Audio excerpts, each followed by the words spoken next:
Hello, y'all on YouTube. This is Rob with Rob's Nerdy Knives. Welcome to Monday Night Live. How is everybody? Welcome, welcome. I'm here, and it's a good thing. We started relatively on time. Let it ring a little bit. I had to go get a little bite to eat here because I'm starving. Haven't eaten since breakfast, so I may sneak a bite here and there on you guys. I hate doing that, but I will because I think I might, run out of energy. But hopefully you guys are doing well. Let's do a quick sound check. Everyone said it sounds good, but I want to make sure there's no delay. So we'll do the test. Test 1, 2, 3. Me. Peter. Picky.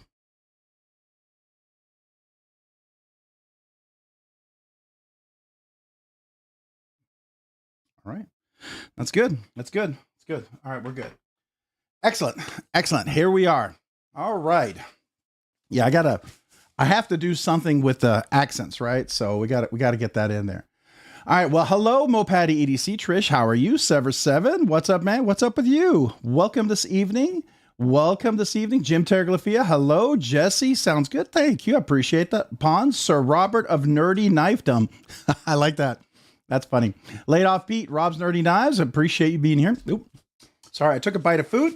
The danger of that is sometimes you have a little bit in your mouth and might spit it out, and I'm sorry. I hate doing that.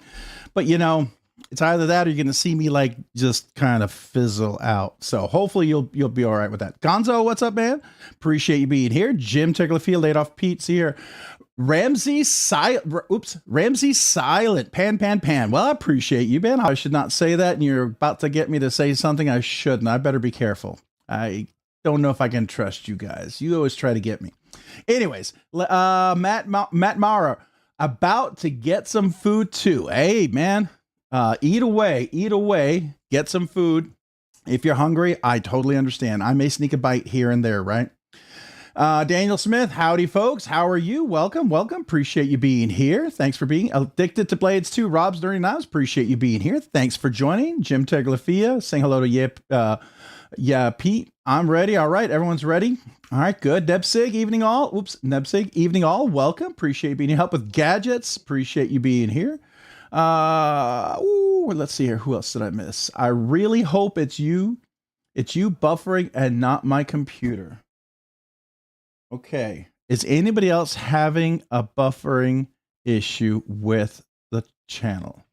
If it is, let me know. I hope not. I hope not. All right. Let's see here. All right. I'm missing folks as I'm trying to see if you're seeing. I'm looking at my stream, my feed. It looks like it's okay because I have a backup feed. It doesn't look like it's stuck or anything. So hopefully we're okay, right? Ed, hey there, fellas. Hello, back at you. Ryan Johnson, what's up, man? How are you doing, Ryan? Welcome. Appreciate you being here this evening. Marco saying hello. Excuse me. Hello to Addicted to Blades too. The challenge too about taking bites to eat, you sometimes hiccup or burp a little bit, and so I don't like to do that. I'm trying to be very polite, but I am hungry, so I'm about to steal another bite here in just a second. Robert Baptism Austin, gotta get off that AOL. Oh, no. I actually did AOL back in the day with the old dial-up 54.6 kps or kbbs or whatever it was. Whatever that little sound was, I can't do it. I'm not one of those gifted, make my voice sound like that people. Saw buffering too. Hey, all right. I like that video. Gee, I'm still glitching. Am I still glitching? I restarted the computer. I restarted everything. Restarted the router. Everything tonight. We did what we were supposed to do. All right. Let's see what else is. Let me look. Bandwidth. No, it looks like it's got the full. No drop packets. Everything is going through as it should be. 30 frames per second. CPU usage is 8.4, and my upload is 8182 kilobits per second, so it's 8.2 gigs, and drop frames are 0, so it's all supposed to be good. I don't see anything weird happening on my feed on my video over here. Well, we'll keep an eye on it. We'll keep an eye on it. All right. Everyone's saying hello to one another. Bradford, Kevin Santer. Well, welcome. Appreciate you being here. Jay Dizzle Designs. What's up? How are you doing? What's up, everyone? What's up with you? Hopefully you're doing well. Rob, I got the Nicholas Guppy today. Really nice knife, but huge. Ooh. We'll have to take a look at that. Did you do a little short at all by any chance on your channel? Maybe we can take a look over there. I'd love to take a look at that. That sounds really cool. Let's see. I'm trying to catch up. Dog something, and it just went right past. Dog one. Hiya, chat fellas. What's up, man? Appreciate you being here. Good to know, Rob. Jim Teglifia. Looks good to me, Ramsey said. All right, appreciate that. Butterscotch King, J Dizzle. No one does it better. 100% agree. 100% agree. Matter of fact, on the table tonight, just a quick sneak peek. I got the butterscotch micarta. Yes, because it's a favorite. I at least take it out and handle it probably once or twice a week, just because it's just that good. Anyways, all right. So Gonzo 5x5. All right, I think that's good. I'm assuming that's good. I'm hoping that's good. We'll see. All right. I'm catching up. Eagle Scout EDC, howdy. I'm new here, not new to the channel, though been a viewer for a while. Well, welcome to the live stream. Appreciate you, Eagle Scout EDC. Love the name. Matter of fact, one of my very good friends, I gave his son very good friend of mine, gave his son a blue bug out with the little Eagle Scout logo on there, which I should know this. Always ready or always prepared or something. I'm sorry. I wasn't an Eagle Scout, but I got him a bug out. Back then, bug outs were still more reasonable. So yeah, it was a good price back then. I don't know if I could say that now unless you find them on sale. Anyways, you're good, Rob. Anyone who's having issues, restart the stream. Yeah, that sounds fair because I'm looking over here. My stream looks good. I've been keeping an eye on it. It doesn't not glitchy, not blimping, freezing. Which are always the big telltale signs of, and then I look over here on my drop frames and I look at my throughput, which is good, and CPU usage, and I have full 30 frames, 30 by 30 frames, which is good. So anyways, those are my little indicators that tell me I'm okay. Well, I don't know if anyone would say I'm truly okay, but the live is okay. All right. Let's see here. Not yet. We'll hear soon. Okay, very cool. Well, I'll keep an eye out for it. Maybe we can find it online and see what you got, right? NFK 2026, what's up? Hey, everyone. Hey, back at you. Appreciate you being here. Thanks for joining. How are you doing, NFK 2026? Hopefully well. Jay Dizzle is the man when it comes to scales, just saying. 100% agree. Hopefully everyone is nice and good. I think so. Doing pretty good. I'm doing better this evening for sure. Robin Dalem, hello, knife nerds. Hello, back at you, Robin. Appreciate you being here. Hopefully you're doing well, fellow knife nerd. Let's see here. Rob fondles his knives. Oh, I do indeed. Some might even say a little obsessively. All right. Hey, Pete, been a minute, saying cheers to everyone. That's cool. I'm here for that little title thing. LOL. All right, man. Well, I always appreciate you being here in FK 2026, man. Thanks for being here this evening. Always good to see you. It really is. So appreciate you. Laid off Pete. It's so choice. The butterscotch micarta scales were executed to sheer perfection. Chef's kiss. Now I have to ask you, which butterscotch micarta scales? Because he's done a lot. Are you by any chance talking about these? Are you talking about something you have? Maybe you have something you want to share. I would love to hear about that. I think that would be cool. Always be prepared. Yep, that's what it was. Always be prepared. I put that as got it engraved on the blade just because I thought that would be a nice thing to give him. Bradford saying hello, or Dog One saying hello to Bradford. Let's see here. Everyone saying hello. Robin saying hello. Mick Ranger. Hey. Rob's Nerdy Knives and all my knife nerd peeps. Well, hey, back at you. Appreciate you being here, Mick. How are you doing this evening? Excuse me. Here, let me take a little bite here real quick. Even though somebody Jesse, remember 10 months. Hold on, Jesse. Hold that thought. Let me take a bite.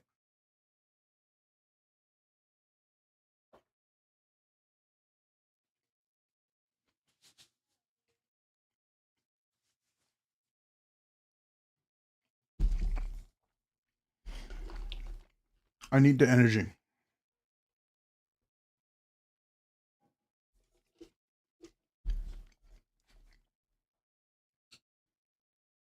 All right. So we've got Jesse, member for 10 months. Appreciate you. Cheers. And let me kazoo salute you.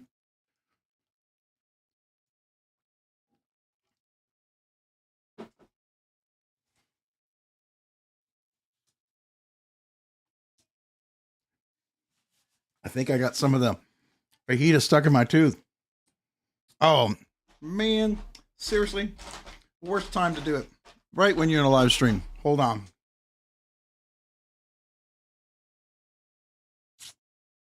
Oh my gosh. No. This is embarrassing. Guys, I cannot. I don't want to I want to be rude. Where's my floss? I'm going to do this off screen. So give me just a second. That's nothing worse than it's like broccoli. It's like having a piece of spinach right in your front tooth. So give me just a second.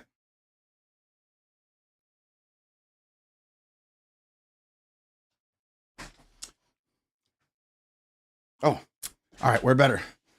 Gosh, sorry about that. That's what I get for trying to sneak a bite in. So sorry about that. All right, let's get back to the kazoo. All right, Jesse, 10 months. Man, appreciate you being a member for 10 months. Nerdy Knives enthusiast. You are definitely the kazoo cherry breaker. This kazoo salute is for you.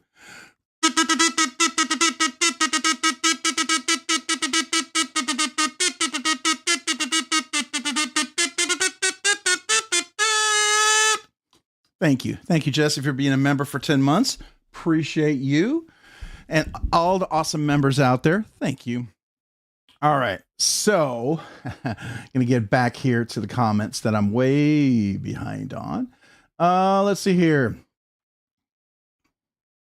Just did a set of MBK, Monterey Bay Knives, Otter, and Sea Lion set of butterscotch scales last weekend. Nice. Nice. Have you dropped them on your Instagram yet? We'll have to go take a look. I bet they look amazing. Oh, I just wish my ankle would heal now. Oh, did you sprain your ankle or hurt your ankle or break it or something? Hopefully just sprain. Hopefully something that heals, right? Robin Dalem, anyone want to play Pocket Check today? Yeah, we could do that. I'll tell you what I did. Hey, Malcolm Holt. Hey, Rob and my rowdy friends. Welcome, Malcolm. Popcorn saying hello back at you. We'll pop a hello back at you. I know that's corny. Oh boy, that dad joke went way too far. I'm sorry. No, I'm not. I'll do dad jokes unabashedly. So there you go. I do those without apology. Today was my chopped smock and the new J-scape in my pockets. Oh, congrats. That's cool. I at first was carrying my Quiet Carry Drift L with my Rips Garage Technology little clip on there to kind of give it a little extra premium look.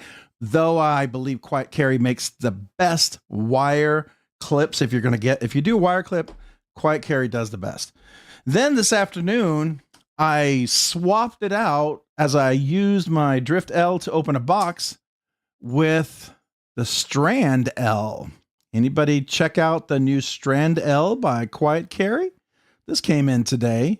And let me tell you, phosphor bronze, haven't even broken this in yet, but it's practically broken in already. Oh my gosh, I love this thing. This thing is insane. Yeah, I love it. I absolutely love it. So that was my two carries today, besides my all access 3V pry bar 3V Lynch all access pry bar. And then I just took it out. What was it? Oh, today I was carrying my barley, my Urban EDC barley Divo Knives designed slip joint. So there you go. All right, Gonzo, yes, sir. Got a bunch of it. I buy it when I see it for a good price. That's smart. That's smart. I made some killer eggplant parmesan. Ooh, sounds good. Sounds good. Sounds delicious. Daniel Smith, I've had a bad ankle too. Prayers for you, my friend. Yeah, let's keep you up. We'll definitely lift you up. Hopefully. Yes, I was flossing, Jim. I didn't want to have fajita meat in my teeth as I'm talking to you. Be really gross, right? Make it a members only video. The floss. Yeah, that I'll lose members with that. That's gross. I know. My wife hates me flossing. Even when I'm in the bathroom, she's like, I'm like, you would choose me not to floss? That to me would be 10 times grosser. Anyways, there's certain places I'm allowed to floss and clip my nails. And they're in the bathroom or somewhere out of sight, out of mind, I think. That's the thing. So, yeah, it's funny. She's very much like, this is where you should do it. So I get it. Rob, get this. I posted a CRK scale I did on Reddit. Got in an argument with a guy that I'm a cloner and just stealing the design by making a scale. What? Oh man, that takes the cake. That takes the cake. Yeah, that takes the cake. So I had an interesting discussion with someone this week, and to be fair, the gentleman made a point that had some merit, okay, but it also didn't. I have been calling the just real quick so we can get off on this. I've been calling the carbon fiber that was like on the smock, which is the carbon fiber, which everyone, well, not everyone, a lot of sites refer to it as peel ply, right? Others refer to it as laminate. So if you think of peel ply and you think of laminate, the average person is going to look at that and said, that sounds similar, probably describing the same thing, right? Well, apparently there's a very strong position by some people that no, it's laminate on the peel ply, what a lot of us have been referring to as peel ply. The scales that were originally on it, not this one. This one had the white G10, but if you get the regular smock, it comes with the carbon fiber. It's a laminate, peel ply, whatever, on top of G10. And so a lot of us refer to it as peel ply because it's like something you peel right and apply it right on top of it. Well, you know, I went to the various sites. A lot of people call it peel ply, but then other sites are calling it laminate. And then you go to the Spyderco site and they call this peel ply that's on here. Even though, as I look at this on the inside and the outside, I don't see anything applied on here. It's all the same texture. So I don't know exactly what they mean by peel ply because I don't see anything that would peel on here. So then I looked up what peel ply really means, and it's a completely different term. Completely different term. There's actually an industry term for it. It has nothing to do with carbon fiber. It has to do with fiberglass and some other things. And so I don't think it's real clear. And if some of you guys have the definitive, absolute set words that we should use for it, let me know. I would love to reference them because I've heard knife makers and different people. I even saw Sal and Les. They were interviewed, Spyderco guys, you know, the owner and the son interviewed. And when people interview them, they referred to the Sage 6, you know, as full carbon fiber, and then the Sage 6 with S30V as peel ply. They just kind of went along with it. So I think in their minds, it's like just the way we're describing it. Now, I'm sure there's some very technical terms in the industry, but I don't think many of us are engineers, right? So I just throw that out at you. That was interesting. It got more intense than it should have. We were just describing something, and for some reason that was very important to use the right term. And what I tried to resolve it as is just saying, hey, we're kind of describing something. Now, I don't really understand how you say peel ply when you have one slab of carbon fiber here. I don't know exactly how that works, but you know, maybe some of you guys who are manufacturing experts and work in manufacturing, you can tell me how that works. But Anyways, so I had my interesting discussion this week. Nothing like yours, that you were being accused of a clone. That is ridiculous. That's honestly ridiculous. I would say that to the person too. They're being ridiculous. That is the definition of ridiculous. I hope somebody got that screenshot. Oh, Baptism Austin saw the new knife with the vintage style baked like butterscotch scale. Can't remember what it was now. Triggered to find out maybe it was on Neves. Okay, that's cool. Revolving Blade saying hello, welcome. Appreciate you here. I saw the Texas stuff in the background. Saw him off. Dog one. I like a good kazoo. I appreciate that. Hey Tyler, what's up, man? Appreciate you being here. Saying hello to everyone. Let's go down here because I am so far behind. I am sure of it. I'm just gonna Crazy Roach. Hey, what's up? Hello everyone.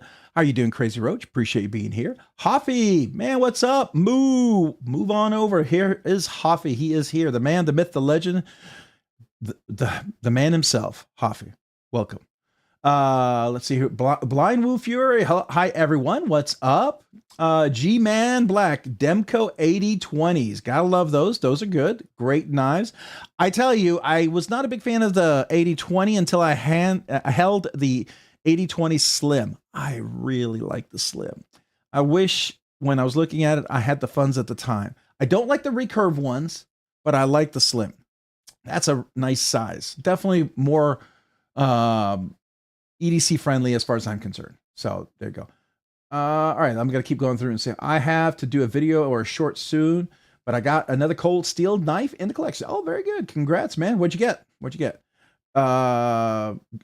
Sever7 saying Ghost, Keeper stuck between that and the Pictus. Any thoughts? Oh, okay. All right. Okay, I'm trying to go through. Kevin Santer, today's carry is a Griptilian and a mini bug out.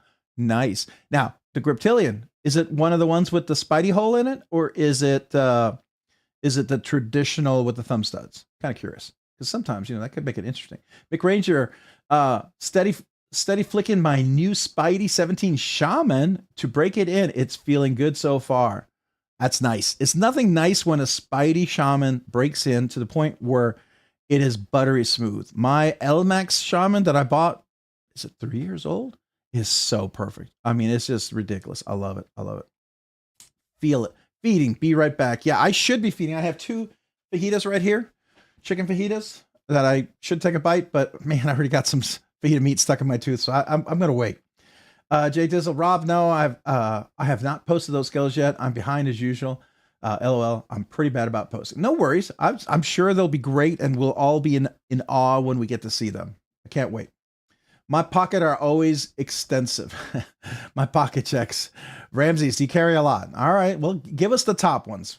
Robin, I want a quiet carry anything. I haven't had the pleasure of checking them out yet. Oh, you need to check them out. You need to check them out. I've always been a quiet carry fan, and I've always been, what I've loved about quiet carry, I've been honest about my feedback on them, and they've been really great. And it's now to the point where I really enjoy checking out the new quiet carries, and apparently it seems to be popular. A lot of people tend to like to see the quiet carry unboxing and how I really dig into them, because I really like them.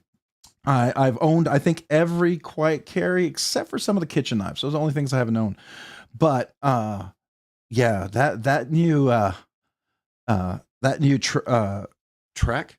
Oh, hold on. I gotta make sure I'm calling it right.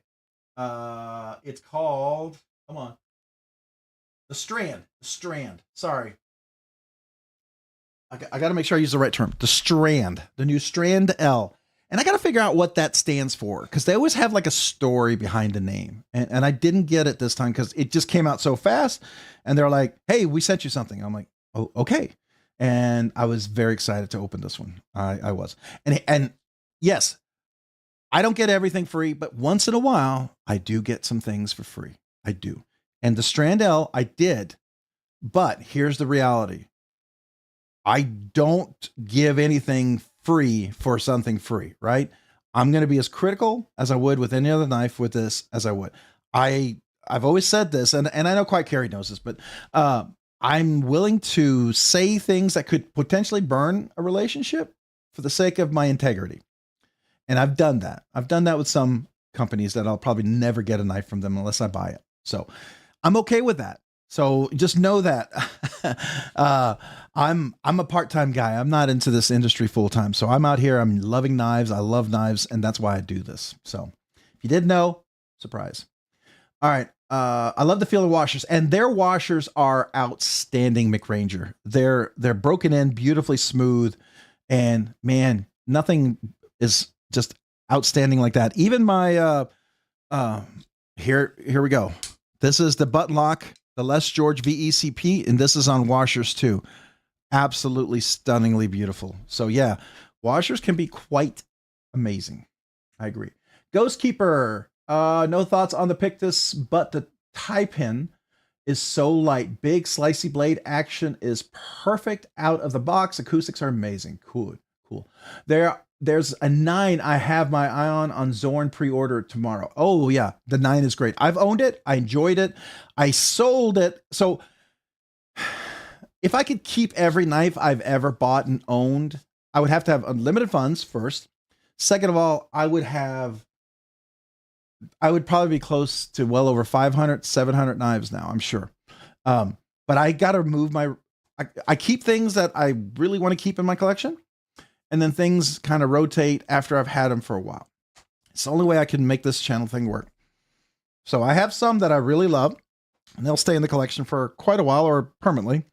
And then there's some that, you know, they kind of come in, enjoy them, and then it's time for them to move on. Either as a giveaway, if it was given to me, or if I bought it, then maybe sell it so I can buy something else. So, I've had a lot of quiet carries. I've enjoyed them all. I've liked every one of them. One of the ones I've liked the most is my Drift L. It stayed in my collection for quite a while. I enjoyed the Drift. Was it the titanium version of the Drift with this cage bearings? Was it the Drift LC or LT? I can't remember. Anyway, sorry. And then the Rincon, but I like the Rincon so much I kind of made it special, right? So anyways, those are the few, and the catch, by the way, the catch is amazing. This little guy right here, it's really amazing. And they're fixed blades. Okay, now I sound like can't stop. But I'm a big fan. I'm not gonna lie to you. I'm a big fan of their stuff. I like their ergonomics. I like their design. It works. It works well. And it's a lot of people who've handled it will tell you, yeah, there's a lot to be said to it. Now, not everyone's going to love everything, and that's okay. We don't have to love everything. And I am way behind. Wow. Okay. Well, Patty, the short is up on the guppy. Okay, very cool. We'll have to take a look at it here just a second. I'm just got to catch up. Weldon Carey saying hello to everyone. Welcome. Appreciate you being here. Thanks for joining. I am trying to catch up on a lot of folks. Weldon Carey saying hello. Malcolm Holt saying hello. Let's see here. Paul Mills, what's up, man? Appreciate you being here. Thanks for joining. How are you this evening? Gary Graham, what's up? Appreciate you being here. Just Nate, what's up? Thanks for joining, man. How are you? Welcome. Let's see. I'm just trying to catch up. I'm scrolling and rolling and catching. I just thought the peel ply. I thought the peel ply was just the texturing on the G10. I believe it's taped, and it's a tape that they use when molding the G10. They peel it and it creates the texture. I don't know.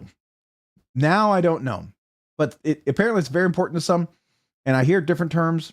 So I don't know what the definitive answer is unless someone who works in the manufacturing directly, but a lot of people use different terms. And so the whole point of it is we're trying to describe a G10 scale with a layer of twill carbon fiber attached to the top of it, whether that's a laminate piece or a peel ply.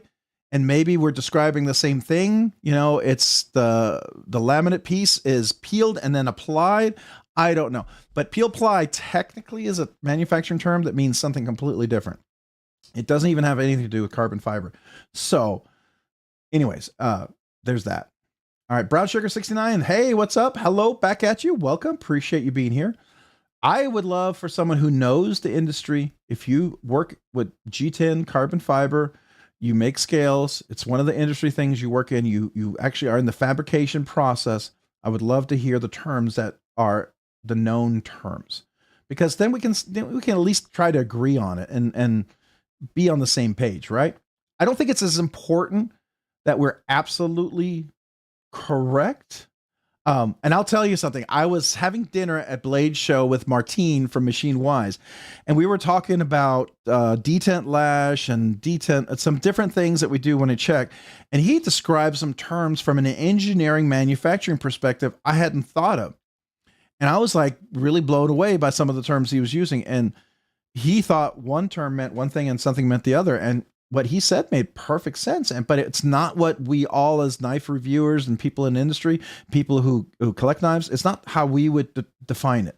So it makes me realize that we're not always talking about the same thing or using the exact same term to describe the same thing. And that happens, right? It happens. It's okay. As long as we get there and we're trying our best.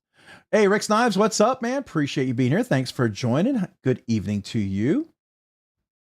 I am so far behind. I'm so far behind. Oh, I'm gonna miss your comments, guys. I'm sorry. I'm just trying to move. Bradford Mitchell, get a recurve 8020S and get a reblade from Transparent Knives. Well, that's a lot of money. That's a lot of money.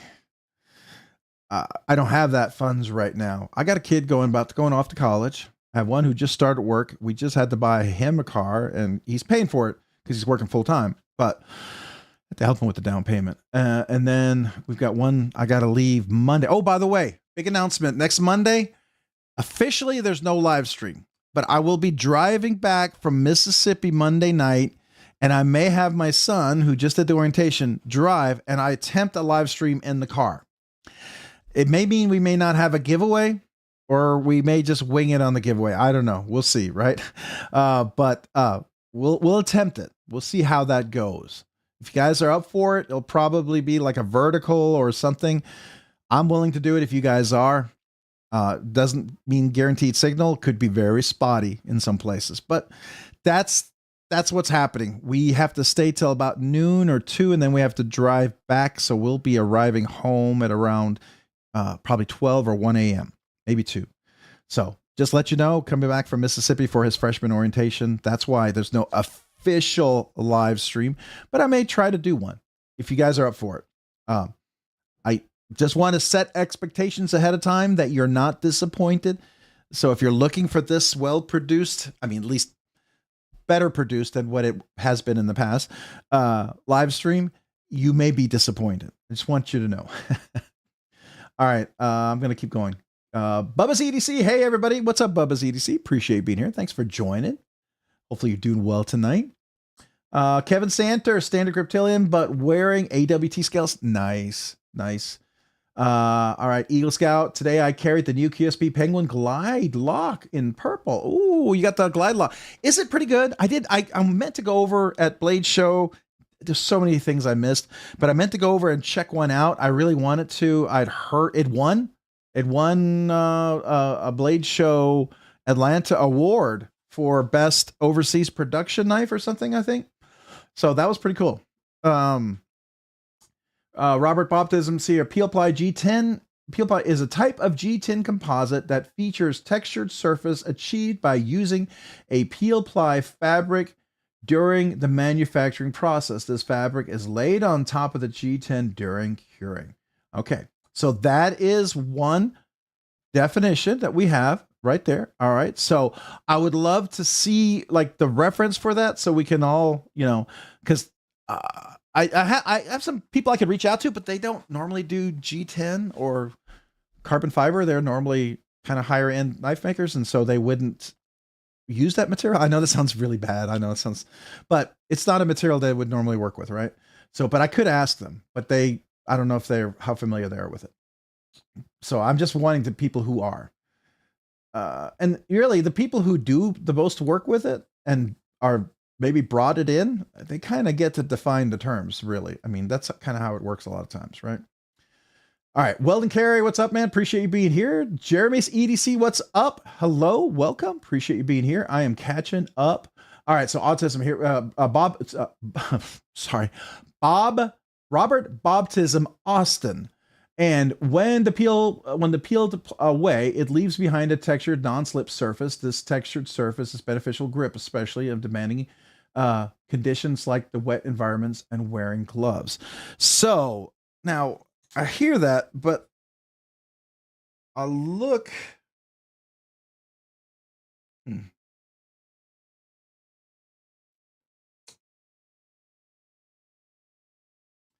So, yeah, I mean, I guess I have questions on that because when I look at that, it's a full slab of textured titanium. I look at the inside. Yeah, it's not as textured on the outside as this, but this texture that you have out here is exactly where the carbon fiber is weaved through. And so it's not like random. It follows the texture and the carbon fiber weave that goes. So I don't know. That seems awfully like exact. It seems like if you just laid something on top of it, you wouldn't get those things to line up as well. I don't know. Maybe there's a process to it. It just seems challenging. Quiet Carry is amazing. I have the drift right here. Oh yeah, nice. Jeremy, welcome. By the way, appreciate you being here. I normally the penguin, and I was off, so I went primitive. All right. How is the Skaha? The Skaha. That's the one that's made in Canada, right?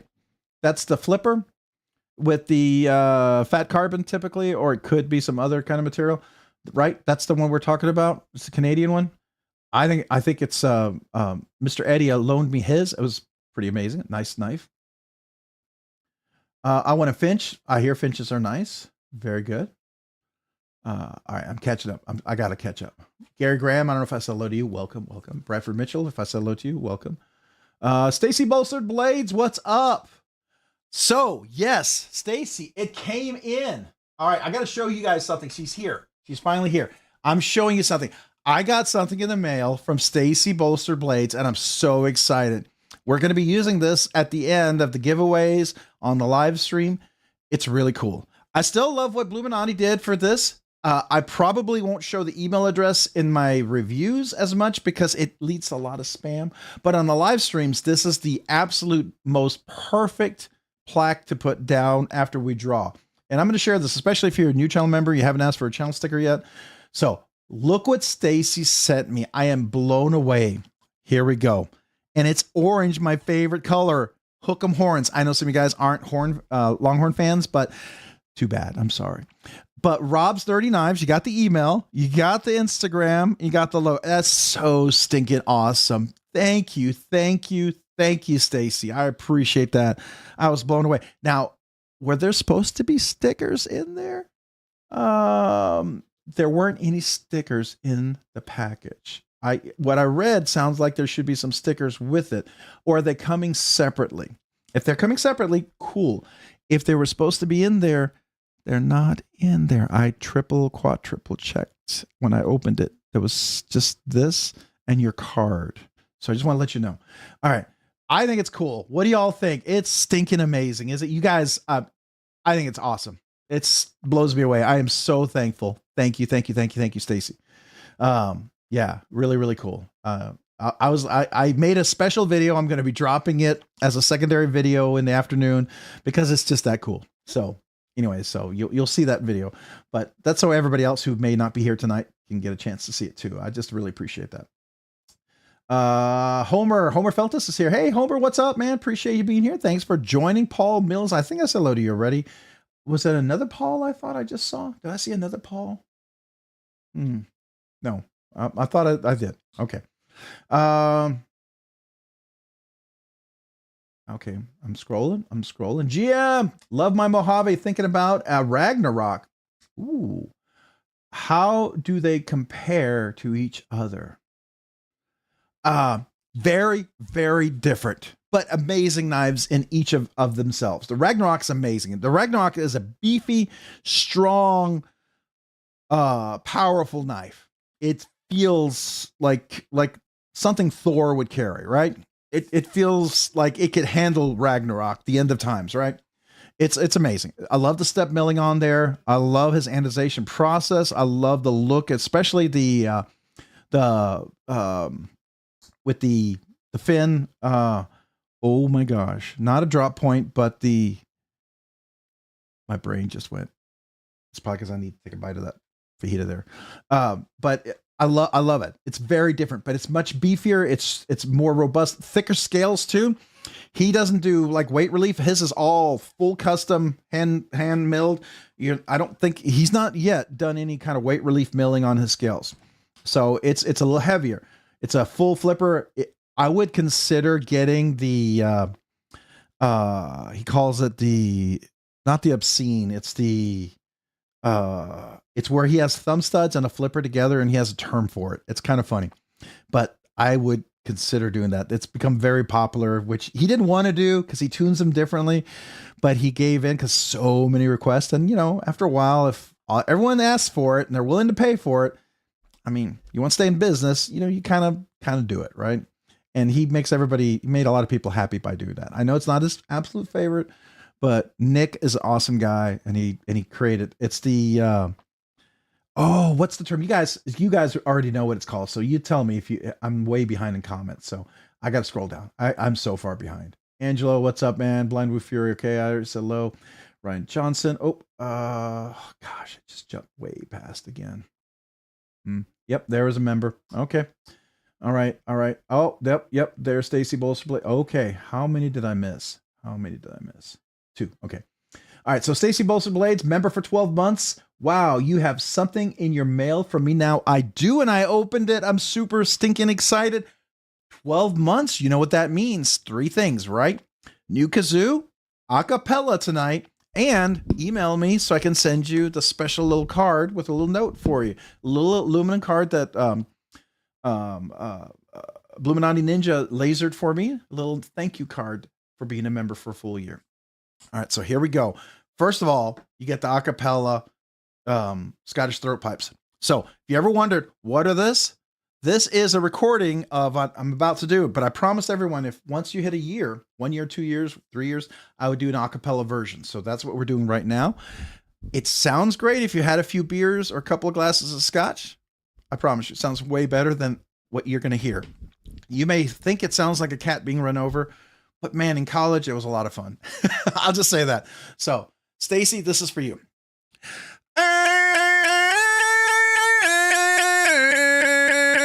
So that's the Scottish throat pipes. When you're in college and you're trying to do something fun, there you go. Came up with that. By the end of the first monetized night, I couldn't talk by the end of the evening because having done that so much. So we had to record it. And then we got the kazoo by request. And we've taken the kazoo to a whole different level. So Stacey, this is for you. My kazoo salute to you.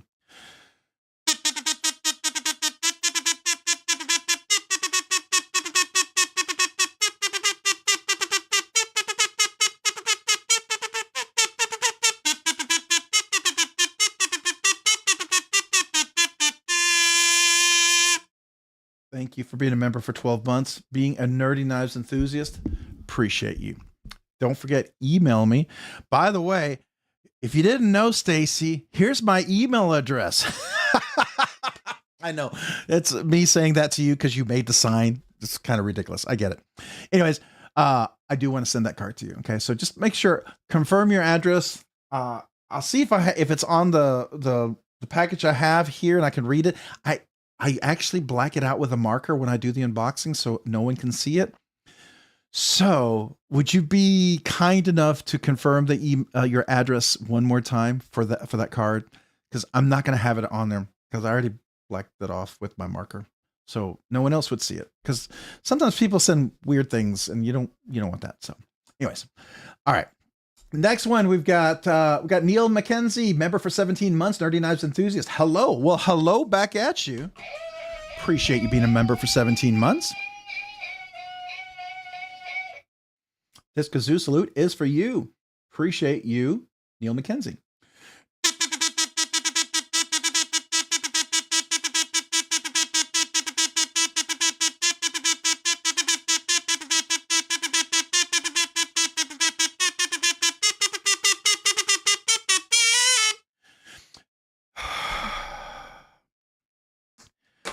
Running out of oxygen on that one. I felt like I wasn't quite prepared, but thank you for being a member for 17 months. Sure do appreciate you. Thank you. All right. Then we've got Delaney, member for 13 months, man. Appreciate you, Nerdy Knives enthusiasts. Is 13 months close to a year? Like the Sage 6? It's close. I remember doing the kazoo salute for you when you hit the 12 months, but I don't think you emailed me with your name and address for the card yet, did you? Because I don't remember seeing that in my inbox. Maybe I got to go back and check my inbox. It's been very full. By the way, for everybody, I'm behind on some of those letters getting out to you. I've got like 5 or 6 of them half written here. They're on my desk. It has been insane busy. I mean, my office just now, you can actually walk through it. It's been so incredibly, insanely busy. I've not had time for anything. So I've got last week's members giveaway to ship out. They'll probably go out tomorrow. Well, hopefully tomorrow. I don't know. Got a lot going on. There's a VBS at church that I'm supposed to do security for. So we'll see. I don't know. But then we have just a lot of things going on. So I'm a little behind. Hopefully you'll be patient with me. I'd like to get it out within the week, but I am a little behind on those cards. But I will get all of them out soon, just so you know. All right. So 13 months, Delaney. Appreciate you being a member. Thank you.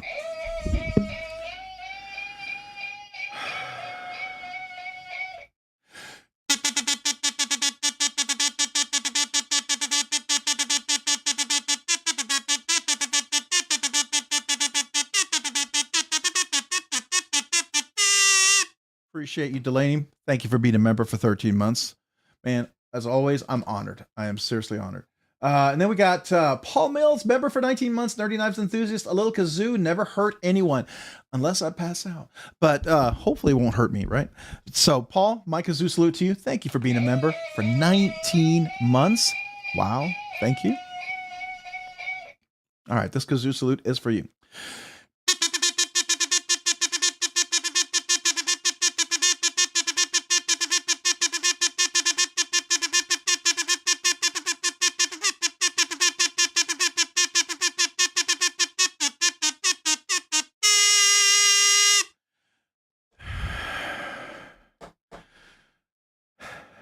I have to go a little faster to get all 19 in for you. Oh, wow. Okay.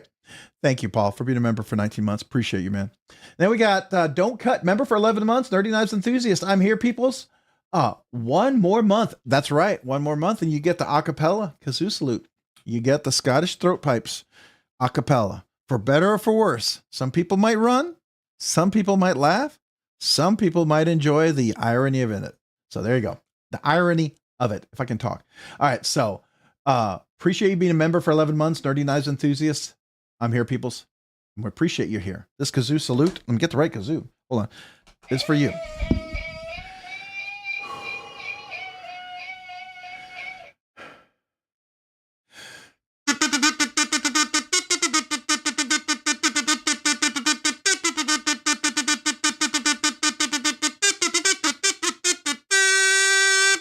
Appreciate you being a member for 11 months. Thank you. Thank you. Always an honor. Anybody member for a month, member for 11 months, 24 months. Appreciate you guys so very much. All right. Then we got Dragoon LSK, member for 5 months. 5 months, baby. You're right. 5 months. That's it. Today, 5 months. Hold on. Where's my kazoo? There we go. Next month, though, we go to the trombone and you get the Scottish throat pipe button. So let me celebrate this last 5 kazoo salute to you. But I appreciate you, man, for all 5 months. Thank you. This kazoo salute is for you, Dragoon LSK.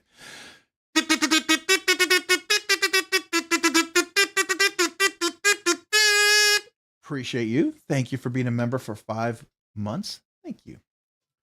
All right. Then we've got Dan Stan EDC. Welcome to Rob's Nerdy Knives Enthusiast. Man, well, thank you for coming back as a Rob's Nerdy Knives Enthusiast. I appreciate you. Always an honor to have a member back.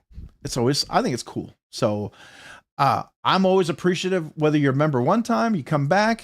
If you just joined for a month, I appreciate you, every one of you guys. So Dan Stan, EDC, this kazoo salute is for you.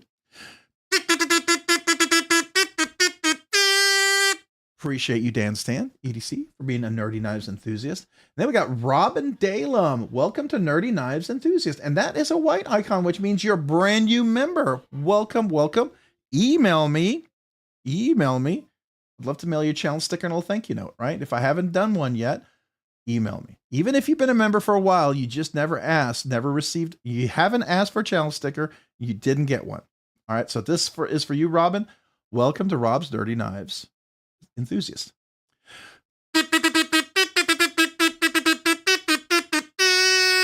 Appreciate you. Thank you, Robin. And then we got Mopatty EDC. I joined the kazoo team. Hit it, Rob. Let me like that and hit the thumbs up. Absolutely 100%. Trish, you are part of the kazoo team 100%. So this kazoo salute is for you. I feel like 5. Yeah, we should make it a little nicer, right? I'm try to remember, mix it up a little bit. This kazoo salute is for you, Trish. Thank you for the super chat.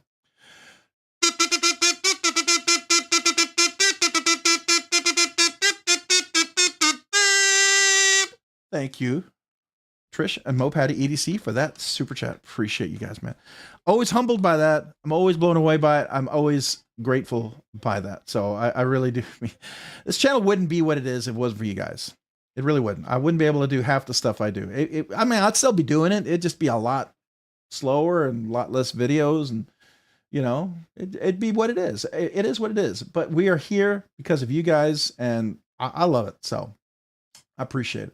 All right, let me see. How many people did I miss saying hello to? There's I think I said hello to Robert Willoughby. I don't know if I said hello to you yet. So welcome. I know I said hello to, I said hello to all those guys. And let me see if there's some people I missed. Don't cut. Did I say hello to you yet? Don't cut. If I don't remember. Welcome. I'll say it again. Welcome, just in case I didn't. All right. Old Man on the Ridge, what's up? Appreciate you being here. I don't remember saying hello to you yet, so I'm going to say hello to you again. Maybe so nice I'll say it twice, right? Bradford Mitchell, I think I said hello to you. I'm pretty sure, but if I didn't, hello, just in case. You know, sometimes I forget. I'm an old guy. Sometimes I forget these things. Fred the Lug, hello all. Fred the Lug, welcome. Appreciate you being here. Thanks for joining. How are you tonight? Poop my phone, on my phone. Oh, okay. Trying to follow here. Dan say, okay, everyone's saying hello, hello. And there's Mopatty, McRanger, Robin Dollum, Everk. And then we got Hoffy, member for 12 months, sir. In lands where dragons hum and roar, a bard once forged a blade of lore, not steel, nor flame, nor iron cord, but music made by the kazoo sword. Oh, that's pretty cool, man. Dude, you gave me goosebumps. That was kind of epic there, dude. First of all, thank you for being a member for 12 months. Got to get the Scottish throat pipe a cappella. Thank you for the amazing bard there, being a nerdy knives uber nerd. I appreciate you, Hoffy. So here we go. First, got to do the Scottish a cappella for you.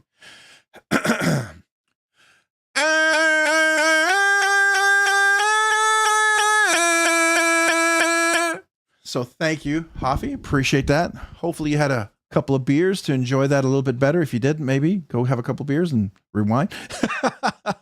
But this kazoo salute is for you. Thank you, sir.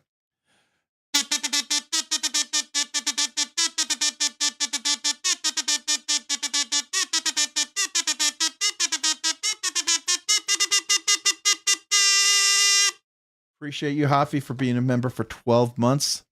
Thank you. Especially Uber Nerd. Thank you. Appreciate that, man. I'd love to send you that little card. I'm going to try to remember with you guys, but if I always ask if you guys wouldn't mind just reminding me, hey, send me the card and I'll get it out to you. Just because I get busy and sometimes forget these things. And I'm not sure if I did sell it. I did send it. M. Houston, hey, Rob, if you were forced to keep only one between the Dixon and the Pro 10, which one would you pick? Well, I would say it would have been the Dixon when I had the clip point. But to be fair, at Blade Show, I did get this dragon scaled version, Warney. And I really love this version. And I did put my Timascus clip on that. And at some point, I hope to get a Timascus backspacer to make this my grail of grails, because This was not cheap. Getting dragon scales really costs a lot more. It's a lot extra milling. It's a lot of precision. There's a lot of involved in this. If you ever wondered why dragon scaled knives cost more, there's a lot more involved, right? So this is probably the one that I would pick between the two right now. Yeah. So right now, this is the one that I would keep between the two. But that's a hypothetical, right? Because I'd probably keep both the way I have them right now. So there you go. I don't know if that answers your question. Hopefully it does. Kevin Santer, hey, what's up? I don't know if I said hello, so I'll say hello. Hello, welcome. I got to catch up. I'm so far behind. Wow. Angelo, I think I said hello to you. Oh man, it just jumped like there was no tomorrow. Okay. How far did it go? Ramsey's, you asked for it. I asked for it. Oh, hey Rob, just able to type. Ramsey silent, Leatherman Arc. Oh, here we go. Leatherman Arc, great one. I have it always at my desk. The Squirt PS4, very nice. SOG Power Pint, SOG Wallet, Multi-Tool, 2.0 Lights, fair. Ron Vaughn, Aurora, 4. GWS Keychain. Okay, I'm not sure GW. I should know what that stands for. I can't remember. Okay, Civivi Sentinel Strike, NAF's Lander 2, Outdoor Element Neck Knife, and an Olight Pin. You are prepared. I like your EDC. That's some good EDC there, man. Love that. Derek for real. What's up, Rob? What's up with you, Derek for real? Appreciate you being here. Thanks for joining this evening. Hopefully you're doing well. If I missed anybody, let me know. That's awesome, Hoffy. It was absolutely awesome. It was epic. I almost feel like I got to print that out. I might print that out and put it up on my board. It's just that epic. It needs to be like engraved somewhere. You know what I mean? It's just that fantastic. Do people even say hello? I never do until then. Shame. I do. I like to say hello. I like to say hello to people. I tend to be a very social person. Hey, thank you, Chat GP, not me. Well, at least you gave credit where credit was due, right? So Chat GP comes up with some cool stuff. I like that. What's up, Rob and everyone? Ronald Larimore. Hopefully I'm pronouncing it correctly. Larimore, welcome. Appreciate you being here. We're doing well. How are you? We got Albert Creed, member for 12 months. Rob's Nerdy Knives Enthusiast, played again. LOL, 12 months. You got it. You get the acapella. Man, I'm going to do a lot of acapellas here tonight. So here we go. Hopefully I can talk by the end of the evening, Albert. This acapella Scottish throat pipe is for you. Appreciate you. Remember, email me so I can get you that card. All right, here we go, Albert.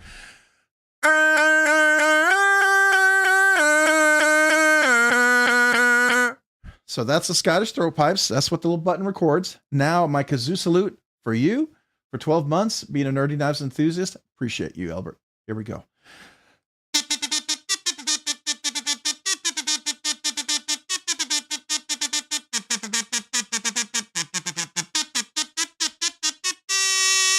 Appreciate you being a member for 12 months. Thank you, Albert Creed.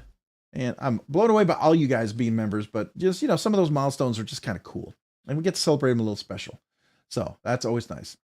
All right. Dog one saying hello to everyone there. And then we got Josh, 33025, member for 9 months, Nerdy Knives enthusiast, verified user for 9 months. You're getting close. Getting close to the acapella.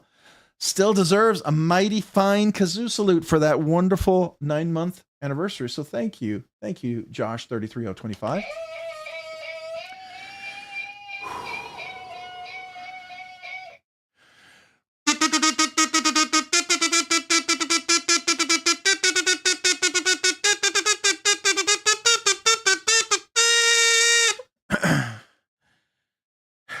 I went a little too high, too fast, lost the oxygen.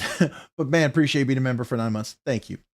All right, I want to make sure. Okay, I got to make sure I didn't miss anybody real quick because I feel like it's jumping, and I would hate to have missed anyone. So I did get Robert. We got Hoffy. We got Albert. We got Josh.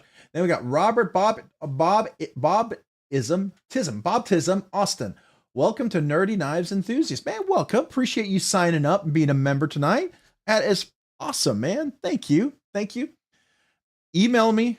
I would love to send you a challenge sticker and a thank you note. I actually do write those myself, so I do mean that. Just I need you to email me your name and address.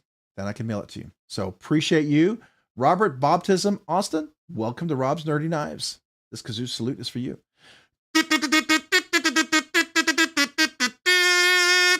Thank you. Thank you, Robert, for being one of the Rob's Nerdy Knives members. It's, should be kind of easy to remember with your name, right? It helps. It kind of helps, at least figure out what the name is, right? So that's cool. All right. How many people did I miss? Because I was just trying to catch up on those. I have a dragon scale drop point. Ooh, that's nice. Yeah, it's insane. That is cool. That's cool.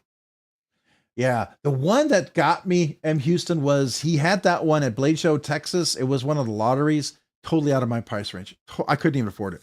But it was, I don't know if it was it Damasteel or it was Timascus or Ghost Timascus scale. It was partially skeletonized. I don't like full skeletonized. I'm not a big fan of that, but it was just enough for a little bit. And the dragon scales, and then the blade, I think it was a Damasteel blade. Oh my gosh. And I think it had Timascus or Zerkatai, backspace and a clip. It was insane. All I remember when I looked at it, I couldn't even look at it long because it just would make me mad that I couldn't get it. It's just that nice. Jason Carl, what's up, man? Holy Monday, I'm super late. Did I miss the giveaway? No, you did not. You did not. We're just doing a lot of hellos, a lot of kazoo salutes for a lot of fantastic people. I was actually on time today. I started the music at 7 or just right after. I actually had to do a reboot, which I'm glad I did because so far it's been better than other weeks. So that's good. And I did reboot my router, by the way. That seems to be good. So far, I'm still getting 8,000 to 8,300 kilobits per second. That's like 8 megabits throughput. I have no drop frames so far. CPU use is 8.5%, and I've got 30 of 30 frames per second. So it's good. It's good so far, right? So I'm super excited about that. Jay Dizzle Design, Jason Carl, you're funny. Not even close to the giveaway time. When is it? It will be delayed an hour. I can't tell if that's joyful sarcasm or frustrating sarcasm. Hopefully it's a little bit of both, but not more of the set latter. Good evening, everyone. Jason. Yeah, I think did I say hello? I don't know if I said hello. I don't remember if I said hello. I feel like I did. Jeff, is it Jeffff? Jeffff? It almost feels like Jeffrey Dunham, like my niece is Jessica, but it's Jessica. You pronounce every letter. Is that what you're doing, Jeffff? So anyways, so it's so hard to say hello, but if you want, you have had, so I can get through all of the insanity I've been through. I just want to say thanks to you all. Well, thanks back to you, man, Jeffff. Appreciate you. Thanks for being here, man. Always enjoy new names, new people joining. I think it's awesome. I like it. All right. Oh, yeah, I just shot past a bunch of people. So if I missed your name, let me know. Let me know. Scrolling pills. What's up, guys? I finally bought the Kershaw Livewire. Oh, nice. Congrats. MagnaCut? What scale? So I should keep reading. You probably explain it. I finally bought it. I should get it this week. So excited. Would never have had gotten into knives like this if it wasn't for the community. That's cool. So I'm curious because there's different versions, right? Did you get the aluminum? Did you get the blacked out one? Did you get the raw titanium or raw aluminum one? Did you get the Wharncliffe, the Tonto, the Dagger? Did you get MagnaCut? What did you get? Carbon fiber. There's also a scale and carbon. There's a lot of choices. So I just kind of curious, what did you go with? Because you had choices, right? So let us know. Don't cut saying, nice, Robin. I want a pair of 3. I traded my PM2 for the Yojimbo. Oh, nice. I didn't like it, so I need the Shaman in SP27. Nice. Yeah. I have thought of getting another Shaman in SP27. They have the Shaman in CTS XHP. Oh, I already have that. Sorry. No, they have the Shaman in S45VN. I saw that drop. But I have S45VN. I have several actually. So to me, that would be like S30V. I've had a lot of those. I like to get different steels. So hoping it drops in something else. If I was to get SPY27, I probably want to get the Bodacious. That was the first new steel. I gotta wait on making purchases. So I'm kind of waiting on some things, right? Got kids in college. Things change a little bit. Hey, Mr. Eddie. Hello, Rob. Hello, Mr. Eddie. How are you? Good, sir. Talking to you. We were talking about the Skaha earlier tonight, and I mentioned I had borrowed yours to check it out. A fantastic knife. Just thought I brought you up your name. So I don't know if your ears were tickling or tingling or whatever, but appreciate you being here, man. Good to see you. Hopefully you're doing well. How is retirement? Is it good? Is it good for you? Are you enjoying it? Is it a different world, a different feeling? Just kind of curious.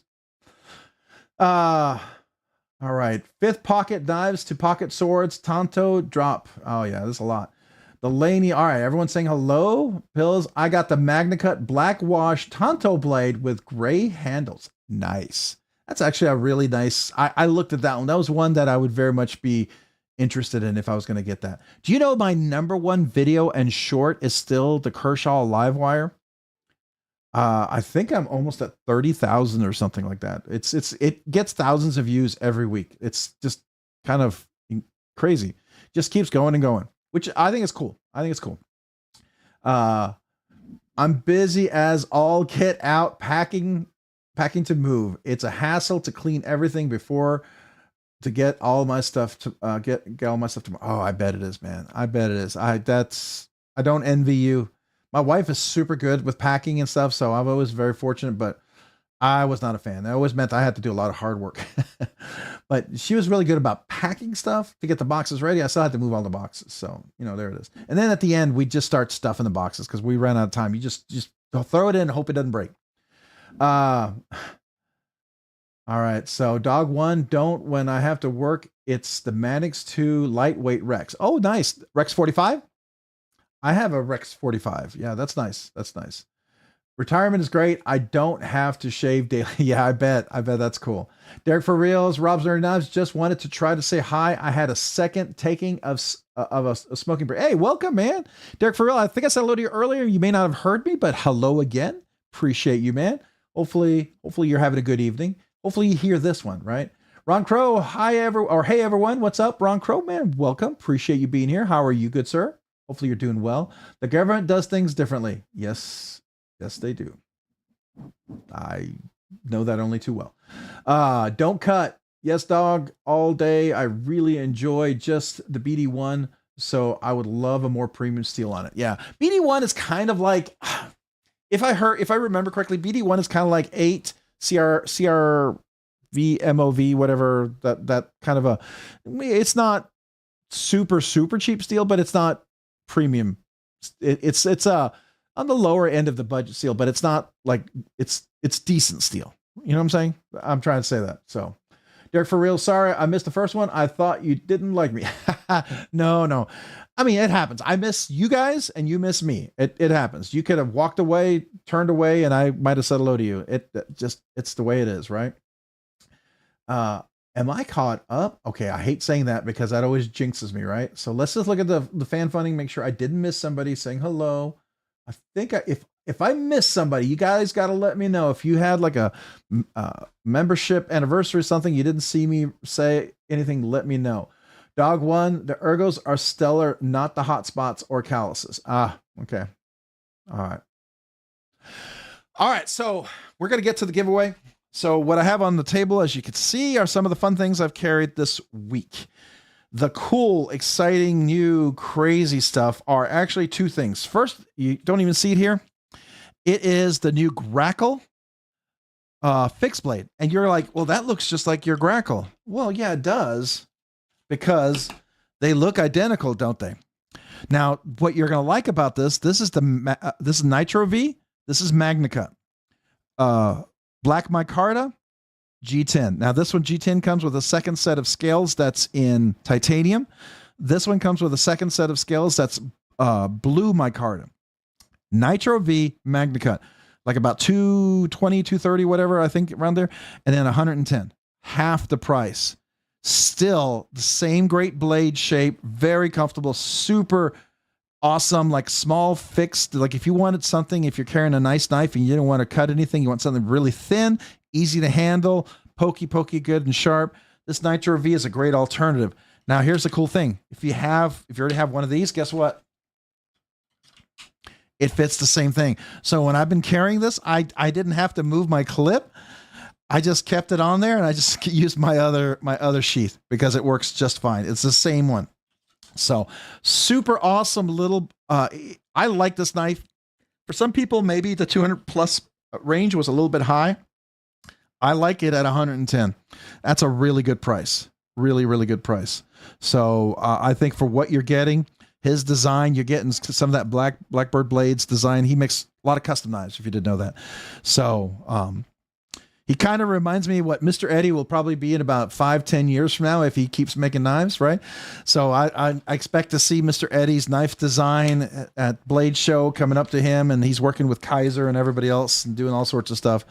But that was a really neat fixed blade. I love it because it brings the knife more accessible to a lot of people, and it's also a great knife that you can abuse and destroy and kind of take apart and just do a lot of stuff with and not worry about, because you can always replace it because it's a great price. So I like that.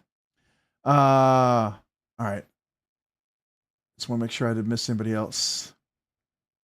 Oh, love you all. I'm just tired. Hey man, get some rest. If you're tired, it's always good to sleep. Don't push yourself. Sleep can do more for you mentally, physically than you can imagine. So it's always good to go get some rest. I hear you. I hear you. I could never pay more than $75 for a knife. Well, there you go. I don't know if I believe that, Mr. Eddie, because I've handled some of your knives. I know they're not $75. So you have a pretty stellar collection. So if you paid only $75 for each one of those, I want to know where you get them from, because that's amazing. All right. Hey, Kevin Smith and Knives. Howdy, Rob and everyone. Hello, Kevin Smith and Knives. Appreciate you being here. How are you this evening? All right. So that's the one. The other one was, and we talked about this earlier, the new Quiet Carry. Oh gosh, I'm going to do it again. Hold on. The Quiet Carry Strand. Quiet Carry Strand. I got to figure out where that comes from, the root. Really nice. It's not cheap, but it's really well made. This is also made in Taiwan. So to me, it's not Chinese manufacturing. Some of you guys may disagree. I think there's a huge difference between Chinese and Taiwanese manufacturing. I think this is just way better. A lot of those Andrew Demko 80 20.5s are made there. A lot of the Spydercos. So quite frankly, just talking about it here, this right here is made in Taiwan. And this is really excellent. Some of their fancy stuff. This is made in Taichung, Taiwan, as is the Sage 5, made in Taichung, Taiwan, as is the, I haven't carried that in a while. You can see the phosphor bronze, as is the Kapara, right here. Yeah. Taichung, Taiwan. I like, by the way, the burlap micarta scales in this was so nice. I put them back on. They are really, I can't believe I'm saying this, but they are really good. They are some of the most comfortable burlap micarta scales I think I've ever seen. They're really stunning. I'm not taking the CME and replaced it yet because I'm not sure if I'm putting the titanium back on. Quite frankly, I may not. So I really, really like this. So, and all of these Quiet Carries, they're all made in Taiwan, as is the fixed blade here, the Shallows. That's made in Taiwan, as is my Mark. This is made in Taiwan. Now, the Grackle fixed blades, both of these, the Nitro V and the Magna Cut, these are both made by Riot in China. So this is Riot, really nicely done. A Riot Nitro V knife for $110. By the way, he also made these fixed screws. Before they weren't fixed, these are now fixed. So the tang actually locks the screw and the pivot together, so you don't have to push in to kind of make sure it locks in place. I think that's really cool. All right. What else did we do? Oh, we also did something this week. You saw my video on the TS Prof. I redid my edge on my Mini Lux. Vero Engineering. So I finally have a nice sharp edge where I can finally shave myself. I was always, this edge wasn't the right angle. It was kind of a really short edge and it didn't have a great profile for cutting and slicing, even with this hollow grind. So I reprofiled this. This was one of the first ones I did. I learned a lot. I put a new edge on for a friend of mine. He's a police officer and works in SWAT's a sniper. He's also a detective. So he's my neighbor. He's a friend. He's the head of our security at a church. He leads up the security team that I work with. And so he needed his knife sharpened because he uses his knife for work. And it was one of my S45VN with the Arctic Storm scales I sold to him. Man, that knife has been used. That's so good to see. I mean, to see a knife out in the work area, you know, especially a police officer, and you see what it's been used. I mean, that's pretty cool. So yeah, I was more than happy to, I mean, it was like, I needed a knife to sharpen for the TS Prof. He asked me to sharpen it. I said, sure, I'm happy to do that for a friend. Now, if the friend asks me like every week, I might start charging, but it was really cool. So that was the other thing. This was really big. I was really enjoying that. And yeah. So, and then the other thing I was going to point out, I am selling. I know some of you guys may be shocked. I've come to the decision. I tried to say, should I not? But I'm selling the Chimera. It's a safe queen. I'm not carrying it. I don't think I've really ever carried it. I say I'd carry it out, take a video, come back, and I'd put it away. I just never could really carry it. So, to be true to what I said about this channel, I'm going to sell it. So it's on BladeBinge. I just want to recover what I paid for it. So at some point, if we get there, good. That's what I'm hoping. So it's just one of those knives. If I could hold on to it when the knife market was really booming and going, and it would be worth a whole lot more than it would be right now. But you know, it is what it is. So, all right. So that's my stuff for this week with the awesome Mopatty EDC sign that I get for the giveaways now. Look at that. That's stinking awesome. I'm super excited. Oh, I did get something in from Menton Boss. And I'm not exact. I needed to reach out to him and I've been so busy I haven't had a chance. I know I gave some feedback on the clips. He sent me, and I wasn't sure if he sent it to different knife channels. He sent me a clip and I was hoping that maybe it was like he was redoing this clip. And when I looked at it, it still was pretty thick. So I would have to really file that down for this to have any flex to it. So I don't see a change in the clip. My one suggestion to him was that they make these a little thinner, a little more flexible. I like their clips if they were just flexible and usable. So I don't know what the intention was for me to give feedback on it. I need to find out, but I thought that was cool. And the TS Prof. Oh, I should probably bring that over if you want to see that. But yeah. Did I not say Stacy Bolstered Blades? Did I say Mopatty EDC? No, I did. Oh my gosh, Mopatty, I'm sorry. And Stacy, I'm sorry. Hold on. Rewind, go back. Hey, look what Stacy Bolstered Blade made for me. This is so awesome. It's going to be on all the when we do the giveaways and stuff. This is what's going to I'm used for that. Thank you, Stacy, for this awesome sign that you made for me. I'm so excited. I appreciate you. Thank you. Sorry, Stacy and Trish. I don't know why I did that. Maybe I was looking at your name and it just started saying what I was looking at. Hey, Ginger Fisher 75, welcome. Appreciate you being here. Thanks for joining. Sean McDonald, welcome. Appreciate you being here. Thanks for joining. Need a butterfly in there to feed the spiders. Ah, yeah. I'm not into the ballast song. That's one of those knives that I don't know if I've ever been able to really quite like embrace, right? It's a little different. I did carry this week. This is my Warney Proteon. Do enjoy that. Got that at Blade Show. Still love carrying that.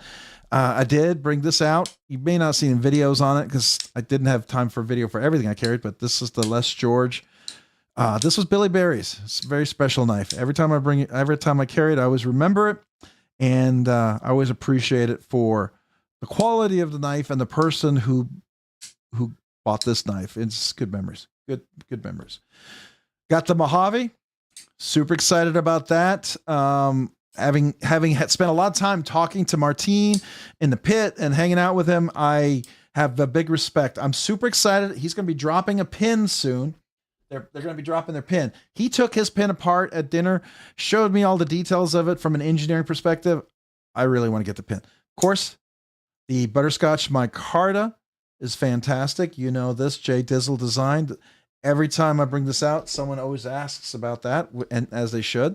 And of course, my Dixon that I modified, that I still think makes this knife very much more enjoyable for me. Just some things on here that I could see the knife eventually going toward, because if you look at the Mac 2 from what it was originally to what it is now, it's like an evolution of the Mac 2. And I could see that happening with the Dixon. My Skiff Made Blades Fugitive, always a favorite. S45 VN blade steel, such a fantastic knife. Enjoyed this one. The action's just crazy. Of course, we have our little Cambria. This is a remake or reintroduction of a first button lock that ProTech ever made. This was the very first one. This was a Blade Show exclusive. Super cool. Carried this week just because I wanted to, and I like this knife. It's just a great size, so I enjoy this knife. I think it's fun. Of course, we've got the Capara. Always a great knife with that burlap micarta scales. The Sage 5, always a fun one with the Rex 121 blade steel. Super cool. I like this build. I did customize the scales. I did customize the clip. So this is a kind of a modded out. This did add some cost to it. If you don't know, Timascus clips aren't cheap. And this is the Candy Crush to match the scales. And I did soften this out and round the corners. So I like this. I don't normally keep the standard scales on there, but these were kind of cool and unique. And they worked with all the color themes I brought together. So I actually might just keep it. And I really love the carbon fiber on the Sage 6 with the button lock. It's outstanding. This is the Quiet Carry wired clip. These are LC200N. They're so solid. They're so thick than any other wire clips. They're my favorite. You can actually buy them directly from Quiet Carry. I don't know if you know that. You can go to their website, like $8. I don't know what the shipping is, but I need to buy a few more because I like their wire clips. They're just good. They're just really the best. They're my favorite wire clips of anybody that makes wire clips because they're solid. It's LC200N. It's very corrosion resistant, strong. It's yeah. If you're gonna do wire clip, that's the one I would do. But very cool. I love. And by the way, this thing's really starting to break in. And no blade play. It's just perfect. I mean, I want to carry this almost every day because it's such a great user knife. I mean, I could just, if I had the knife, I had to use it every day. This is the knife I'd probably carry just as my user knife. Okay. All right. Oh, I'm missing some stuff. I need to get over there. Here's a Rincon. Of course, the old favorite, Valley Blade Works. We did the deep etch laser on this one. This is going to be, it's just a fancy knife. Really, really like this knife a lot. I love the hollow grind. One of the sharpest knives I got right out of the box. And I will tell you, this one might be as sharp.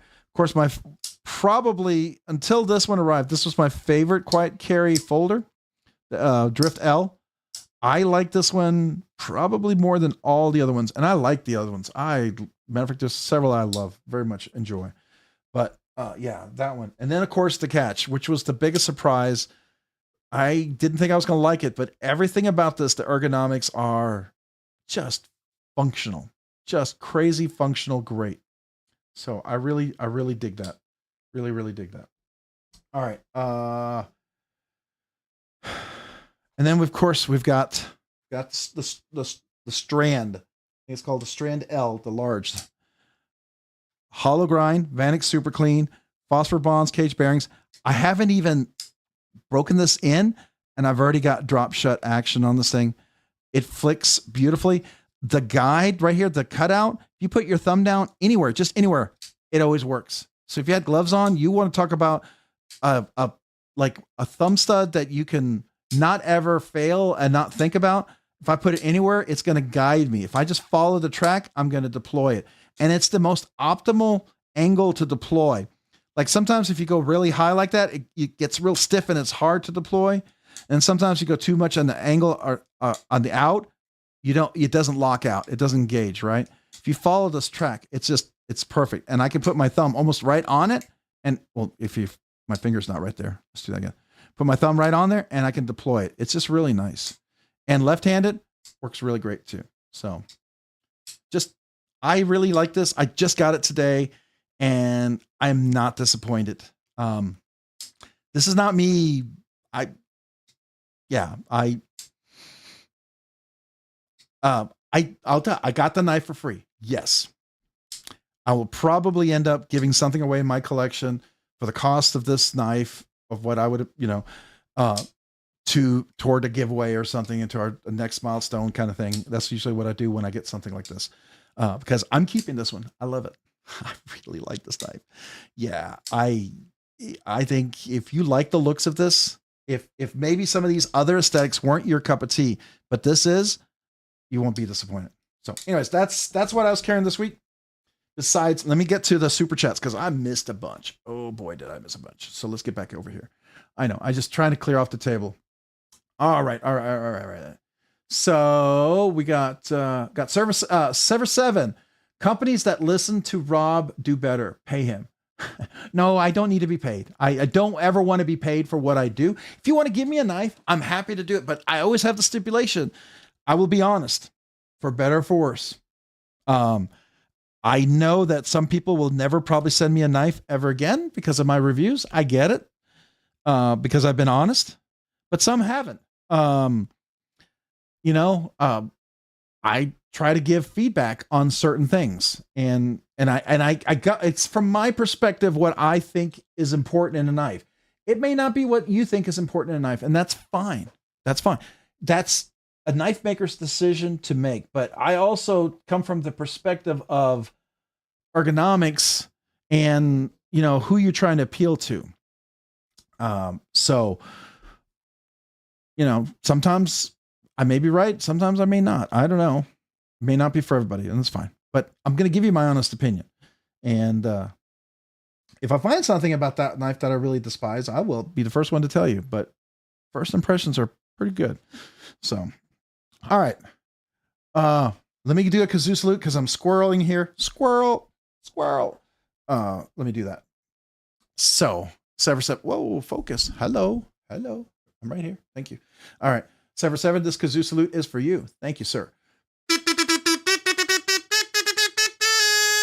Appreciate you. Thank you for that. And then we got Bradford Mitchell. Where is the mini FSD? And also, nothing looks good in burnt orange. I'm a Texas ex, so I'm going to let that slide. I understand. It's just like some people, all they see is burgundy. I get it. My son's going to Mississippi State and he's seen burgundy. I understand. That's fine. I totally get it. But I like burnt orange. What can I say? And I appreciate Mo Patty. I did it again. Sorry, Trish. I appreciate Stacy remembering that I love burnt orange for the sign. I know you may not like that either, but I really appreciate that. All right. But where's the mini FSD? I don't officially know what you're talking about just yet. Debating on that one.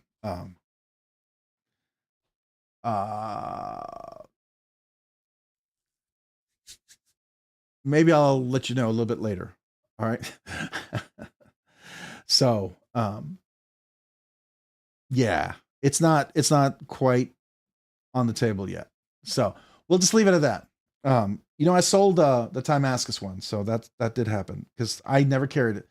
As the Timascus was cool, you saw videos, but it's one of those also because it was rather expensive and limited, and it was hard to carry, right?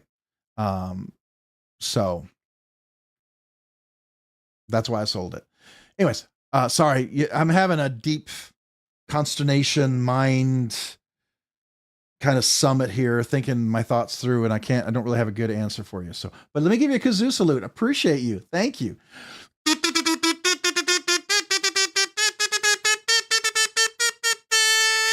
Appreciate you, Bradford Mitchell.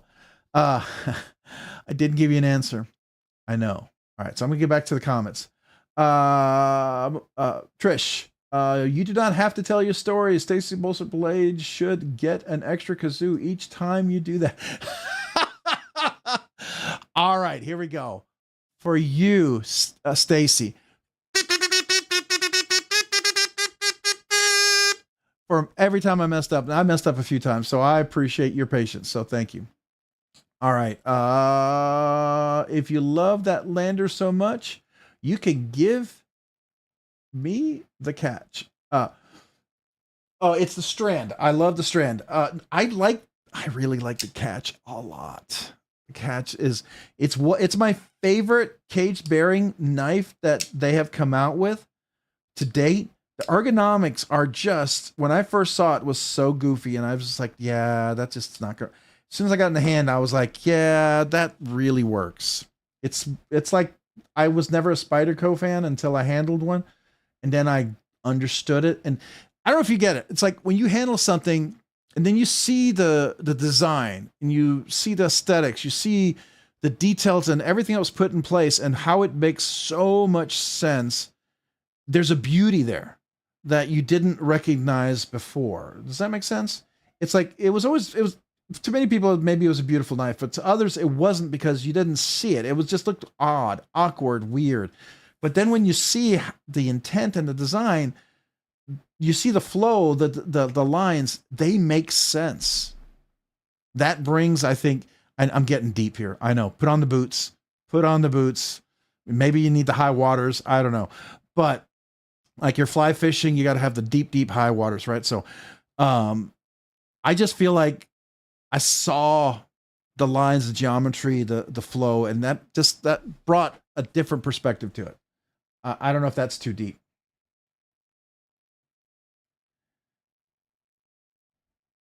Yeah, so it's War Room EDC. What's up, man? Appreciate you being here. Thanks for joining. Saying hello to Master Sergeant. Is there a Master Sergeant I didn't say hello to yet? Did I miss somebody else? I'm sure I did. Jeremy's EDC. Welcome, Solve 7. Appreciate you being here. Having a fire sale? Not today. Derek for Reels, Rob's Iron Knives 2026 Blade Show, Kazoo off Saturday night in the pit. two men enter, one man leaves. That would be epic. You know, they have a what is that, gummy bear? They have the gummy bear competition Saturday night in the pit. That seems to be an annual thing. I didn't know that, but that was a thing. Master Sergeant, Blade of the Year, those who carry Spyderco.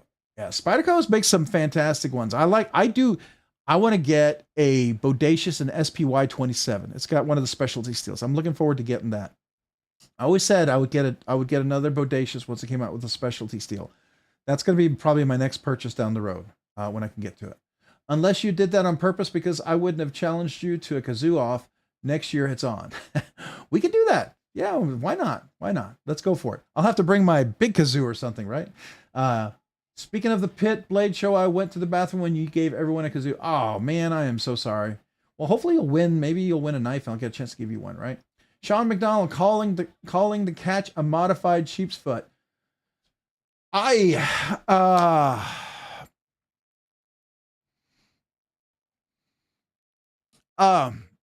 won't even tell you when I did the review and described this.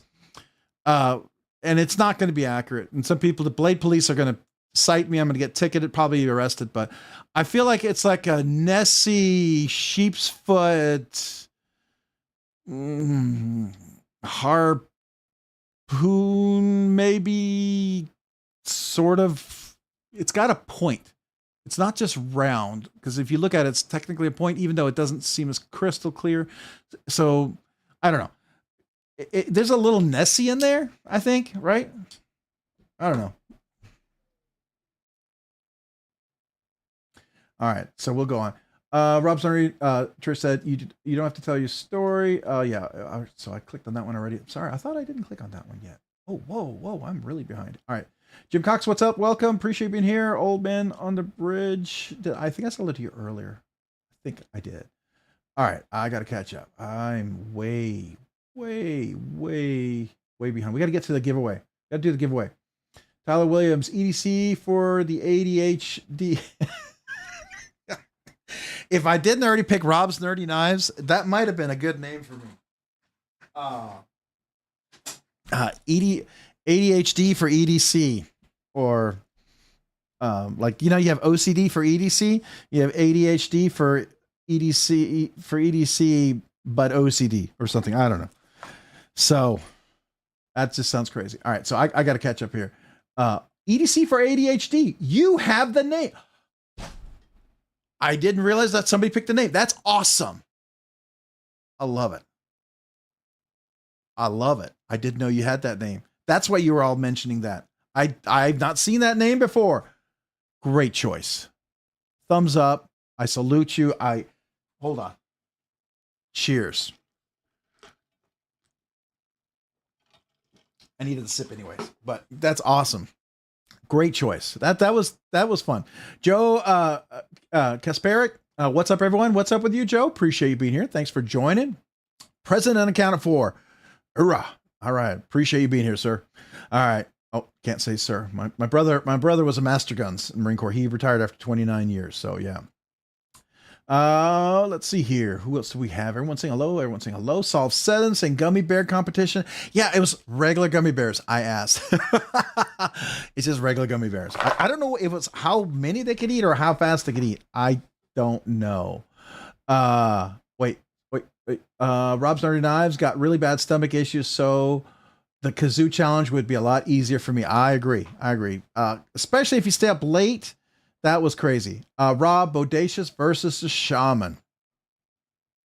They're both great. I like the Bodacious a lot more. I like the Bodacious with the Lynch Northwest scales. Lynch Northwest makes the best scales right now that I know of right now for the Bodacious. But I need to get a set of Rockscale Design scales. I need to reach out and ask him if I can get a set of those when I buy the SPY 27 Shaman. I mean, a Bodacious, because I have yet to try theirs. That's the one set of scales I would really like to compare it to, because those are the two that, I go to. I don't think there's any original goat for the Shaman or the Bodacious yet. I haven't seen it. I don't know if it's in the works, but I don't know anything about that one. So I would like to try that. I do like the Lynch Northwest Bodacious scales. They're great. So it's tough because one, you have the finger choil. It's kind of a classic design. It's real, like just a heavy duty knife. The other one's a little thinner, sleeker, more EDC friendly. Doesn't have the choil, but definitely has a larger blade. So there's more to work with. So it's kind of like one of one, six of one, half dozen of the other. I mean, depends on the mood and what you want in the day. I would probably get both. I didn't like the Bodacious I had in S30V blade steel. Not that it's a bad, I get it. Spyderco's S30V heat treat is probably better than most people's steel's heat treat. I get it. I understand that. I totally understand that. I personally, however, like the fancy steels. Sorry, I need to get this up over here so I get my count. I personally like the fancy steels. That's why I was looking forward to those. So it's kind of up to you. Do you want the finger choil? Get the Shaman. You don't want a finger choil? Get the Bodacious. Both great blades. You want a thinner knife? Get the Bodacious. You like the curved, contoured scales of the Shaman? Get the Shaman. There's an argument for each. They're both really good knives. They're very similar. So I couldn't go wrong with either, honestly. Just, I like the choice in steel. Sean McDonald, I'm so noob, I feel like I am standing still in the freeway. Well, we've all been there. Gabe Harlan, what's up? Shaman would be my pick. Yeah, I fair enough. Dale Lane, saying hello to Nespoon. All right, saying hello. All right. I would say that was me. So I started off with a Gerber Easy Out I bought when I was 18. Had that forever, still have it. Then first big knife I bought, I thought was a big knife, was an AUS 6 CRKT. I forget the name of the knife. They still sell it at Cabela's. It was like a $40 knife. Man, I spent the big bucks, $40 on a knife. I couldn't believe I spent that much. Who would ever spend that much money? Then I went back to Cabela's and I saw a mini barrage Benchmade, and it was a Cabela's version, orange. It was on sale for just under $100. Well, it was over $100 with tax. And I bought that. I couldn't believe I would spend that much money on a knife. That was insane. I had just elevated to a whole new, and it had D2 steel, that fancy D2 steel, you know, that real cutting edge, brand new. Now, D2 steel, to be fair, was pretty cutting edge a while back. It was like the premium steel at the time. So I got that, loved it. And then I got, like anybody else, if you start off with Benchmade, or if you start off with Spyderco, I went Benchmade crazy. I bought tons of Benchmades. Then I discovered Zero Tolerance and some other ones. And then next thing you know, I started learning about steels, heat treat, and all that. It just takes time. Just don't rush it. The one thing I would tell anybody when you collect knives, buy what you want and what you like. First of all, you got to like the way the knife looks. You got to like the way the knife feels. If those two things don't do it for you, don't get it because everyone says this is a knife you should get. I bought some interesting grails. I had a Chris Reeve Umnums on. It was actually Combat Wilson milling, which I didn't know was very special, but I bought that. I think I saw it on DLT trading. It was just available and I bought it. Didn't know back then that was a big deal. So I bought it. Just, hey, there it is. You know, apparently that was very limited back then. And it was the most uncomfortable knife for me. It's not my, I love the look of the knife. Absolutely one of the best looking Chris Reeve knives out there. I just love it. It was the Tonto blade. Just gorgeous, gorgeous knife. But it just ergonomically just didn't work for me. So it also destroyed 6 pairs of pants because it was not glass bead blasted. It was sand blasted. If you remember sandblast, it was basically a sandpaper in a pocket. So yeah, I learned that. Buy what you love and then you're going to enjoy it. So take your time. Don't rush. Check out the knife if you can. Feel it first. See what you think. Sage 6 blade for the year. Sage 6 is fantastic. I asked them at the blade show at the Spyderco booth. I said, hey, pair of 3 coming out with a button, PM2 coming out with a button. And they're like, you know, they're like not discussing, reacting, anything. And I'm like, okay, you know, everyone reacted like crazy on this. I mean, most of us would probably redo our whole collection for that button. I'm just saying. I mean, it's cool. So some people may not, some people may. All right. Kevin Santer, hello, welcome. Appreciate being here. OCD for ACD. Yeah, you're welcome. Yeah. I was very impressed by that. Sorry. Finally got to that. Robert Bobtism Austin, $2 super chat. Thank you. That was some pointy poon. Yeah. So, I'm sure I get totally distracted. We got to get to that giveaway, man. I am totally squirreling tonight. Kazoo salute for you. Appreciate you, Robert. This is for you. Appreciate you. Thank you for the super chat. Let me just scroll down here trying to, oh yeah, I'm so far behind. It's ridiculous. It's ridiculous. Fookdoozle, what's up, man? Appreciate you being here. R Shear, what's up? Appreciate you being here. Thanks for joining. Life Survival, hey, what's up? Appreciate being here. I have the Rockscale for my Bodacious, and it's an, oh, did you get it? You like it? Okay. That's good to hear. That's good to hear. RGT scales are the best. I have RGT scales. I have Rockscale Design, and I have original Goat. I've had several other Lynch Northwest. I like them all.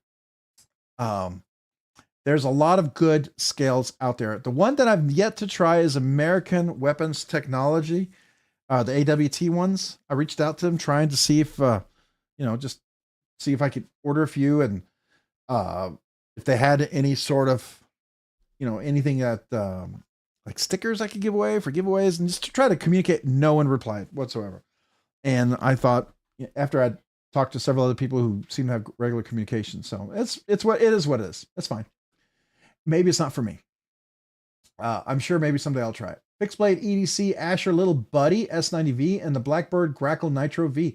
Yeah, we were talking about that tonight, right? So just so you know, talk to Vincent. So here's the Nitro V that I got in, and then here is the MagnaCut one that I've had, right? And actually, yeah, I switched the knives because they fit each other's sheath. So this is the Nitro V. You can get the blue or the black micarta scales, and then this is the MagnaCut. This is the G10 or the titanium scales. Fantastic knife. If you're ever looking for a budget fixed blade for something less than $200, that Grackle is fantastic. Sorry, squirrel. For bodacious. Okay, for the bodacious, it's in purple. What's in purple? Oh. All right, so BEDC. Brian, what's up, man? Member for 18 months. I'm late. I made it. Hope the fam is doing well. Much love to everyone. Well, Brian, man, it's good to see you. BEDC. If you haven't checked him out, go check his channel out. Let me give a big kazoo salute to Brian there for being a member for 18 months, man. Nerdy Knives Nuts. Thank you, Brian. This kazoo is for you, man.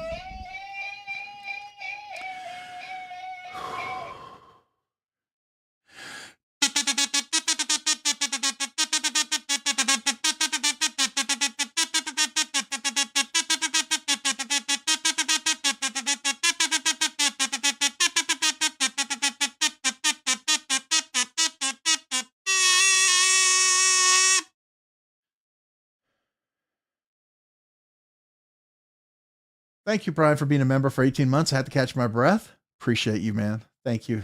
I'm always blown away and humbled by people being members for that long. It's just, wow. Thank you. I don't, words aren't enough, but I'm going to say them anyway. Thank you. Okay. So I made sure I got everybody. Did I miss anybody? If I missed anybody, please let me know. Okay. We're going to go back so we can get to the giveaway. All right. So you saw the link. By the way, there's a giveaway tonight. There's a link pinned in the description. There's a video. Go to the video, leave a comment. Make sure your comment is PG. I would avoid no duplicate. Don't leave more than one comment. Leave one comment. When I read what the comment picker says, duplicate comments will be ignored. So that to me would mean if you have one, you're not duplicate. If you have two, there's a duplicate, and one is a duplicate of the other, and it sounds like both might be ignored. So leave one comment. I would avoid emojis, though I know one person got picked with the same emoji, a simple emoji. You do you. If you want to do emojis, go for it. But I've yet to see people with lots of emojis win. So do what you want. Also, you got to be 18 years or older. Yeah, I only ship to the USA. I don't care where you live. Just have to have a proxy to ship somewhere. If you win and you're called, you have to be present. You have 60 seconds after I call your name. If you say you're the winner, then you have to email me your name and address, YouTube handle, and what you won. And then you'll confirm. You have to confirm who you are. There's a process after that. I'll send you screenshots. Super simple. By providing me your address, you are adhering to your state and local knife laws wherever I'm shipping it. That's it really to enter. It's super simple. Just want to tell you that. Just make sure, comment PG. Just leave one comment. Maybe avoid emojis. And then you're good to go. So let's see what is in the giveaway. All right, Gary Sims. Hey, what's up, man? Appreciate you being here. Thanks for joining tonight. I don't think I said hello to you yet. Illuminati Ninja, what's up, man? How are you, good sir? Welcome, welcome, welcome. How is the recovery going? Is there light at the end of the tunnel? Are you feeling like there's got a plan somewhere? Things are getting hopeful, maybe? I don't know. I don't want to, just want to encourage you, man. Appreciate you. Jason Carl. There's a giveaway tonight. There is a giveaway tonight. So let's go to the desk real quick. So here's the giveaway. So let's look at, we have a Civivi. I'll throw some stickers out. Of course, you get a kazoo. You get to pick your own color kazoo. I've got a bunch of stickers. Let me just kind of drop them all out. And so you're going to get a coin, RNK coin. There's a lot of stickers in here. I have a lot of channel stickers, so let me put those off to the side just for now because I like to talk about the channels. Knife Freak Show. I believe that's the Knife Freak podcast. So that's with Jonathan McNeese and Chase Boatwright. DLT Trading, good place. Sencut. This is McNeese Knives as well. Vanik Super Clean. This is Quite Carry. Rips Garage Technology. Somebody was talking about them earlier, so there you go. Right. NCC knives. That's Nick, awesome custom knife maker, super cool guy. We got Holt Blade Works, if you know, some really premium knives. They make some fantastic knives.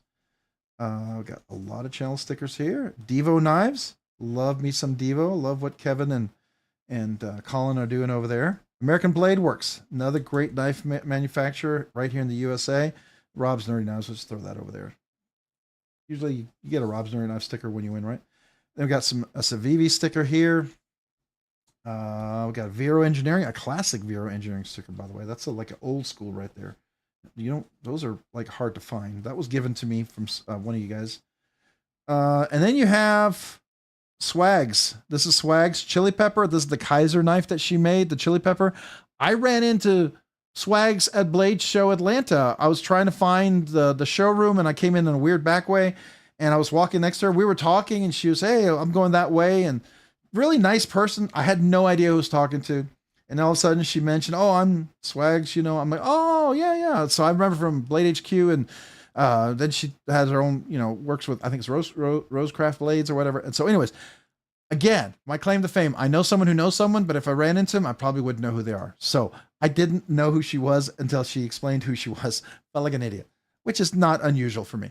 All right, so then we have Lynch Northwest Clips, GP Knives. You're always going to get some amazing stickers here because I get a lot of stickers from Blade Show, and I try to make it a real big part of the giveaway. So hopefully if you like stickers, you've got something you wanted to put on your wall. There's definitely some cool things to do. QSP sticker, QSP Knives. Okay, that one's coming back. I don't know. Is this a channel, DNK? I think this is a knife maker. I don't know. You guys have to tell me, right? So, and then we got Black Rifle Company, just because that's the coffee I drink. So I had a sticker and I figured I'd just throw it in there for somebody. If you like coffee, I like their coffee. I mean, I like it. Hold on. These are all channels. These are all channels. Oh, EDC, EMP for EDC. He's coming out with that new Nimble. The new Nimble is supposed to be like the relative version of the Nimble where the flipper doesn't get in the way and you don't get your finger cut.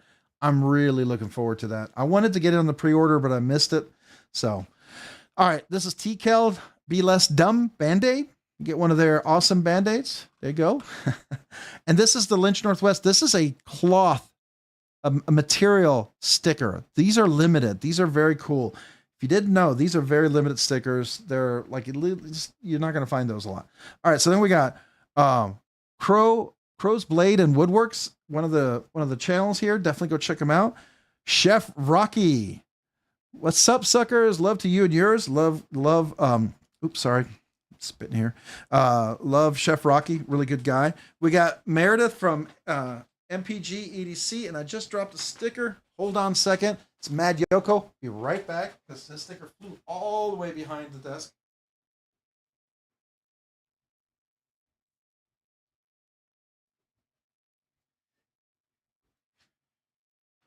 It's almost like Mad Yoko was mad at me. When I dropped a sticker, he like flew like he was mad.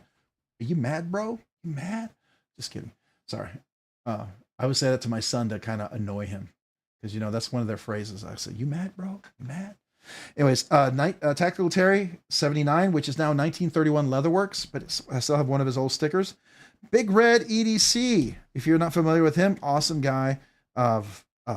He has his Saturday Night Live stream. Bluminati Ninja and Twisted Sis. We were just talking to Bluminati Ninja earlier, and he said, all you guys have been our greatest support group. If not for y'all mobilizing when you heard of the situation, we'd still be really lost. Man, that's awesome. That's cool. That's something worth smiling at. That's just stinking cool. I appreciate you sharing that.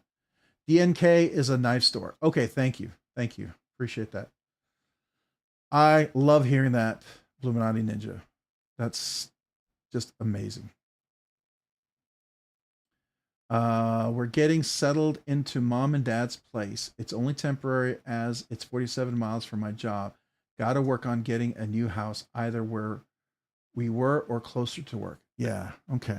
Well, at least you have a place temporarily, right? So that's that's good for stuff. Sorry, that's 47 miles away. That's a long drive. I used to drive an hour commute in and an hour commute out to work. And I was driving from North Austin to South Austin. And it was a 49-mile drive. A 49-mile drive. I hated it. So I'm not just saying, I did it. I did it for over a year and a half. It's doable. I get that it's not the best. I understand, but it's doable. So hopefully they'll work out. Splitting slices, another challenge. I ran out of his stickers, but I got some extra. I got an extra one from somebody else that shared some stickers with me. So that was kind of cool. Got weld and carry right here.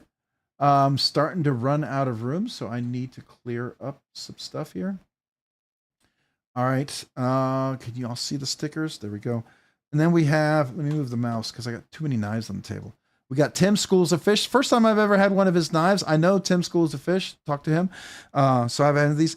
My favorite, most patriotic sticker, Caleb 1776. Man, his stickers rock. Every time I see it, I just feel like freedom. I feel like I just got to yell out freedom, right? I don't know. It just makes me want to, I don't know, just run with a musket and go fight, you know, the Reds, you know, the British.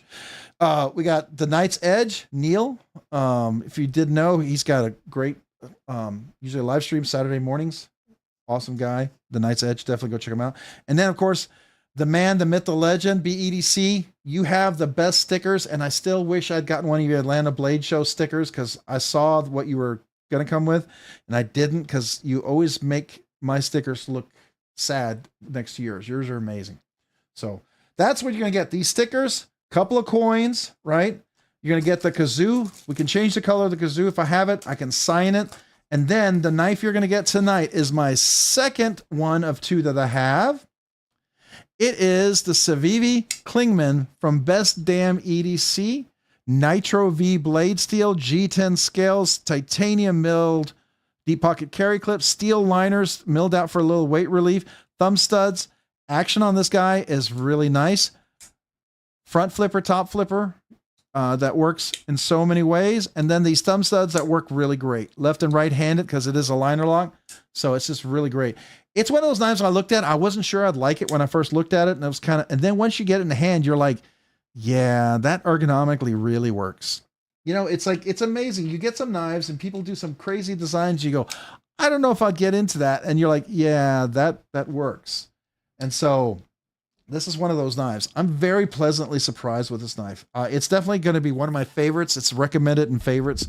I really like it. It's a knife I would buy if I had a friend that I was going to give a knife to. I'd buy him one of these. I'd lean toward that right now to get him.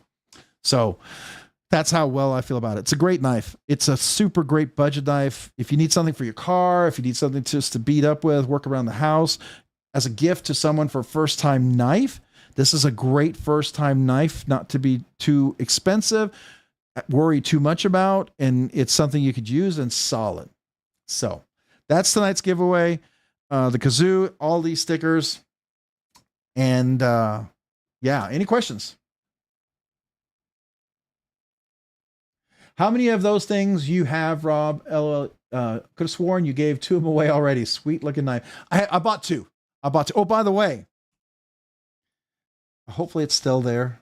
Yeah, it's not permanent, but Taylor Martin signed it. He signed a Civivi sticker.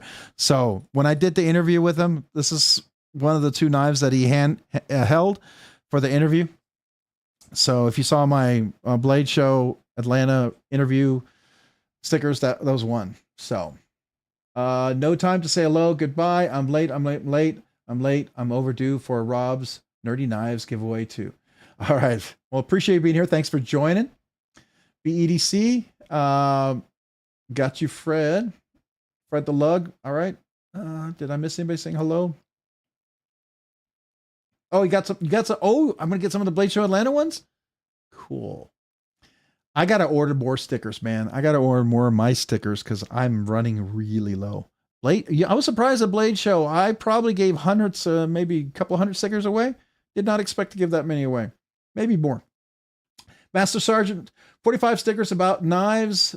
is like being invited to a potluck where every single guest brings a different kind of pork, oddly specific, wondering if someone's trying to send you a pointed message. Yeah, we're a little obsessive about our knives here. We love it. Hey, Twist Assist 76, what's up? Gabe Harlan, what's up? Appreciate you being here. I don't think I said hello to you guys. If I did, well, hello again, but I don't remember saying hello. Roger Baker, did I say hello? I don't remember saying hello. If I did, hello again. Paul Mills, I know I said hello. Okay. I think I'm kind of caught up here. All right, so this is the giveaway tonight. Any questions about that? This is the Budget Banger giveaway. I definitely made the sticker pack pretty epic because of Blade Show, and then these awesome poker chip coins, thanks to Hoffy, who makes these. These are amazing. This orange one is my absolute favorite color. I really love this one right here. This is one of my favorites. I kept one for myself. Obviously, it's going to be my collection. I'm actually going to make I'm going to frame the different coins at some point. That's what I would like to do. And then you get one of the classic RNKs. So that's tonight.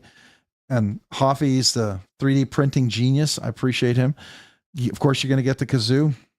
And I think we are pretty close, if I'm not mistaken. I'm going to look at something real quick. I think we're getting close to the 9K. So we're 139 subscribers away. Could happen maybe in 2 weeks. Maybe 2 weeks we might be doing the 9K giveaway, which would be good timing. We'd be into July. We'd be able to do a members giveaway along with the other giveaways. So I've got the things lined up. You saw the video. So I'm super excited about that. I think that's going to be fun. All right. So let's go. William Hornbostel, welcome. Appreciate you being here. Thanks for joining. All right. So let's go ahead and let's review real quickly what we're going to do for the giveaway.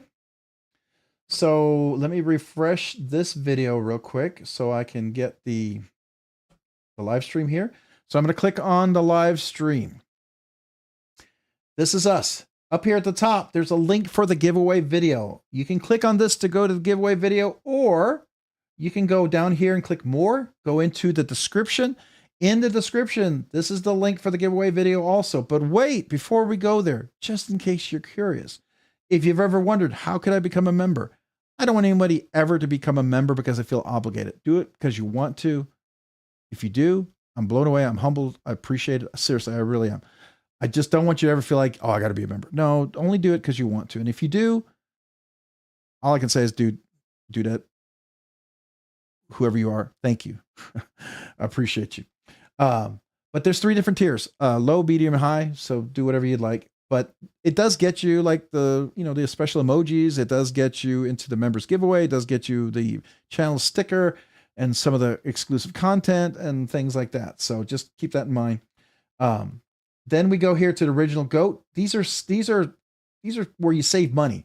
If you want to get the original Goat scales like the Manix 2 FRN, you want the aluminum scales, you buy them here. You can save 15% using RNK10. Skiff Caged Bearings or thick washers, you can save 10% using RNK10. So original Goat is RNK. Skiff Caged Bearings is RNK10. Then you got Rockscale Designs as RNKRSD. You save 10%. BladeBinge, if you go to their shop, like when they drop that Knoll knives, anytime they sell a knife, you can use this code RNK10 and it saves you 10%.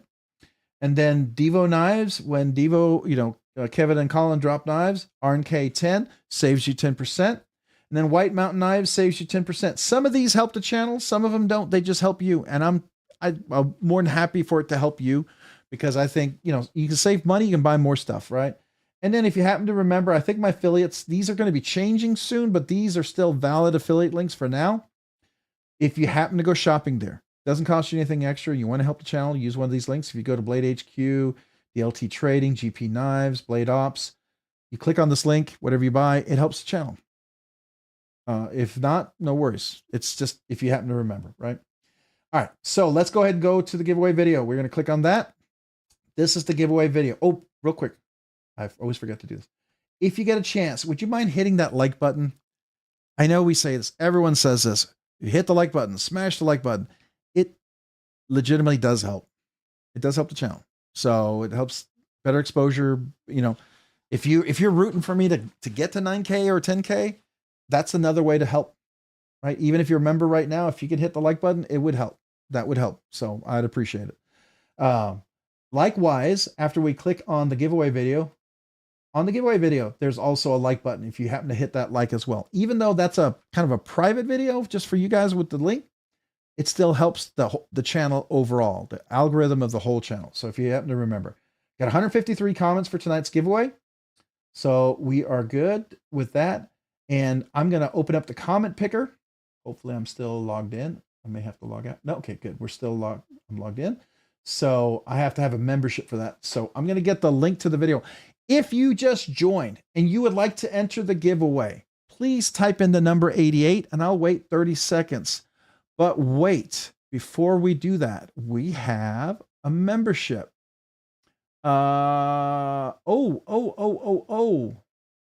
Twisted Sis 76. I didn't get a chance to welcome you back to Nerdy Knives Enthusiast. Twisted Sis 76. I'm so sorry. This kazoo salute is for you. Welcome back.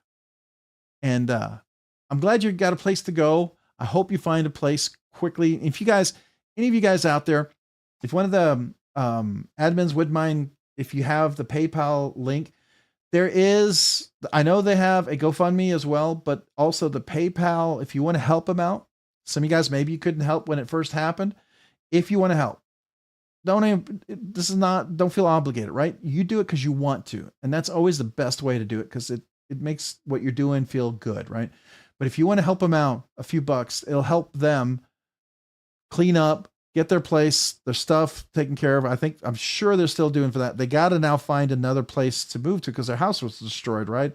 So you've got a lot of stuff that they got to do. If you want to help them out, definitely do that. But Twisted Sis 76, appreciate you. This kazoo salute is for you, and thank you for being a member.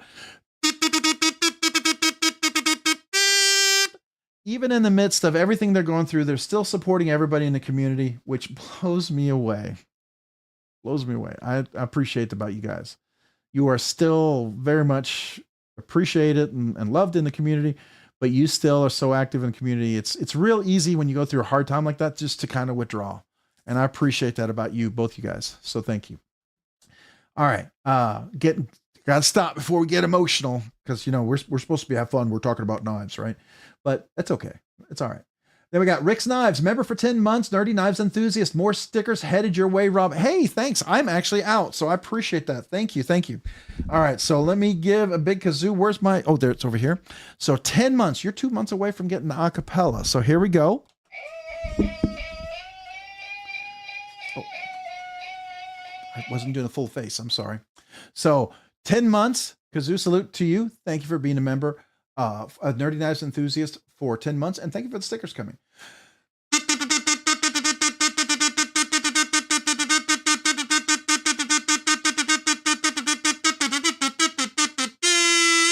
Appreciate you, Rick's Knives. I used more oxygen than I thought. Hold on. I realized as I was talking, I'm like, there's no oxygen in the lungs. You can't keep talking. Okay, there we go. All right, I'm back. I'm good now.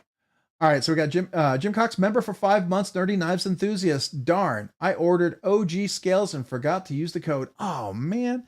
How soon did you do it? You could reach out to the customer service and always ask. Save you the money. I mean, sure, it's going to help me, but might try to see if you can say, hey, I remembered I went here because Rob's Nerdy Knives, and he had the link, but I forgot to put it in. I got so caught up in the scales. Is that still a possibility? No worries if not. You can always be real open-ended, kind of like that. They might. Who knows? Maybe they'll give you credit toward another set of scales. I don't know. I'm just saying.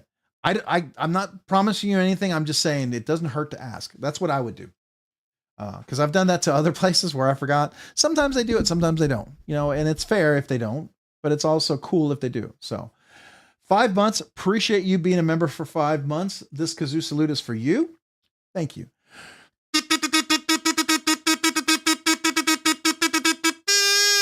Appreciate you. All right. So then we got Levi Weaver, member for 5 months. It's rigged. Who rigged it? Who rigged it? I got to find that person. If it better not be the comment picker, because then I'm gonna be mad because I've been paying for that thing. That better be fair. All right, Levi Weaver, my kazoo salute to you. Appreciate you.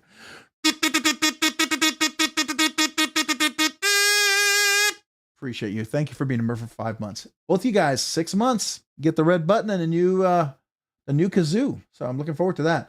Like Dale Lane, member for 6 months. He graduated up to the trombone kazoo. So ordered 2 pairs of OG scales with RNK this week. Awesome. That's pretty cool. That's cool. 2 nice pair. Oops, sorry. I gotta get a drink. Hold on. Choking.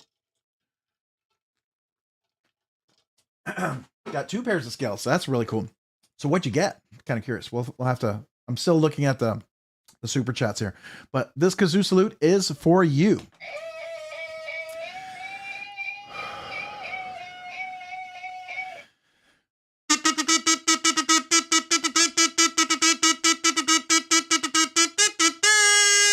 Appreciate you, Dave V, for being Dave V. What? Dale Lane being a member for 6 months. I was looking down and there's another name. So Dave V, member for 8 months, Nerdy Knives Enthusiast. So thank you for being a member for 8 months. Howdy, Knife Fam, chilling, mostly lurking. Good luck, everyone. All right. So appreciate you, David V. My kazoo salute to you. Thank you for being a member for last 8 months.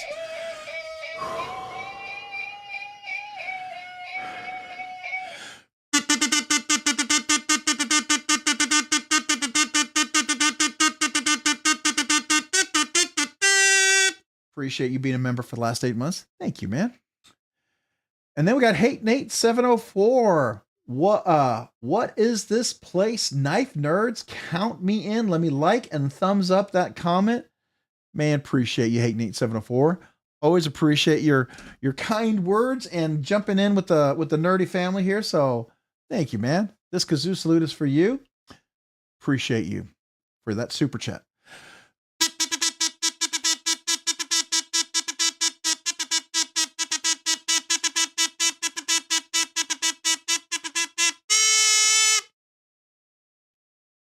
My breath. I don't know why I lost my breath on that one. I think I breathed out when I should have breathed in. But appreciate you, man. Thank you for the super chat. And I was just about. Oh my goodness. Let me go over here real quick. Thank you, Cat Scratch, for being a member for 1 month. Dirty Knives Enthusiast. Hey, my first chance to delay. Awesome giveaway, man. Well, I appreciate you, Cat Scratch. Delay away. Appreciate you. This kazoo salute is for you. Thank you. Appreciate you being a member for a whole month, man. Start of something beautiful. I appreciate you, man. I'm always blown away. Like whether it's 1 month, whether you just sign up, whether you've been a member for a long time, like some of you guys have been a member for 2 years. I thank you. I do mean that. Always looking out. You are the true GG. I appreciate that. Oh, you must be talking about Hate Nate 704. He is the true GG. He's a true OG or true G. I would agree. I would second that, Mick Ranger. I think that's who you're talking about. And that's what I'm going to assume that's who you're talking about. I'm going to go with that. Sever 7, thank you. Did you forget about the knives you sent when you were here? You've seen when you were here. Ah, okay. All right, Robert Baptism Austin. OMG beer store closes soon. Uh-oh. Gotta get some beer. I need some beer. What's your favorite beer? I really like Jaeger. Not Jaeger. Not Jägermeister. Oh my gosh. Oldest brewery in the United States. They were a milk factory during the abolition and made it through somehow. Yingling. I love Yingling. We can go into lots of beers. We won't go there. The squirrel. All right, let's go back to the giveaway. This is the giveaway tonight. It's the Klingman. It's all these massive amounts of stickers, the kazoo, a couple of coins, and obviously the Klingman, actually with a little signed Civivi sticker from Taylor Martin himself. And then let's go ahead and go to the website. But hold on just for 1 second. We have Major Pal, member for 14 months, Nerdy Knives Enthusiast. Doot, All right, you got it, Major Pal. Thank you for being a member for 14th month. This kazoo salute is for you, sir.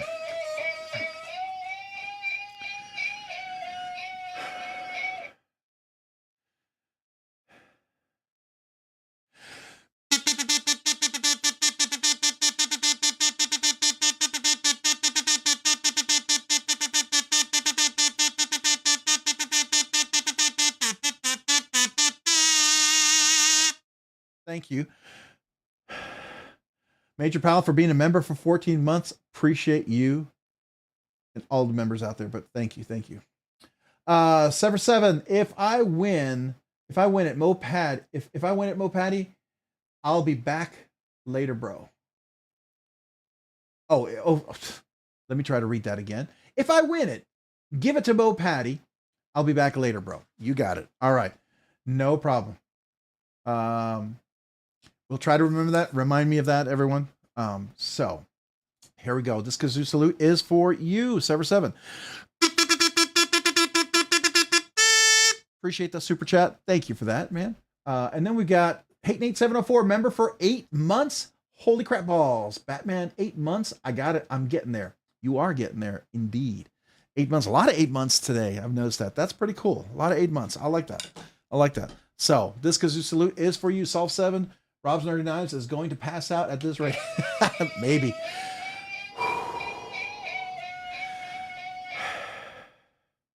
This kazoo salute is for you, Hate8704.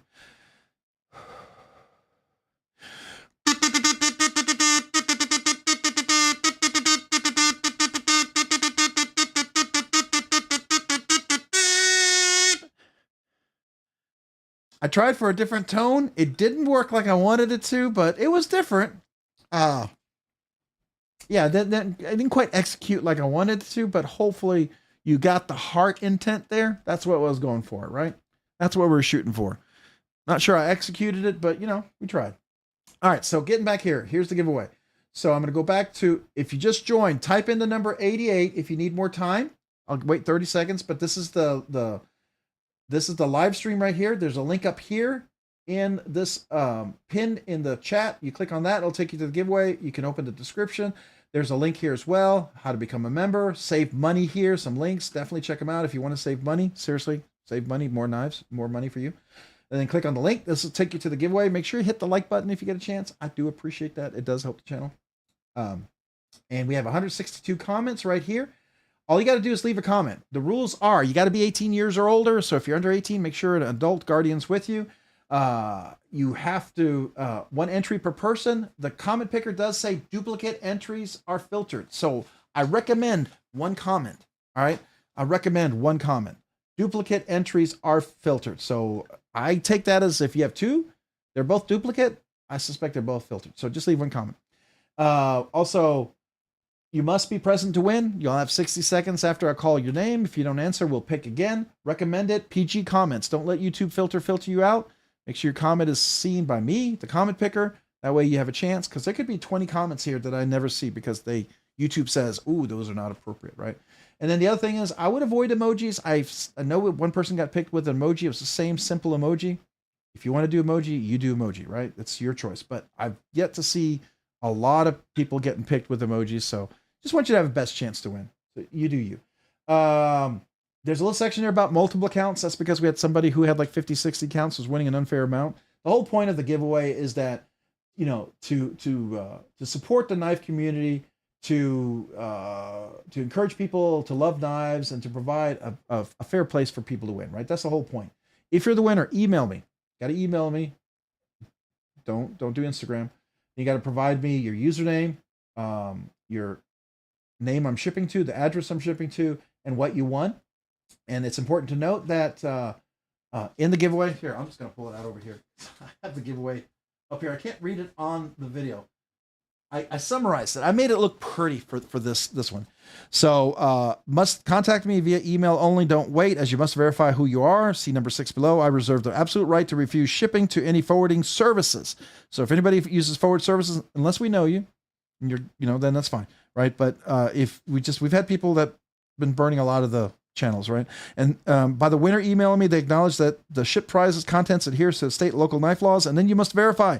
So don't wait to verify. I'll send you an email. Follow the steps exactly. Cut and paste. You do that. That's it. Failure to do any of those, you'll forfeit the prize and I'll get redrawn next week. That is all there's to it to enter.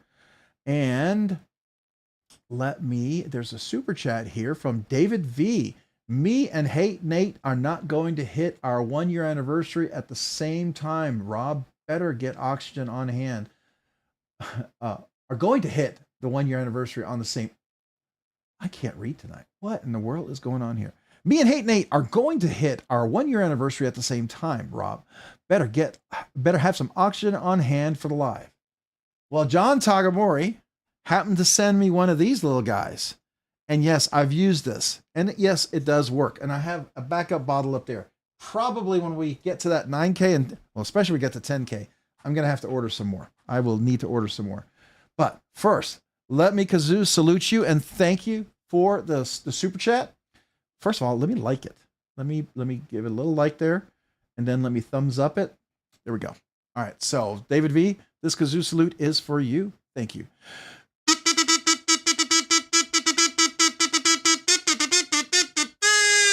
Appreciate you, David V. Thank you. All right. So Mole on the Bay, what's up, man? I just saw you. Gnarly Charlie, what's up? Appreciate you guys being here. Bama fan. Appreciate being here. Ginger Fisher 75. Joe Kasperic. I think I said hello to you earlier. I think. And then I think, who else did I miss? I think that's all the ones I see for now. Yeah. Okay. I think we're kind of caught. Dan Stan EDC. I know I said hello to you earlier. I know I said hello to William. Yeah, I think, Matt Mayer, I think I said hello to you earlier. Oxygen deprivation already. Probably so. Maybe I live in oxygen deprivation. I don't know. Who knows? Maybe that would explain a lot, right?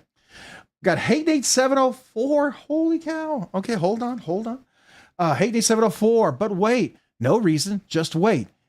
Is that too much to ask? No, it's not. I mean, really, man. I'm just asking. Don't be mean about it. I'm not the one you hate. Oh crap, wrong chat. No, not really. Blah. Hear that? Delay. I'm in the clouds, man. That's awesome. That's awesome, man. Thank you. My Kazoo salute to you. I appreciate you, man.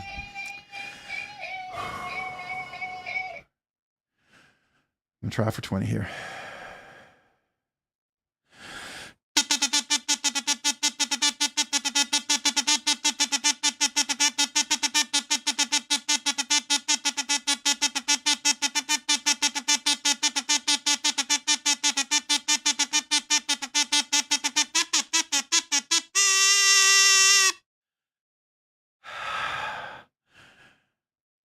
As I breathe, I'm gonna hit thumbs up.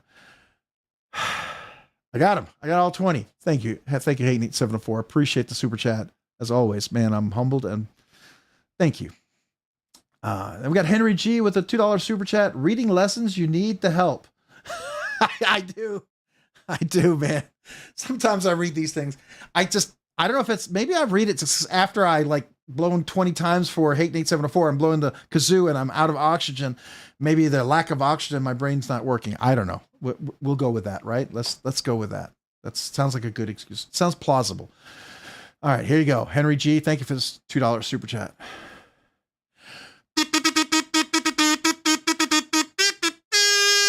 Appreciate you, man. Thank you. All right. I think we're caught up. Okay. All right. So now we're going to go back to the giveaway video. So real quick, here we are on the giveaway video real quick. This is the giveaway entry. Go ahead and I'm going to hit refresh. We have 100, it looks like 153 entries. Did we get a couple more? 162 entries with 155 views and 103 likes. Thank you for the likes. It does help. I'm going to go ahead and get a copy of the link. Just make sure your comments are PG, right? One entry would avoid more than one. It ends in ANM. So I'm going to copy the link. I'm going to go over here. We're going to see how many unique comments do we have. Scroll down here. Let's get our total number of comments. I thought it said 162. 162. So 162 unique entries are here. We'll do the giveaway here in just a second. If anyone just joined and you need more time, type in the number 88. I will wait 30 seconds for you to enter. If you need a little more time, type in the number 88. I saw a bunch of 42s. Is Paul I might here? I haven't seen him. Maybe he's not here tonight, and that's totally fine. K Kim 5000, what's up? Appreciate. Dang, even his chest around his neck is turning around. That's a lot of oxygen. I've been blowing that kazoo quite a bit. Absolutely. All right, so we got David V. Oh, Sheila. Wait. Oh, you gotta like Sheila. Oh, Sheila. There we go. Well, appreciate the super chat. Thank you, David V. Let me give you a big kazoo salute for that, and give somebody maybe a chance to enter if you haven't yet. This kazoo salute is for you.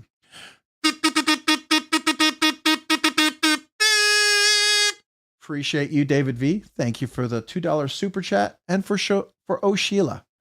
Gotta love her, right? Gotta love her. She and her friend, they like knives, don't they? If you're a friend of Tri-State EDC, which I'm sure a lot of you guys know, he's a great channel. He's hilarious. He's funny. It's a little edgy, but he's funny. If you're okay with edgy, I think you would really enjoy him. But he watches this knife channel. I think it's pretty cool. And Sheila, they sell interesting knives is the best way to describe it. I'm trying not to be disparaging, but interesting knives. Let's just say that. All right. And he is hilarious. I agree 100%. Matt, he is hilarious. He is just, and he is, by the way, if you didn't know, and some of you guys do know this, he is as real on the live stream as in person. He has that much energy all the time. I kid you not. He is not putting on a show for you. That is Cole in real time. Cutlery Corner. Thank you, Hoffy. That's right. Cutlery Corner. So yeah, absolutely. That's hilarious. All right. So we're going to go back here. Let me go ahead and hit refresh since we had a chance to do real quick. Let's see. I have 162 entries. Did another person get a chance to enter? I always like to hit refresh just in case. Nope. No extra people have entered. So we're going to go ahead and copy the link. I'm going to go over here. It is 8P8BV. I'm going to copy that. We'll go back over here, go to the top. We'll hit refresh. We'll go down here. We'll paste in the link. We'll go down to the bottom. We'll get our total count. It should still be 162. 162 entries, and I'll count to 10, and then we'll go ahead and do the giveaway. So good luck to everyone. I want to say two things. I'm not trying to draw this out, but one, I'm likely not going to have a traditional live stream next week. I'm traveling to Mississippi State for my son's freshman orientation. That's happening Monday, and we'll be driving back from Mississippi. I am going to try to do a live stream from the car. I don't know if we can do a giveaway during that because it's going to be spotty connections at times, but I'm going to try the live stream from the car. So if you want to join the show and the experience from the car and the maybe spotty connectivity, come back for that. It'll be interesting, but I'm not guarantee you're going to see the same maybe live stream experience you're seeing here. But I just wanted to let you know about that. So I will attempt to do the live stream from the car. So hopefully it'll work. But yeah, we got to get there for his freshman orientation. So got to take a little drive out there. All right. So good luck to everybody. If anybody needs more time, you just join. Type in 88. I'll wait 30 seconds, but I'm going to count to 10 unless I see an 88. So here we go. Good luck, everyone. We'll be back not next week, but in 2 weeks for officially a next live stream giveaway. 10, 9, 8, 7, 6, 5, 4, 3, 2, 1. Good luck, everyone. Here we go. And tonight's winner is... The winner is Iron Butter Knife. You're fantastic, Rob. Thanks for the opportunity. Iron Butter Knife, are you here? Hopefully you were lurking and listening. Iron Butter Knife, I'm going to go ahead and set the timer just to be fair because I adhere to the rules for the sake of everybody, right? So that everyone's treated equally. Iron Butter Knife, just need you to tell me that you are here. Tell me you are here and I will verify who you are. David V, I'm going to come back to you for your 8 months membership. So, oh, wait. Oh, whoa, this one's way behind over here. Hey, there you are. There you are. Hold on. I'm going to just look at your channel. Iron Butter Knife, Iron Butter Knife. Congrats, Iron Butter Knife. You are tonight's winner. So now I'm going to get the email address with this really, really fancy sign, by the way, from Stacy. You see that? Fancy, fancy sign. What do y'all think of that? All right, so we're going to put that down over here. I'm going to go back to the desktop. Congratulations to Iron Butter Knife. And here's the desktop. So email me at robsnerdyknives@gmail.com. Okay? Email me at robsnerdyknives@gmail.com. So now, Iron Butter Knife, I need 2 things from you. One, I need to know, what color kazoo do you want? Do you want the yellow or do you want a different color? As long as I have it. I think I have 7 colors now, except for blue. And then, do you want me to sign it? Some people like me to sign it. I just take it as an opportunity to say thank you. But if you're going to give it away to a grandchild or a child, or you don't want the Sharpie on there, I get it. No worries. But I just offer it because people seem to like it. So I just want to offer it if you would like me to. So what color do you want? And do you want me to sign it? You let me know. Those are the 2 things I need from you. Did he already answer? And did I miss it? Trying to see if I missed it. You'll have to let me know if I missed it.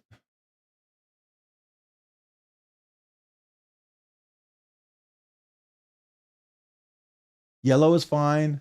Will be given to my grandson. So probably no Sharpie, right? So we'll leave the Sharpie off for that. No worries. Sounds good. I'm assuming that's what, when you say grandson, I immediately assume no Sharpie because the kid will put it in his mouth, and I wouldn't want a Sharpie on that. So that's what we're going to do. Unless you tell me otherwise, I would try to find something different then.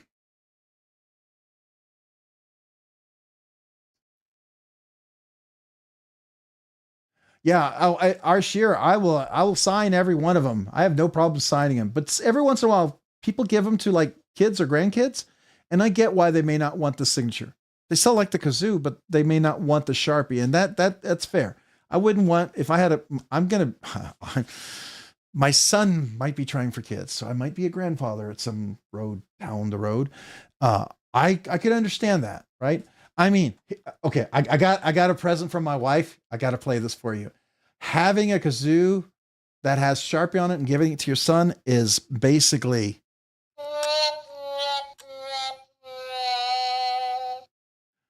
there it is. What do y'all think about that? She gave me that. That's hilarious.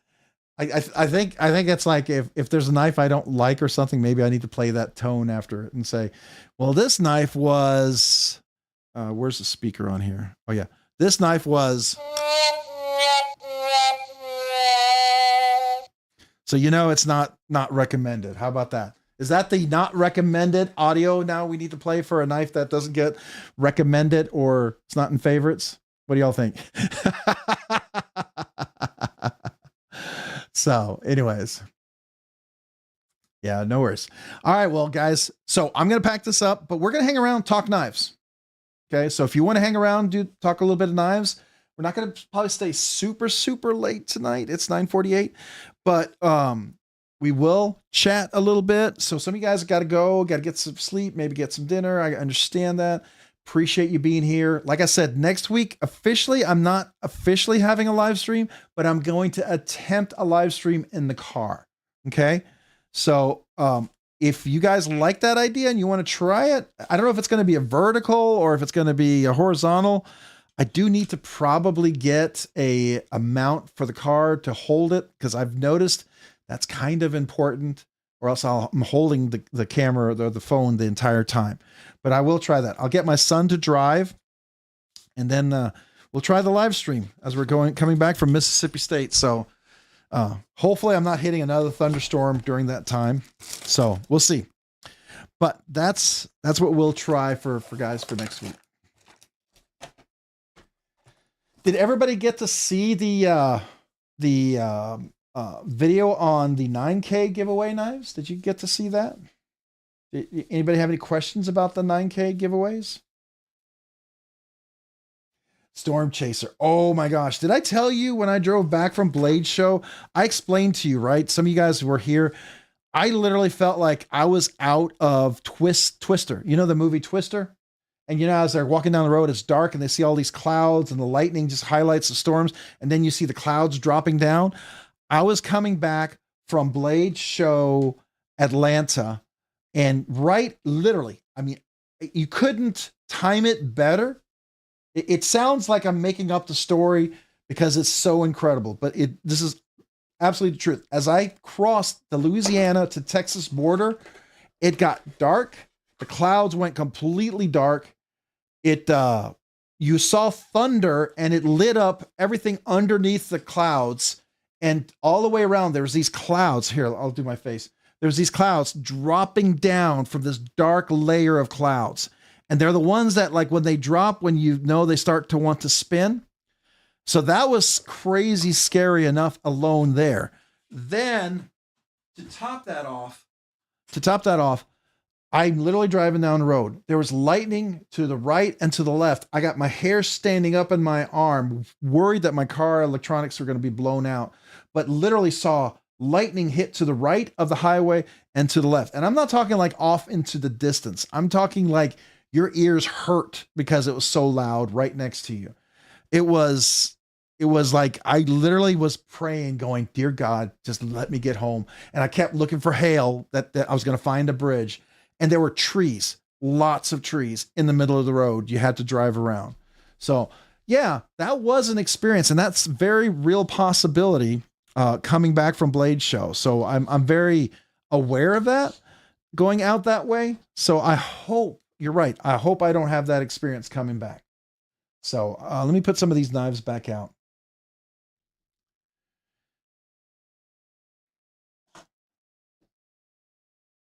So I don't know if I can see them. I'm just going to try to get them in here. Now, one knife, I think it's interesting, and I in my review, I'm going to probably jump my quiet carry unboxing up ahead of all my other videos tomorrow, only because I really like the knife, and I'm so pumped to get to check it out. Just, I can be honest with you, it's just really good. But check this out. I know it's not a copy exactly, and they're two completely different knives, but there's a similar aesthetic here that's really beautiful. Now, this one's 3 times the price of this one, and this one's not cheap, but it's just really kind of cool. They're beautiful aesthetic. I really like. Very different, but some similarities in general shape, right? Still love this one. This is so good. So buttery. Oh my gosh. But this one for phosphor bronze, the action on this is just crazy. And it didn't drop as much because my finger was on the lock bar in that one. But yeah, as this breaks in, it's just going to get better and better. Just so good. And these thumb studs, I don't know. They're just knocking it out. They're just perfect. I mean, you put your thumb on there. There's nothing it's not like a barrel. It's not digging into. It's not cutting into. They're comfortable. So anyways, I love this. The Vostede Nasia. I don't know anything about that knife. No. Vostede doesn't send me a lot of stuff, which is kind of a bummer. I would like to check out more of their stuff. I kind of reached out to them. Did their website ever come back up? It was down for a day or so, wasn't it? I think. Let's see. So does Rob have a video on the Vostede? Let's take a look. Why not? We can take a look at that. So Vostede.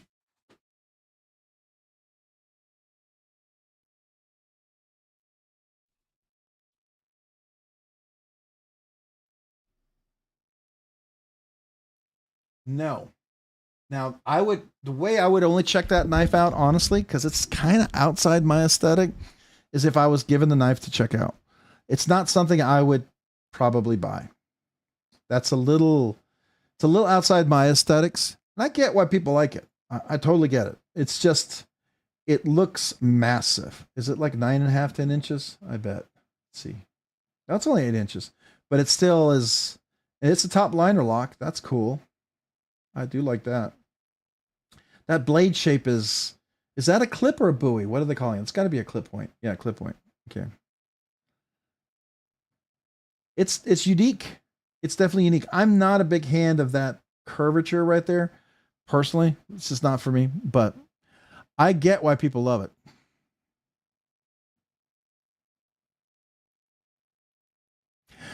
He had to get a sheepdog and it had the clutch lock too. Are you talking, maybe you're not talking about me. Maybe you're talking about somebody else. Maybe you're not talking about me, Rob. You're talking about somebody else. Maybe you are talking about me. I don't know.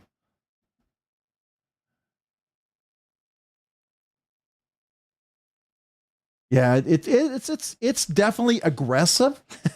It's definitely loud. I would agree. I would agree. And that's fine. You know, people who love, there are some unique designs that I like that I know some people are like, that's not for me. And there are some designs that I like that I was surprised I like. Like the Kapara. It's so unique. I mean, that blade itself is kind of wonky. It looks like a penguin nose, or like maybe the penguin from Batman. Batman. You know, it's like you would like have it on like a nose, you know? It'd be like the penguin nose or something, right? But it's a unique knife. Handling it, it's totally different. So it's kind of weird like that.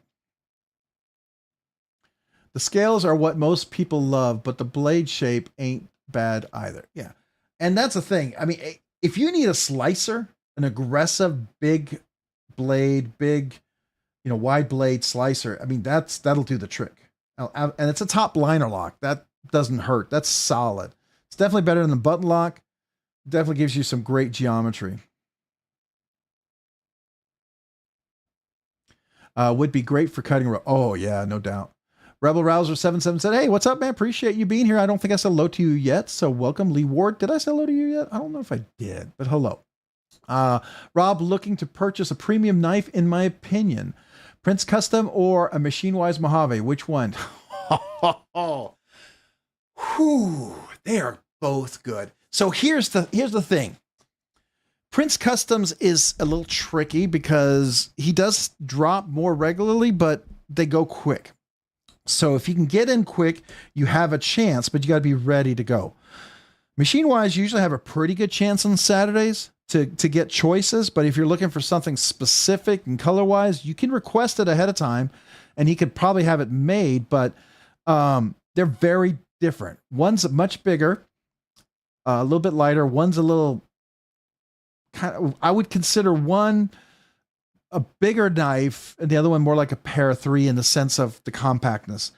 They're both excellent knives. They really are. They're both absolutely excellent knives and they employ fantastic stuff. Depending on the Protean, it can get very expensive because there are some variations that raise the cost quite a bit depending on how complex the milling is. The Mojave, the anodization and some of the laser etch can increase the prices. There may be some new things that might be coming out in the near future that you might hear about. It could be very interesting. I do know, talking to Martin, one of the things he's looking at is possibly like the Balisongs, using the oh my gosh. Not the pivot hole, but the oh my gosh.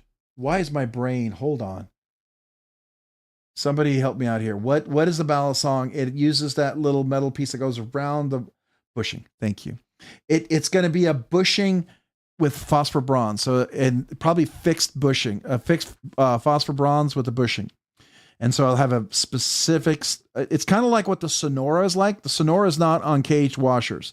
It's with a bushing and fixed phosphor bronze washers. And the oil, the viscosity of the oil is what gives it a different type of action on the Sonora. So the Sonora would be something that you could see that kind of thing on the Mojave. So I don't know. I'm just throwing that out. There's options. There's things coming out that might be interesting. You have Warney and you have the clip point in the Protean. Right now, it's kind of a worn cliff as far as the Mojave, but I like it. It's so light. It's a very light knife. The action is fantastically beautiful. I love the control drop shut. You can make it like a guillotine, like if you like Grimsmo knives and you really love their guillotine, you can absolutely tune it like that. I was talking to Martin, one of the guys that works for him, or I guess he loves the Grimsmo tuning. And so he tunes his knives to be like Grimsmo with the guillotine. And Martin likes it with a control drop shut. So he tunes his knives to be like that. So typically you get that control drop shut, right? It's not like guillotine, boom, immediately. So there's different things. The thing about the Mojave I really like, he's using S90V, and he used to use 20CV at 63.5 HRC. The S90V, some of them being heated up to 63, 64. So that is insanely fantastic stuff. Martin's actually good friends with Transparent Knives. And so talking about heat treats, there's a lot of conversations going on. So he heat treats where he makes the steel fantastically a cutter friendly knife, right? So there's that. Now the Princeton Protean, Prince Custom Design, sorry, Princeton Wong, he uses 20 CV and his heat treat's pretty good. He's 62 as well, or higher. So it's good too, but he uses 20 CV. It's just kind of, you get some options to steel, some anodization. When Princeton does some of the crazy anodizations, it does get expensive. He is closer to what I would say when he makes his small batches, he makes all of them himself, where Machine is getting to the point where they have some employees. They're all very qualified and been trained, but there's more people working on them. I don't confuse that with not being unbelievably outstanding. So a couple of things I'd point out. The Dragon scales were amazing. Here. Let me go over here. Dragon scales were amazing, but can we get this? Here we go. All right. Now, right up here, this swedge here, I don't know if you can see there's texture. Let me get the mic over here. Can you see the texture on that? Which is just a nice little feature. Come on, focus. Come on. Give me the focus. Don't look at my face. Focus on the knife. All right, there we go. All right, you see the texture there? There's texture right there. And there's also texture on the swedge up here as well. I don't know if you can see that. Really fantastic. He also uses a flat detent ball in there. I don't know if we can get to that. Probably need to... Can we see it? I probably need a flashlight. But he uses a... I don't know if you can see that. That's a flat... it's getting from my face. There we go. You see the flat detent ball there? So that's another thing. That gives us snappiness. It's kind of like what Blade Holtworks and Brian Nadeau does, but they do metal nub detents. This is, well, actually somebody pointed out that this might actually be a metal nub detent. I thought it was ceramic, but somebody said that this actually might be a steel insert. Now that I think about it, let me look at that. Yeah, I think it's a steel insert. It's part of the insert. I don't know. I'd have to take it apart and look at it, but anyways, it's flat, which gives it a nice crisp thing too. So there's benefits, right? What are you looking for? Do you like a light knife with incredible action and a great crisp detent?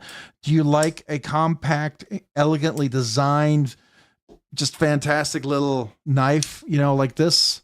If you get I always wanted the Dragon scales. I've been hunting those down since I saw them do the first ones, and I've wanted those for a while. And so I was just so excited to get this. I don't know. It's kind of it's a flat detent ball, Robert. So the idea is that most people use a detent ball. It's rounded. When you get a flat detent ball, what it does, it gives you a crisper detent to overcome, whereas you're not dealing with just a big round ball. I don't know the exact physics of it, but I guess it's the angle to the ball and the angle of the engagement in the detent hole and how you overcome the force there, the static energy that builds up, and then as it deploys, it's supposed to be crisper.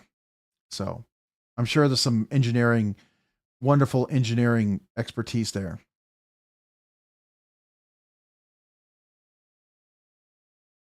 Hey, Cicero, what's up, man? Appreciate you being here. Thanks for joining. You're just talking about what's your choice between the Mojave and the Proteon. And I was kind of saying that's a tough one. I mean, they're both fantastic knives, right? The Sonora is a great knife too, right? It's a lot of choices. Sometimes some of these knives are, for me, a choice of what's available at the time. Sometimes you can know which one I may want to get, but sometimes I have backups of what I'd be willing to get if it becomes available, right? That's kind of where I go. Like, I know I had a Mojave that was plain titanium. I saw this is I want to call it a teal and purple sort of anodization. It's a rough kind of anodization. It's called a rough anode. And it's you can really see the rough anode, and it's unique. It almost looks like someone didn't know what they're doing, but they did it so well that you know it's 100% intentional. And that's what I love about it. And this just blew me away, the colors on this thing. And I ended up getting this and sold my other one because this was just so unique. So you might, there's kind of options, right?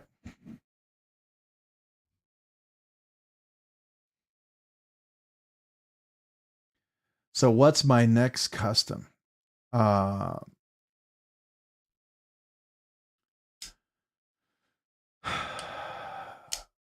now I'm trying to sell my Chimera, my Edgar and Cole Chimera that I'm not carrying. I've made the decision that that's a knife. I'd love to have it in the collection, but the problem is I have a channel and I got to make content, and that is really a lot of funds I'm tying up in one knife for my collection. I'm not like Metal Complex where I have so many subscribers I could do this full time, right? I don't have unlimited funds, so I have to rotate inventory. There's some knives I keep because those are the ones I really like.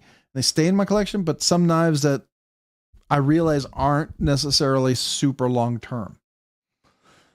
And I had 2 Proteons and I sold one of them. So that was a no-brainer because I wanted the warning. I couldn't really justify 2, but that Edgar and Cole I had to. Oh, sorry. Oh, am I missing super chats? I'm sorry. I'm so distracted. All right. So reading lessons. Oh, Sheila. Oh, Kevin Smith and Knives member for 17 months. All right. Looking forward to the next 17. I'm sorry, Kevin Smith and Knives. How far behind was I? I'm sorry. 1,000 lashes with a wet noodle. Here we go. We got to celebrate that. Hold on. Then I got to get to Sever 7. So, Kevin Smith and Knives, my kazoo salute to you. Appreciate you. This is for you. And appreciate you being a member for 17 months, Nerdy Knives Enthusiast. And I am looking forward to another 17 as well.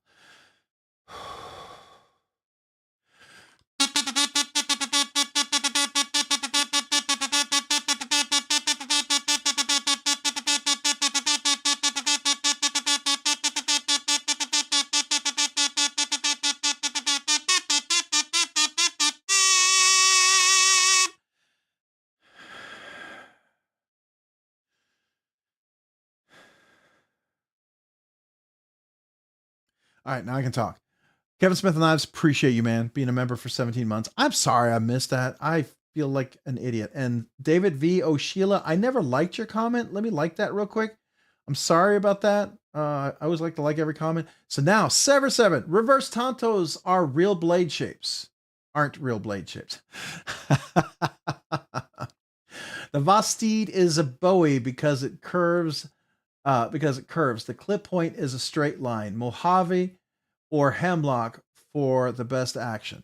So now server 7, according to Ben and his, all impressive guide here, if you look up there, the clip point actually has not a flat edge. Though I agree, most clip points to me really are, they're supposed to be kind of clipped and they tend to be straight, and that makes more sense to me.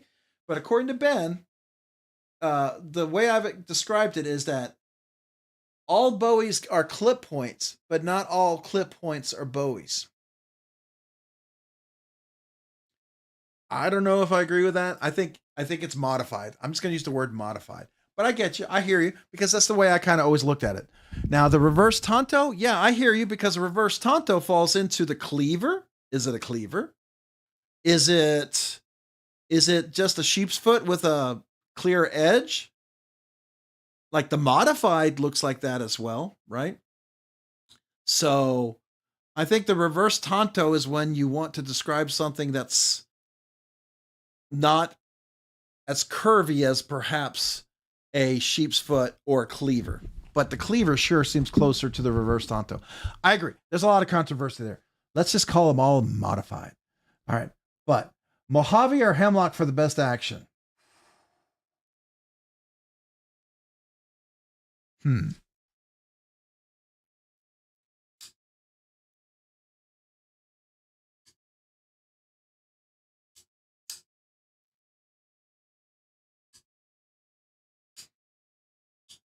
That's really smooth.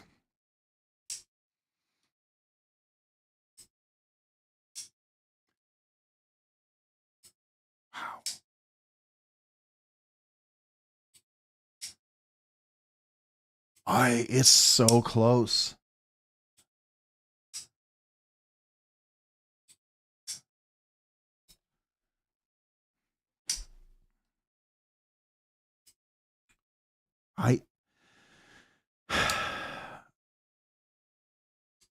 He does polish it up just a little bit more. Okay, so let me be fair. I put Skiffs in my hemlock. It had the kind of competitor of Skiffs in there, and they were okay. But once I put Skiffs in there, it's just a little bit smoother, a little bit creamier, and it's enough that it's so close. These two are so close. Most people wouldn't even be able to tell the difference at all. Not at all. I'd say with the original cage bearings that were in there, they would be identical. But with the Skiffs in there, it did make a little bit of difference, and it's definitely making a difference over long term. So this is just a little bit smoother for sure. But it's a different feel altogether because it's a smaller blade. This one's a bigger blade. And this is still very much more control drop shut. It's really close. By 1/1000th of a hair length, I might give it to the Rob Johnsons right now. That could change. So that's what I'm calling it. I'm calling it that, but it's really, really close. So let me give you a kazoo salute for that. That's a really deep, thought-provoking question. I wasn't expecting to get that deep into it, but my kazoo salute to you, Sever 7.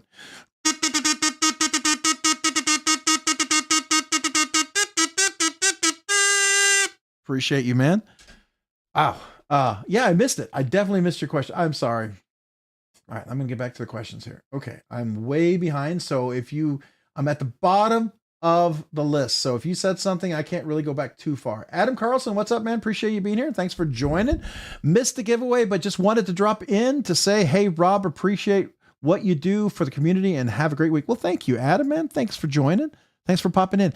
Just a reminder, if you just joined in, I'm not officially having a live stream next Monday because I'll be driving back from Mississippi with my son from his Mississippi State University orientation. He's studying veterinarian science there, which is the number 3 vet school in the nation, by the way. And he's going to be going there. And so we'll be driving back. But what we're trying to do is I'm going to make him drive around 7:00, and I'm going to attempt to do a live stream from the car. So we'll see if they've got good connection. It might be a little spotty. If it works, awesome. I don't know if we can do a giveaway from the car. We'll see. I can't promise that that's going to happen, but we'll give it a try. Okay. So I just want you to know. So if you're looking for the normal live stream and giveaway, it's a little different next week, assuming I have connectivity and I can make it happen. Okay. So I just want you guys to know that. Love for you to be there. If you like it, cool. But if not, just don't be disappointed. We are talking American or Japanese Tanto. Forget the Canadian Tanto. It doesn't even exist, you fools. So the Japanese Tanto is a legit perspective. It's a very distinct from the American Tanto. I agree with that. I do agree with that. It's a much longer. Now, there's this hyper modified, super long Tanto that you saw like on the Tiro, the Poi Kilo knife Tiro. That has the really super accentuated. It's closer to the Japanese Tanto than the American Tanto, but it's definitely not a Japanese Tanto. So I don't even know what you call that. But yeah, I hear you. Ryan Johnson, Mojave. So you'd go with the Mojave. Okay, fair enough. It's a bigger knife. There's the benefit. It is a bigger knife. It has, I think, a little more fidgeability. They each have their benefits. And I like both. And there are two knives in my collection that I probably will remain in my collection. So they're not ones I'm willing to leave my collection at this point at all. Sever 7, Rob's Learning Knives, love Ben, and he's allowed to be modified, is a top tier linguistics. Blade shapes have defined shapes and uses, and we don't need to invent a million new shapes just to define them. No, we don't. We don't. Just like we don't need a, what is it? What was the other thing I called the other day? Yeah, we were going to call it a,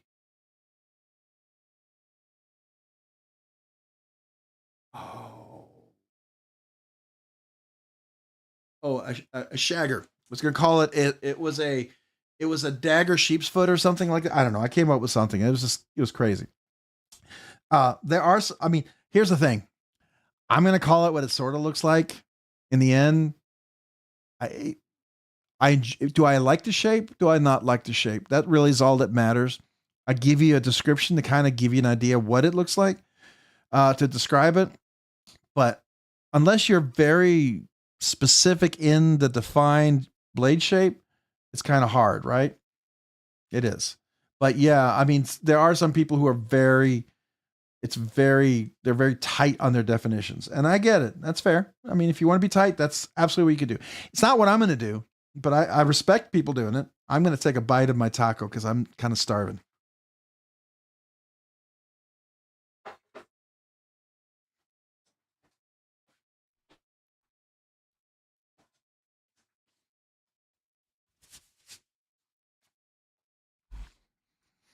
But I do agree.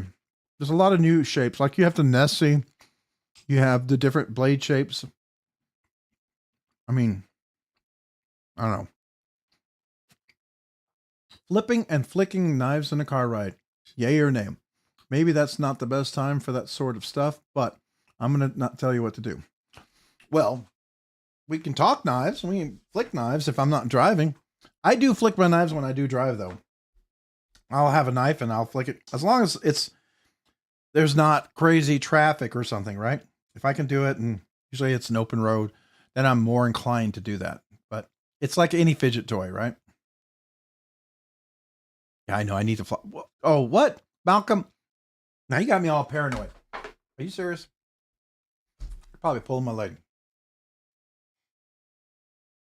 You're pulling my leg. God, you got me all worried. Like something was sticking out. Like I had a piece of spinach stuck. Canadian Tonto apologizes while stabbing.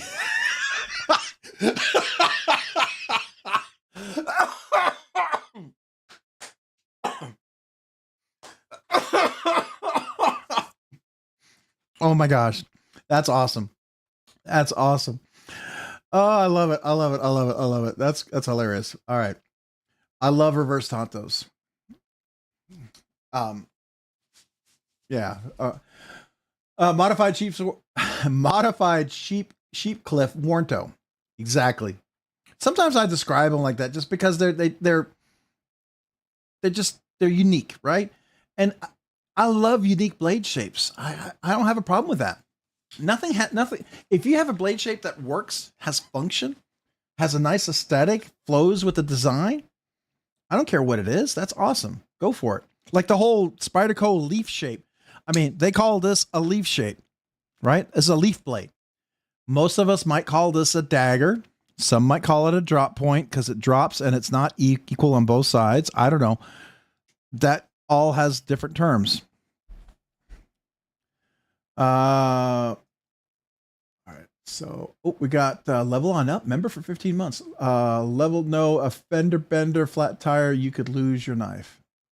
That's true. You could lose your knife. That's why, oh man, you need to floss out. I know, you got me. All right, level on up, member for 15 months, nerdy knives enthusiast. Hello, Rob. Hi. Yes. Had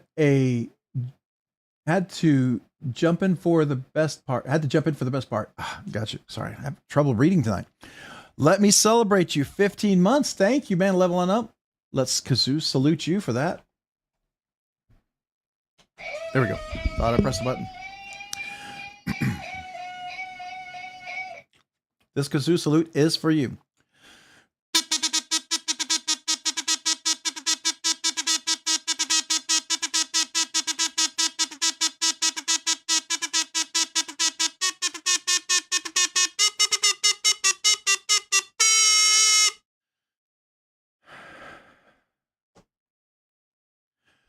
Thank you, Level On Up, for being a member for 15 months. Appreciate you, man. Thank you. All right. And don't die. Well, yeah, we don't want to die. Yeah, that's always that's usually my goal, not to die, right? It's so tough to say anything meaningful in 50 characters. It is. I totally get that. I prefer a worn foot sheep cliff. I hear you. What was it the other day? I was calling it. I think I was calling it a clagger. Yeah, clagger. That's what it was. It was a clip point dagger. Oh, my cord got caught. Hold on. Dropping my napkin. It was a clip point dagger looking sort of thing. I don't. It literally looked like it had a dagger and a clip point. So, anyways. Probably totally wrong. I knew someone would correct me, but that's fine. But that's the best way I could describe it. It had like elements of the two knives. You know what I mean? That's a leaf shape. Did I miss all the giveaways? See, I agree. I mean, Matisfaction, that's what they call it, a leaf shape. But is it officially considered one of the official, supposedly, is it a dagger? Is it a drop point? Yeah, it looks like a leaf, so it's a little different. But that's, I mean, I get it's the leaf blade. Now, did Spyderco come up with that or somebody else? I kept deleting everything and starting all over again and again and again. That's why, Rob, I couldn't read it properly. I couldn't type it properly. Oh, I hear you, man. It's like 99% of the time me. Iron butter knife. Rod, when you spoke to Jonathan, did you happen to ask if or when he plans to do some fancy milling on the Dixon? I did talk to Jonathan, and he's planning to do that. So the milling is not immediate. The reason why is because they're trying to get a number of knives out for the demand right now. And that's fair, right? If there's a demand for these knives, you want to get them out there where the demand kind of builds up, because the more knives there are, the more people experience them, the more people are going to want them. So he is trying to meet those demands right now. He did say that when he feels that we get to that point where it starts to level, that's when he's going to bring in the milling. Whether that happens in a month or 3 months or 6 months, he's not sure. He's trying to do a business, make as many knives as possible to make people happy. And he's trying to give them a product as quickly as possible. So, there's that. Yeah, there's a lot of us that would love to see the milling, maybe some inlays. I told him, I said, man, as soon as you sell the brass hardware, the pivot and the backspacer, I'm absolutely putting it on my knife. That's one thing I want immediately, right? I'd like to get the brass anodized ones. So there's stuff like that I'm waiting for, but I don't know. It could be anywhere from a couple of months to 6 months, maybe. just to be realistic. It could be maybe this year, the end of this year, maybe early next year. I know that's not real clear, but it all depends on the demand. I mean, he's selling as fast as he can, and they sell, and then people want more, which happened with the Mac 2, right? So you try to make as many, because there's a lot of people that get upset when they can't buy one of them, even if it's a basic one. Some people are more happy or happier if they can at least get the basic one than not get one at all. So you got to play that. And then there's some people who are very upset because they don't get the fancy one that they want. I get that too, but you might have one of those for 10 of the people who can't even get a knife. So it's a tough thing. Demand, supply and demand. It's always challenging. Try to make what people want. He's trying his best. Matisfaction, what's up, man? By the way, appreciate you being here. Thanks for joining. No way I want to be with the super fans, not the giveaway fans. I come for after the giveaways on purpose. On purpose. Sorry, I'm just thinking of Scooby-Doo for some reason. I'm going to eat another bite of my taco. And who was it? Malcolm, don't talk about the chicken in my teeth again. I'm just kidding.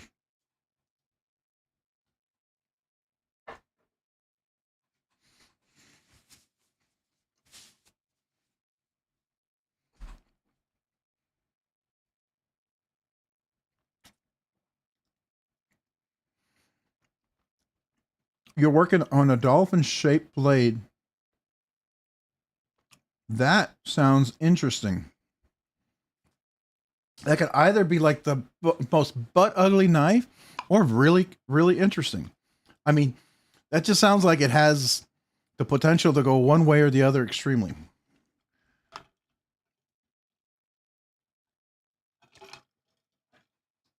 I almost went down the wrong pipe. Level on up. I want to see. Yeah, it would be cool. Arshir, what's up, bud? Everyone saying hello. Did Lou drop it? Did I not say hello to Lou? Uh-oh. I think I actually have teeth. I mean, chicken in my tooth. I think I do. Dang it. I'd have to floss. I hate that. Will you put a shark lock on it?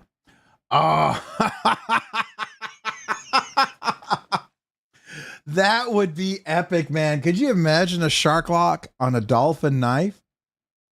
What would make that even more epic? A mermaid scale.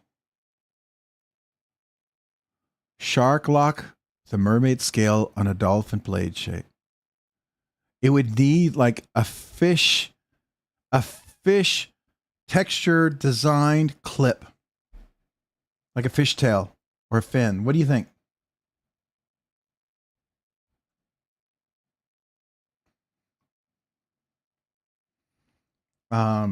Didn't MC find a dolphin knife in TS? Oh yeah.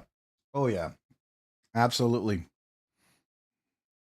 And use the dorsal fin as the wave feature. That'd be cool. I like that. The butt dumbest nice knife one.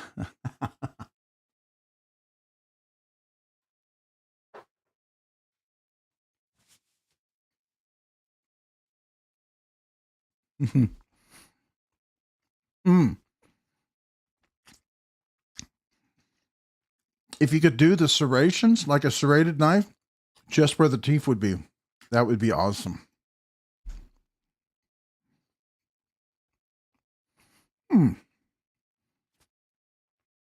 A Warncliffe Rob Johnson. I have the cedar. Yeah. Oh no. No, that's a drop point. And that's a drop point. It's sort of a Sponto drop point. I don't know. Does Rob Johnson's have a by the way, Stacy, thank you for this. This is super awesome. If you're still here, I just wanted to say I really appreciate that. And here's my trombone for when we have a bad knife review, right? Got to get you hooked on phonics.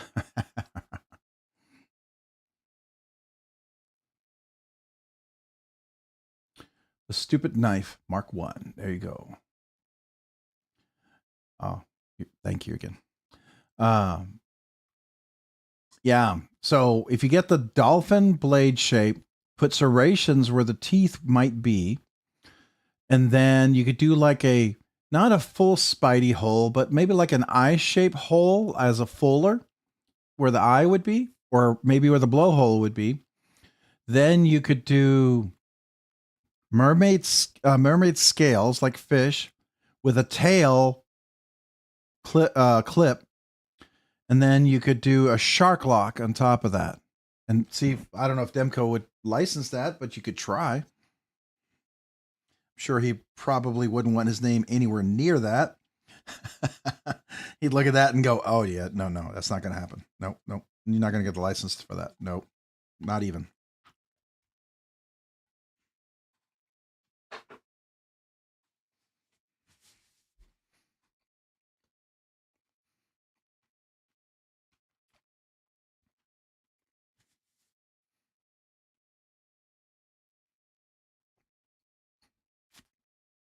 Knife Nut 69. Hey, Rob and the Nerd Herd. What's up, man? Appreciate you being here. Thanks for joining. But I like nubby dolphin teeth chimping a la Herman spine. Fair enough.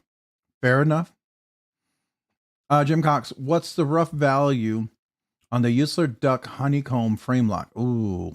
Okay, it's frame lock, right? Steel bar insert over travel stop, the one that's on the inside hidden, but you can see, you only see it on the inside. It's not the older frame lock without the steel bar insert, right? That's the first thing. What's the steel? Is it MagnaCut? Where's an older steel? So those are two things I would need to know, because it depends on how old is that duck. I know that sounds kind of irrelevant, but if it was a liner lock, it'd be worth a whole lot more, because that's the new stuff he's doing is mostly liner locks, right? That means you're in the modern age, at least right now. Excuse me while I take another bite.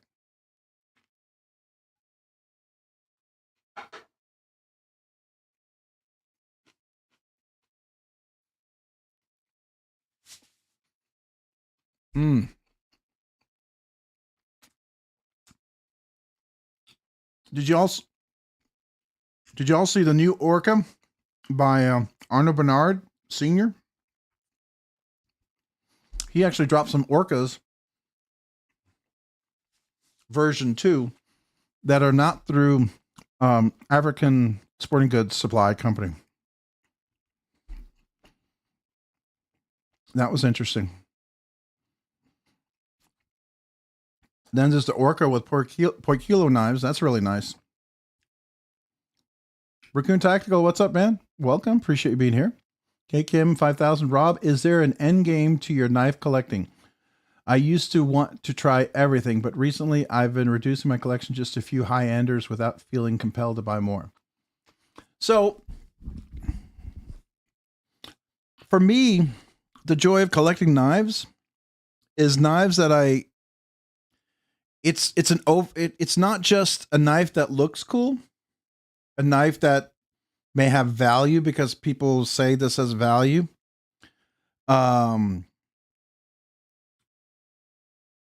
Every knife in my collection has always been about ergonomics and action. If the knife is not comfortable, fidgety, comfortable to deploy and close, doesn't cut me, doesn't give me massive blisters, doesn't pinch me, then that becomes a compelling piece to stay in my collection. It can look nice, can have some nice aesthetics to it. I find too expensive aesthetics tends to not draw me. I used to be all about plain tie or black. I've been expanding into more colors. I also used to be about all carbon fiber. And then I've been expanding into different versions of carbon fiber. I burned out an Arctic Storm really fast. I went over the top on Arctic Storm fat carbon, so much so that I don't even want it in my collection again. I had so many pieces of that. So for me, it's about knives that I enjoy collecting, carrying, fidgeting. There's a lot to be said about fidgeting with my knives. If it's a fidgety knife, it brings a lot of pleasure and enjoyment to me. Now, fixed blades are functional, but they got to be ergonomic, easy to deploy, easy to use, and that grip has to be comfortable. I mean, I've had some knives where the blade shape and the handle just not good, and I didn't even want it in my collection, right? That's really why I've been really kind of over the top on the quiet carry last two knives, the Mark and the Shallows. It's like some next level ergonomics on their scales. That's why I like the Grackle. For the knife and the size and the shape, it's great. So for me, the end collection has not been like, I honestly don't think I would ever want to add a Daliber Bergam knife to my collection. I would have no reason. I don't think I would ever want to add a full Peter Carey custom to my collection. I wouldn't carry it. I don't think I would ever want to add or have a, some other Sharp by Design. I don't think Brian Doe. I don't think I would ever want to get any of his full customs. If I could get like Evo Typhoon, that was a custom, but basic, not Damasteel and not Timascus and Ghost Timascus and massively complex etching. A user kind of knife, but still a custom, I would go for that. But I don't know if Brian would want to do that. There may not be enough return in value for him. I mean, maybe he could make it really fast and sell it and make a quick buck. I don't know. But I like knives like that I can carry. Now I have some purple and butterscotch micarta. I like little pieces like that kind of stand out, that are just beautiful. It's done well. Like you could go over the top with butterscotch micarta and burn out on it. I think you could go a little ridiculous with it, right? And then you don't appreciate it. Like you could do anodization to like there's no tomorrow, and then it kind of becomes boring and you're looking for something over the top. And that's fair. I mean, if that's your thing, then sure. But you're asking me. I'm just telling you my perspective, right? So that's why certain pieces are in my collection. They're very ergonomic. I have been more and more honest with myself.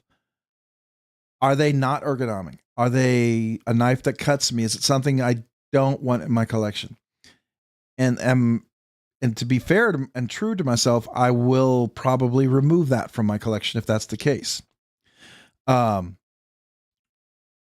are some knives I love, but they're just too expensive and I don't want to carry them. Would I carry them if I had unlimited funds? Probably, but I don't. And yeah, so I think my threshold of a knife to actually carry is probably, I have a hard time going over 1,000 or 1,100, somewhere around there, right? So that sounds like a lot, but usually that means I've sold several knives to get to that one knife. But I don't know. That's my collection thing. I don't know about you guys. What do you tell me? Raccoon Tactical, the winner was oh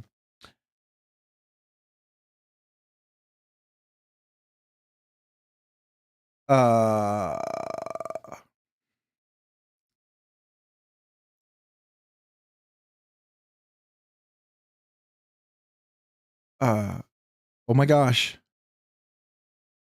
Who's the winner? Guys, help me out. Who's the winner? Why is my brain suddenly fizzled out? The winner was... I have to go back and rewind it. Iron butter knife. Thank you. Yes. Yes. I knew it had something that was like butter. Kept going butter. And iron butter knife. Which by the way, I love that name. I've always loved that name. Iron butter knife. I just think it's cool. So you were asking me, did have you checked out the new version of the Strand L? Oh, Knife Nut 69. Look what came in today. So have I checked it out? I actually did my unboxing today. I'll probably be dropping the unboxing tomorrow. This came out. So, you know, I don't have those, like some of those other channels have really great,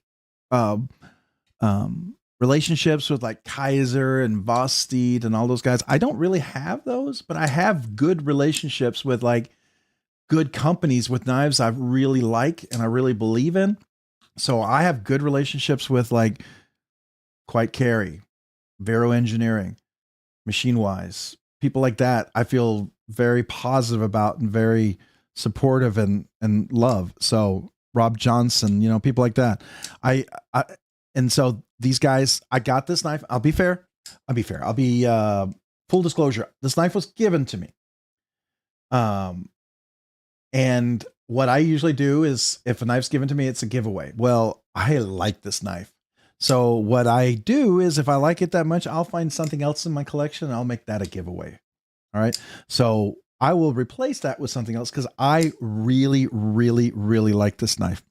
This is outstanding. It is so good. And let me show you. It's kind of like a much cheaper. It's not the same. They're not. I mean, they're so radically different, but you see a few dimensional similarities here. Profiles that I like, shapes that I like. Kind of like the Brown Knives Cortex XL has a beautiful shape that's very similar to the Divo Knives Tall Boy. And when I mentioned that to Kevin, I was complimenting him. I said, Kevin, man, there's a beautiful shape that the two that they share that I love. And I don't know if he thought maybe I was thinking that was a copy. I wasn't thinking that at all. I was just saying, you've managed to create a knife that has a beautiful shape that I really like already in a very budget, super well designed knife. And so the Tall Boy is one of my two favorite Divo knives. I like the Mini Growler. I think it's my second. And the Tall Boy. Those are my two favorite knives that Kevin and Colin have made. This is like that, but this is 3 times the price of that. No question. This is not cheap, but this is way not cheap. So I love that look. It's really great. The action, phosphor bronze, already hasn't even been broken in yet. Already has some amazing drift-like experience. Action is super solid, beautiful. He does such a great job on this. Look at the cutaway here. Beautifully done. Full chamfering. No stress. It's a tight, clickety lock bar. It gives you a great click, great detent, but the access makes it super easy to disengage. It's not painful, which sometimes can happen if you go with a strong lock bar. Not here at all. Really nice. Really, really nice. Yeah, I like it. I have handled it as of today, just did the unboxing today. And quite frankly, my first impressions are really great. And I get this knife for me to check out and give my honest review. I don't get anything. I mean, I get the knife for free. Yes. But if anybody gives me a knife, I don't guarantee any review. All right. Just to be fair. I will burn a bridge, to be honest. That's why Heretic Knives will never send me a knife, probably ever. I realized that. You know, that's a bridge that was burned. For a while, I was pretty sure Tactile Knife Company would never send me a knife, but that changed, and I have a lot of respect for them because I was honest with them.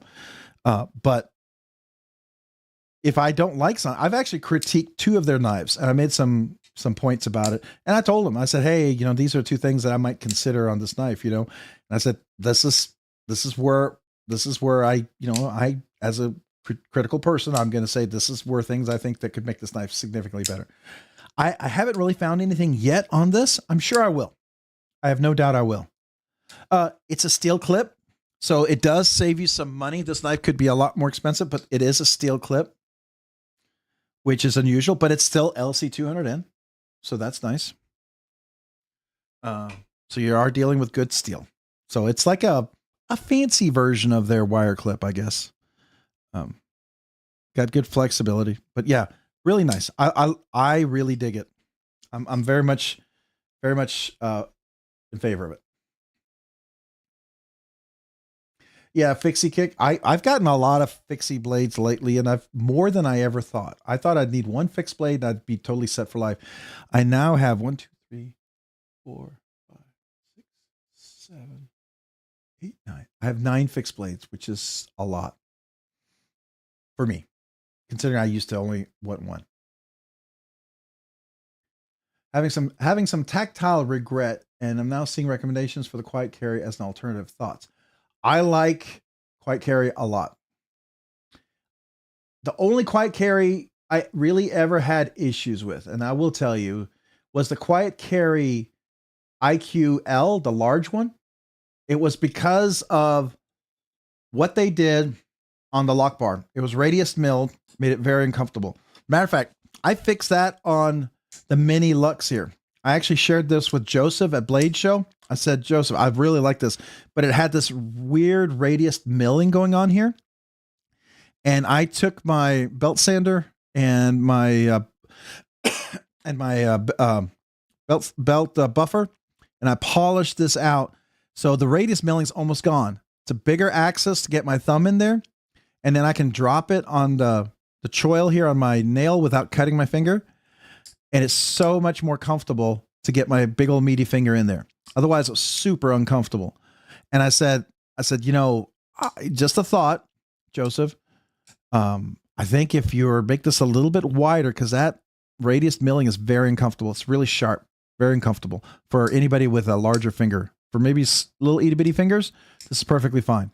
But a lot of us would like a size knife like this. It's a great little compact size. So I shared that with, and he was totally fine with it. He was like, hey, you know, make your knife your own. Whether he takes that and does anything with it, that's up to him. It's his knife. Ultimately, it's his design, right? He can do what he wants. Why is that not focus? Hello? Okay. Is this causing an issue? Yes, that's causing an issue.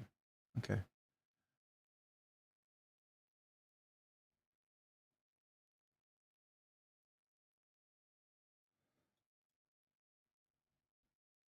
Yeah, the 300 to 800 range is, there's a lot of good stuff out there. Now, some of them are going up a little bit, right? What used to be the 700 might be the 800 now. What might be the 750 might be the 850. Some of those things will change with inflation. I get it. And maybe different materials. So like if they start using Magna Max or something, I don't know if that's going to be more expensive. I don't know. Our share, the winner was Iron Butter Knife. Yep. Cake him. Butter pecan. Was a members giveaway. Members giveaway was last week. Yeah. Malcolm Holt. That was last week. We drew for that, and the winner for that was, I can't remember.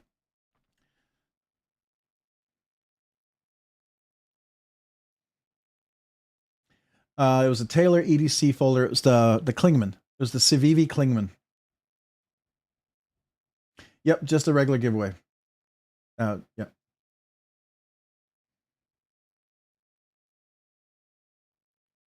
Yeah, the quiet carry. So if you want caged bearings, like there's the Drift LC, there's the Drift L, there's the Drift, the regular Drift, and then there's the Drift LCT, which is the titanium version.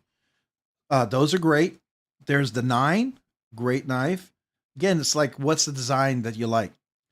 There's the Catch. There's now the Strand L. There's the IQ, the large IQ. There's the Waypoint and the Waypoint L. All great knives. It's a matter of what you like. What I like about quiet carry is their manufacturing is solid. It's just solid. It's they're made in Taiwan. They're really great on details for, I'd say, most all of their knives. Are there sometimes a little thing here and there? Yeah, sometimes. But, you know, I don't think anybody's perfect. Unless you're willing to spend thousands and thousands of dollars, right? But there you go. Excuse me while I take another bite.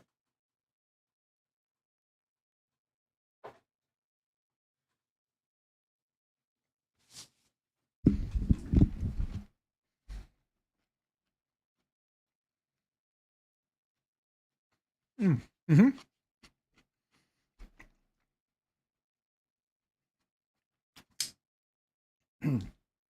Hold on.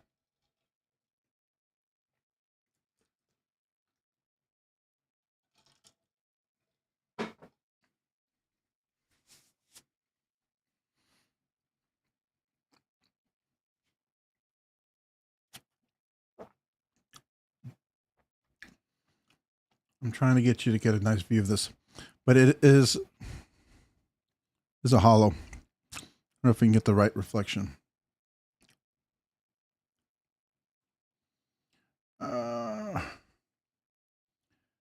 Wait, there we go. It's hard to get the right reflection to see it without zooming in.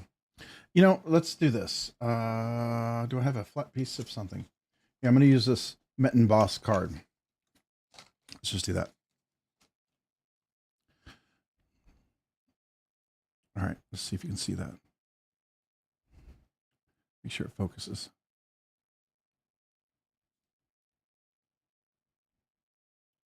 You see, it's too colorful. So I need something not colorful. Well, that's not.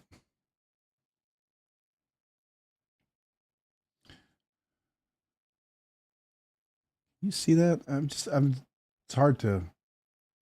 You can see there's a hollow there. It's not. It's definitely a hollow point. It's not a super crazy deep hollow. I would say it's not as hollow like as the Mini Lux here is. This is much more hollow, I think. Probably not as hollow as the Rincon. The Rincon is much hollow and goes further up, right? So it's a much higher hollow. This it's also a thicker blade. This is 115th or 120 thousandths of an inch. One of the thicker knives. It's definitely thicker than the Drift L. So significantly thicker. It's meant to be, I think, a tougher, hardier knife in that regard, which I like. It's 4 ounces. I did measure it during the unboxing, which I normally don't do, but I was curious because I felt pretty solid. But there's great weight relief in there. So even though there's a lot of weight relief inside the knife. I don't know if you can see that. Can we get that? So you can see the weight relief in there. Yeah. I have to answer your question.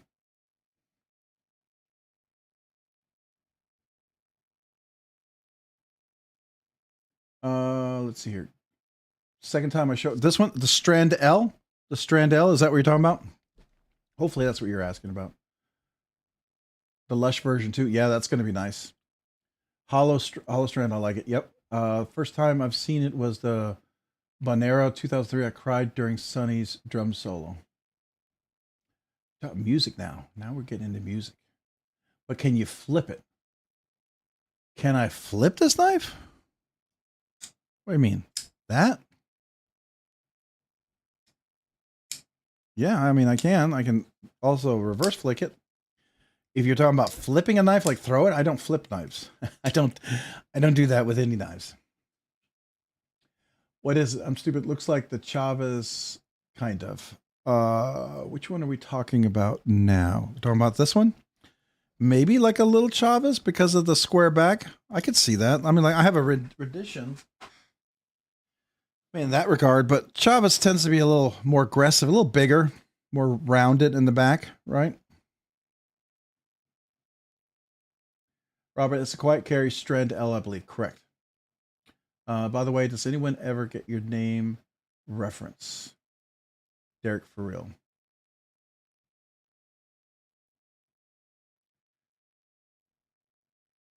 I thought it was like, are you for real, Derek? I assume that's your name is Derek, and are you for real?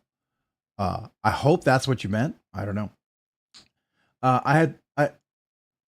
Grateful Dog, I had money to go see Fish and then The Dead and Company last year, but couldn't find anybody to take me.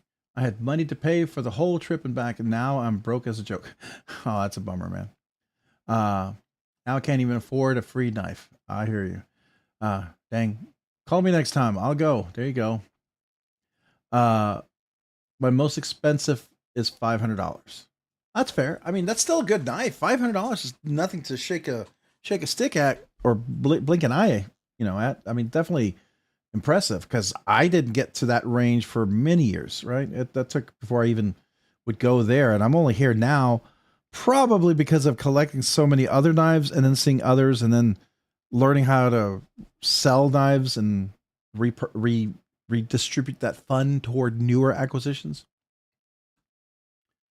I'm in North Carolina, long drive, ain't nothing for me. There you go. Let's see here. I got the XL Rockwall at Blade Show. Oh, yeah. This one right here. You have it back for repair. For real? Mine's been pretty good. That's a bummer. Now, I will tell you, Tactile is kind of known for some manufacturing challenges with brand new knives. And either the knife is perfect or it could be a little bit of a struggle. That's not unusual. It happened with the Maverick. It happened with the original Rockwalls. It happened, with like even the Chupacabra, the original Chupacabra, like the one we gave away, is probably nothing like the newest one. And the newest one's probably even better. I'm gonna take one more bite.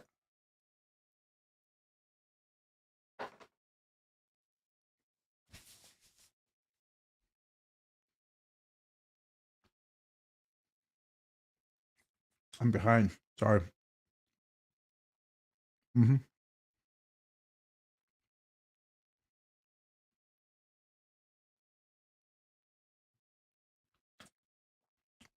I actually thought it was an older design. I agree with him. I thought it was a revision of an older design that I always liked, but it had a lot of little touches that made it just really nice. But yeah, Knife Nut 69. I actually thought it was an older one.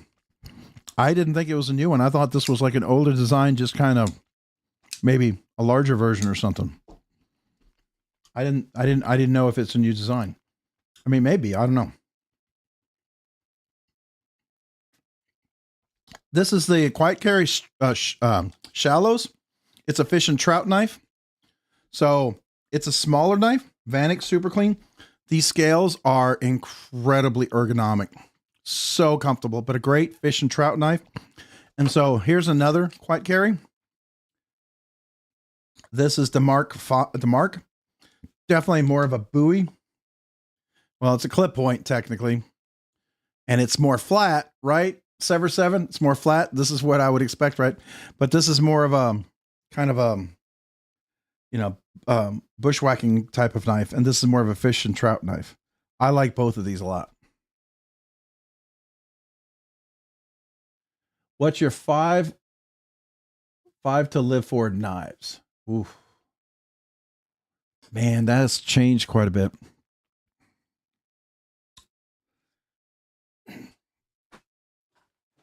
I mean, one that's never left my collection is still always going to be my Rosie. Still love it, even if you guys have moved on beyond it. Still love that. My Skiff made blades Fugitive.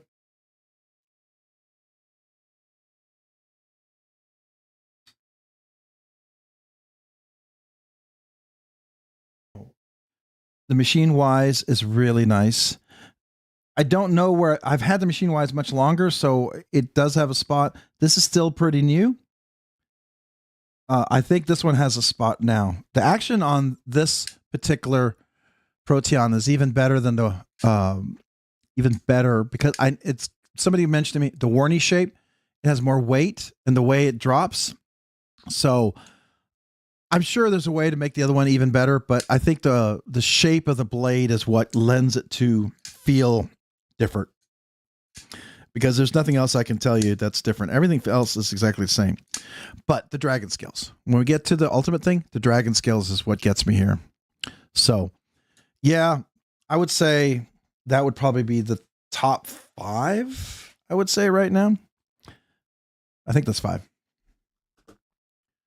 Let's see here. Finally got my hands on the Skiff made knife Asylum. Nice. Literally waited months to find one that wasn't being marked up by 50%. Oof. Yeah. I mean, so Marked up by 50% means you're probably looking at some that are $1,200, $1,400, $1,500. I'm assuming you got it for right around $1,000. That's a fair price. Typically, right now, I know some people may have remembered the Maker Syndicate from last year. They run about $950 to $1,000 now. Actually, a lot of them sell for about even $1,000, $1,050. So I don't know what you paid for it. If you got close to that, that's awesome. Derek, for real, sorry, buddy, using your platform to talk about music. What kind of concerts do you like? Oh, that's no worries, man. You talk away. I love music. So I don't go to a lot of concerts because I don't know. I haven't been to music in a long time. I like unique music. I like something that is just cool and different. I mean, I don't like to have my eardrums blown out. I want to hear music that stimulates my brain. And that could be like Prince. He was amazing. I mean, his stuff was just like really good. Black Sabbath, incredible musicians. I love them as some of the best musicians out there, right? So I like stuff like that. Leon Netuyur. I think I remembered it last time, Leon. So Leon Netuyur, hopefully you're doing well. Hello, back at you. I'm hoping Michael can make it right. I really like the Rockwell XL. I hope so too. She should, because I have no issues with mine. It is much better than the first one. I never liked the thumb studs because my big old meaty fingers couldn't get into those. They're so uncomfortable. Just so uncomfortable. Night all, Malcolm Holt. Malcolm Holt, you're heading out. Have a great evening. Thanks for being here, man. Appreciate you. He said his Rosie, and I died a little inside. That's okay. You don't have to like what I like, and I don't have to like what you like. It's our each our own collection, right? But I'll tell you why I like it. I have a lot of reasons to explain it. So, I mean, you can appreciate and celebrate my joy in that knife like I can appreciate your joy. Just like, for instance, earlier, someone really liked this knife, the Naga. I can absolutely enjoy and celebrate those who have this knife and find joy in it. 100%. Is it something that I would like and buy? Probably never. To be fair, probably never.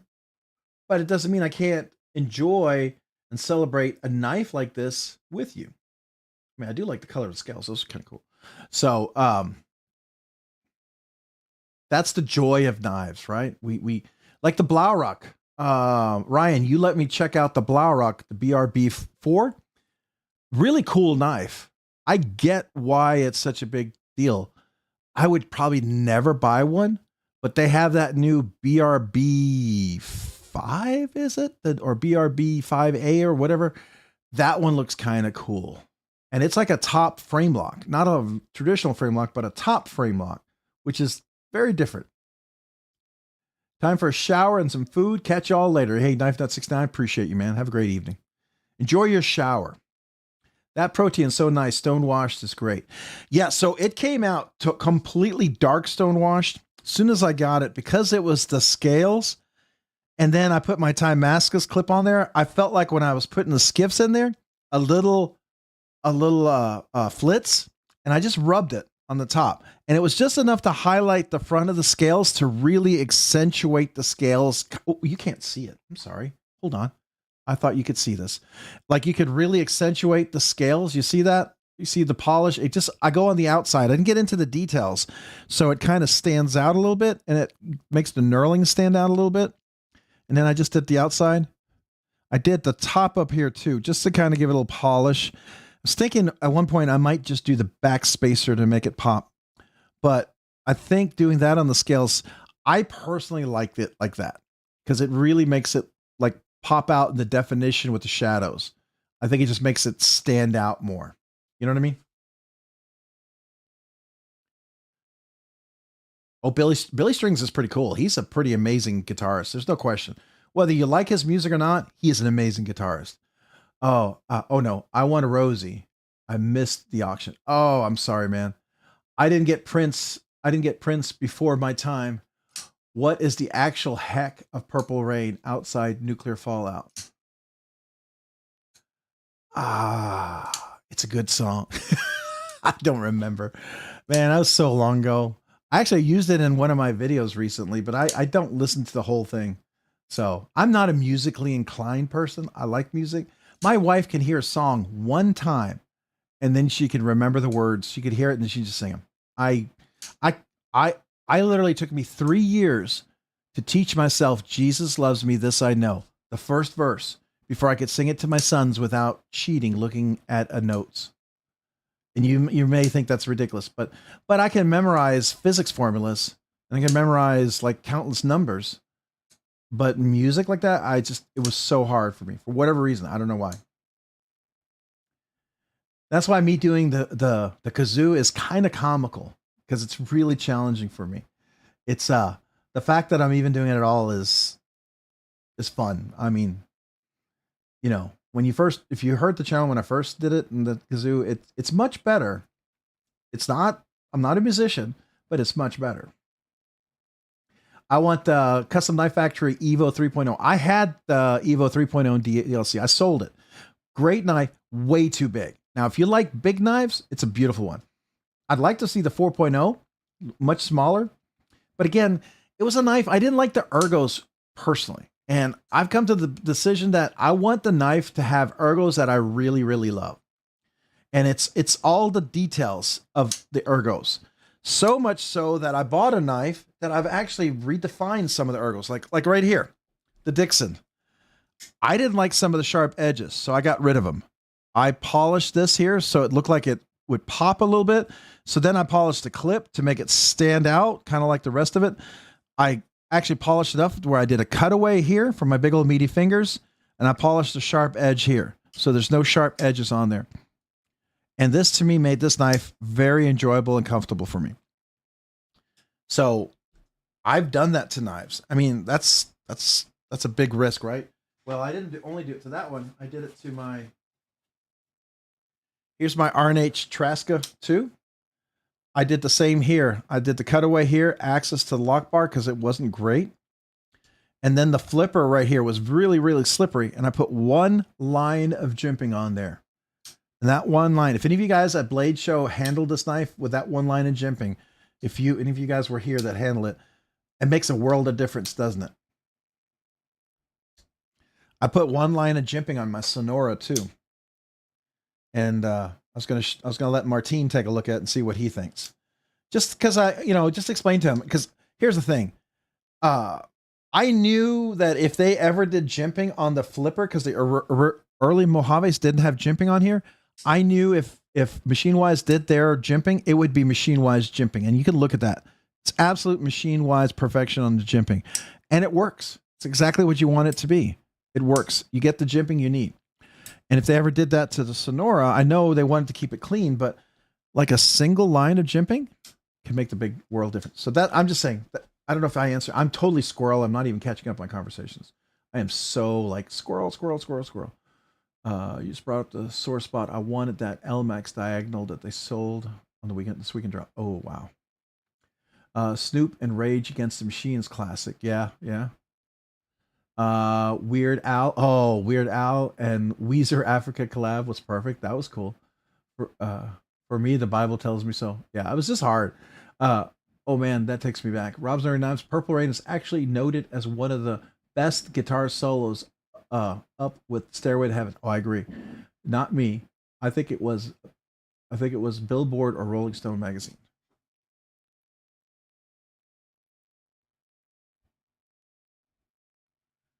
Sorry, I heard a noise. Just want to make sure everything was okay. I heard something crash. Let me just check the camera real quick. Make sure everybody's okay.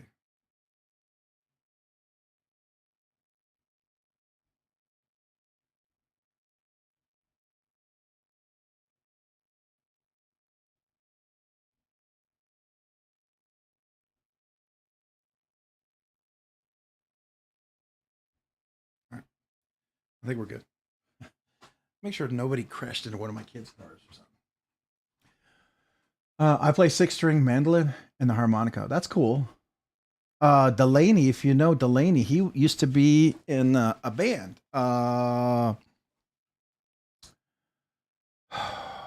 He retired as a musician. I know. See this. I'm so bad with names. I'm terrible with names.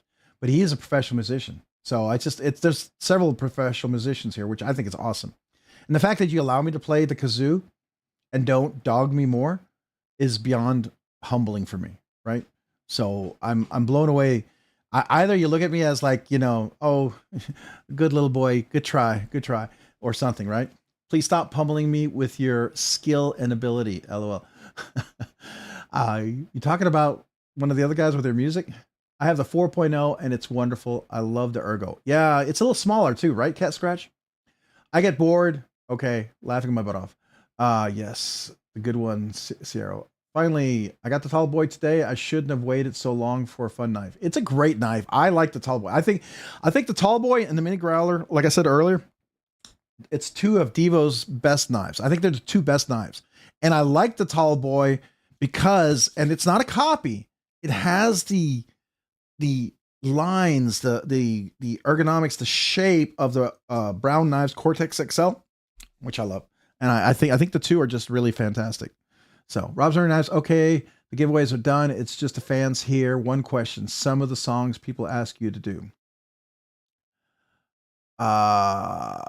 Yeah, the songs that people ask me, and I don't know them. I just don't know the songs. I'm not musically inclined, and if it's a song that I might be able to replicate, then sure. But the problem is, I'm very musically challenged. Yeah, I love music. I love the idea of music. I want to play music. I try to play music, but I'm not good at it. Doesn't mean I'm going to stop playing music. I still like to do it. Just because I'm not good at it doesn't mean I stop, right? I like knives. I'm not a knife maker, but it doesn't mean I can't enjoy the knives, right? Did you really know them, or were you worried about the copyright infringement? That's why you didn't do it right away. What are we talking about? What are we talking about? Talking me? I must have missed the conversation. I lost Squirrel. Server 7, do what the rest of us do.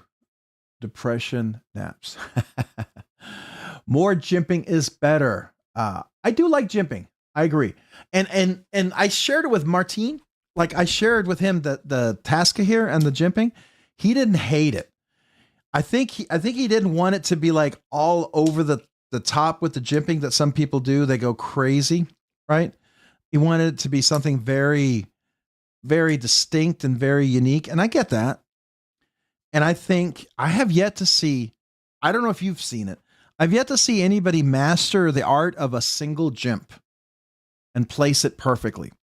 That's just not something you see on a lot of knives, right?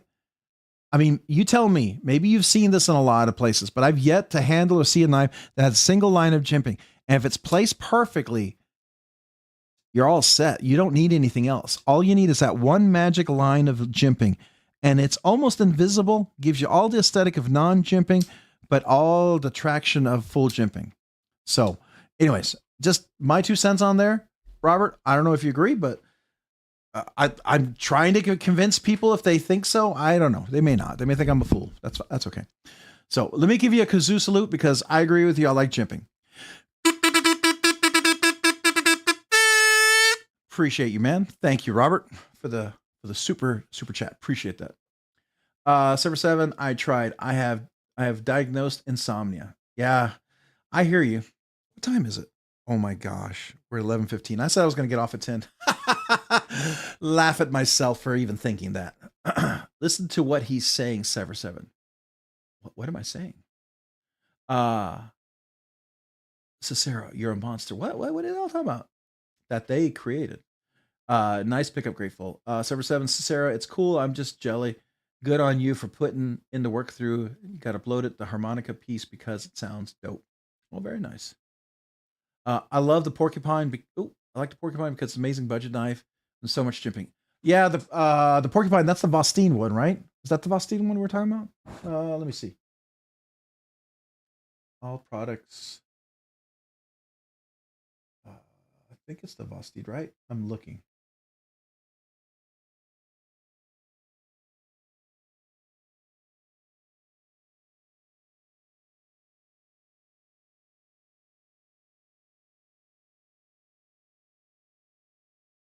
Sorry, I'm just looking.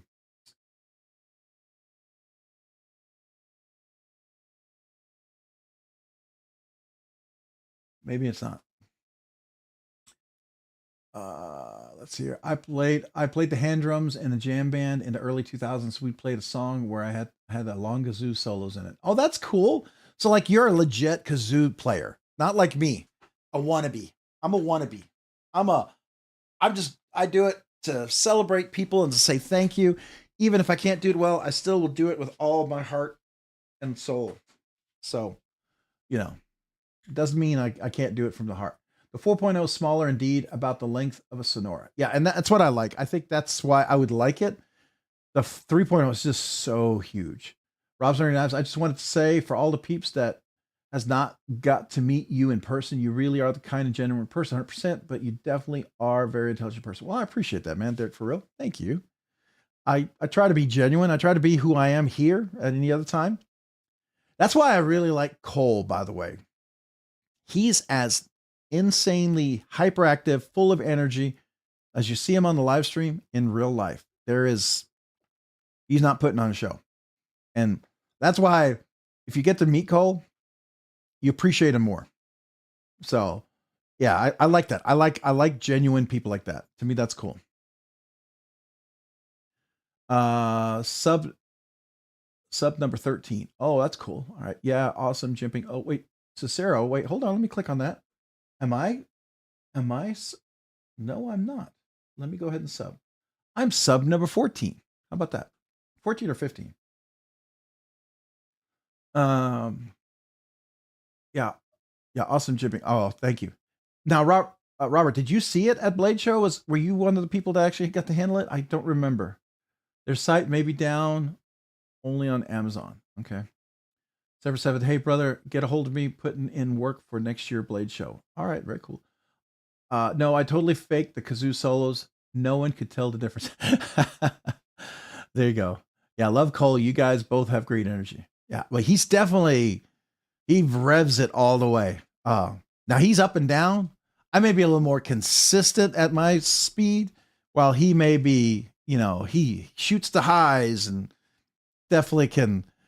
I think if he and I did like, if he ever was even open to meeting with a little guy like me, if we ever did like a YouTube thing together one time, it would be quite an experience. I think it would be pretty interesting. Only because I would feed off of his hyperness. Cause if I weren't medicated myself, I'm actually a 10-10-10 on the ADHD scale. I'm super hyperactive, super attention deficit disorder. And I got diagnosed and treated a long time ago, but quite a few, 15 years ago. Yeah. Made a huge difference in my life. I changed a lot of careers because of that. Get the group together for Airbnb. Don't want to wait until the last minute like last year. Oh, that'd be cool. Porcupine. No, I just hoarded a bunch of, because I'm weird. So is the porcupine, who makes the porcupine again? Is that Vosteed or who is it? Cole received Cole hollow be thy ground patch today. Oh, that's nice. That's cool. You and Cole together would be absolutely amazing. Yeah, it might be scary. We might go nuclear. Might be a little nuclear going on there. If we tap into that, we could power a city probably. It'd be interesting, right? We might be the reason why fission is discovered. You never know. Cole makes me want to try ADHD meds. See, that's the problem. ADHD meds for ADHD people calms us down. Otherwise, if you take ADHD medicines, it can make you super hyperactive. It can also make your heart race and cause heart attacks. But for ADHD people, it actually calms. Like drinking coffee is a very calming drink for me. Like a lot of people who drink coffee, blah, blah, blah, blah, and everything like that, it's a very calming drink for me. Makes me feel really calm. And the reason why is because all the parts of your brains are flying, except for the executive part of your brain, the think things through, think of the future, think of the consequences. That's like really slow, way behind. And so when you drink coffee or take a stimulant, it speeds that up to the rest of where the rest of the brain is. And so the whole brain's like going, yes, okay, what are we doing? Oh, we should think about the consequences of this. Yes, that's not a good decision. Let's not do that. So the brain's actually able to think as a normal cognitive brain.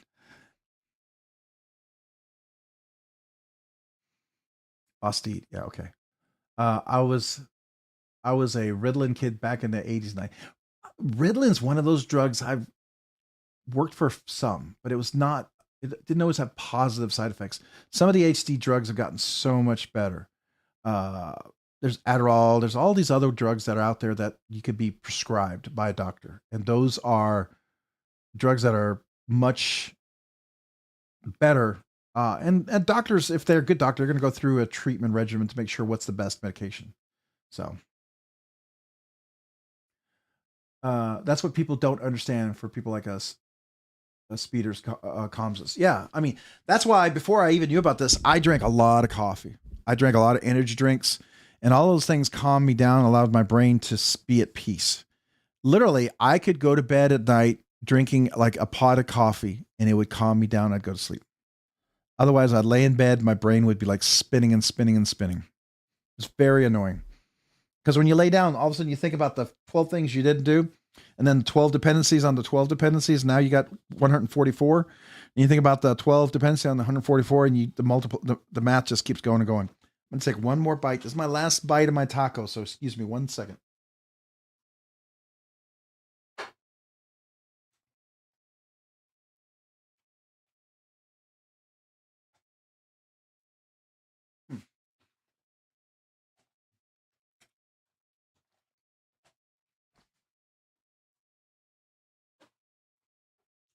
I lost my napkin. Oh, here it is.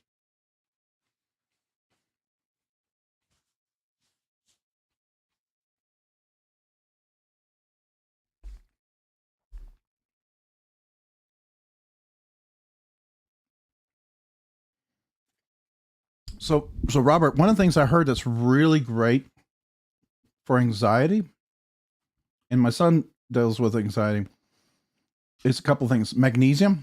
Take a supplement. Magnesium is supposed to help significantly. Like, it helps you sleep better, but it can also help a lot with anxiety. That's one thing. Some people I've heard it works great. Some people it's mild benefit. The other thing is like the feet in a cold ice bath. That can be huge. Or a ice wrap around your head. Those are things that can really help.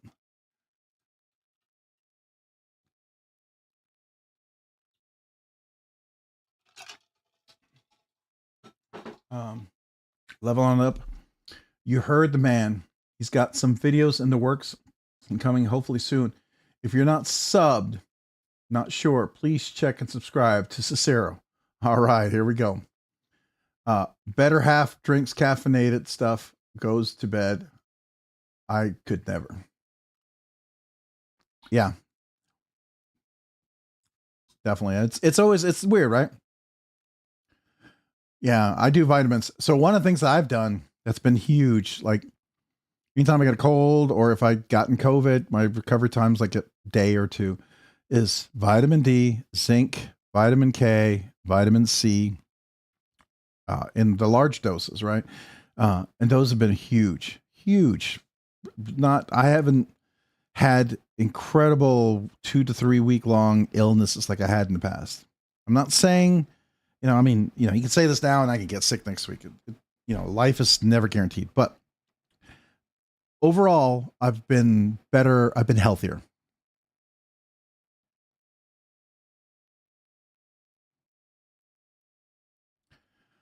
I'm a numbers guy. Yeah, my number is 8. 8 is my favorite number. 1, because I like 8. It's a whole 2 circles together. It's very geometric. And 2, if you knock it over, you don't like it. Well, it'll come back at you infinity. I like that as a kid, and I've never not liking that as a kid. So 8 is it's a bold number, but really, if you ever get mad at it, you decide you're going to knock it, it just come back at you as, never ending as infinity.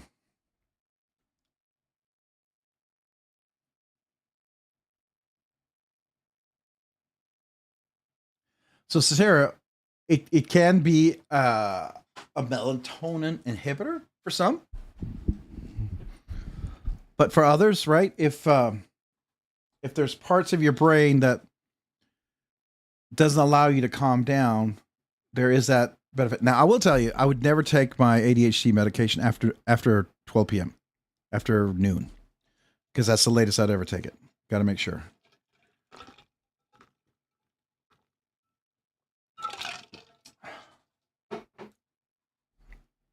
Rob's and I definitely am the same vitamin regimen as you. Yeah.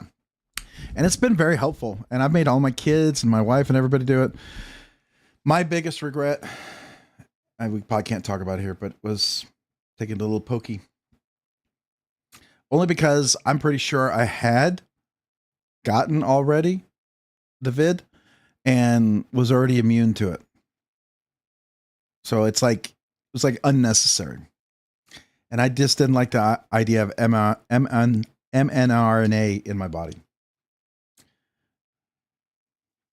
But that's just me, my personal opinion.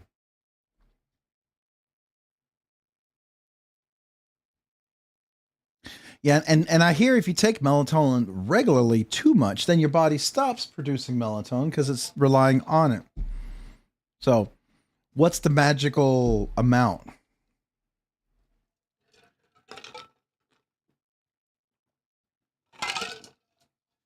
I got to finish my tacos. Thank you, guys. I actually have better energy right now. I have insomnia. I also, like, right before a trip, if I travel, like the night before when I'm packing, I will literally fix like 2 weeks worth of stuff in the house that night. I'll go through, I'll fix squeaky doors, I'll fix broken things, and by the time I go to bed, most of the house is fixed. It's weird. Nothing like a deadline to get me going.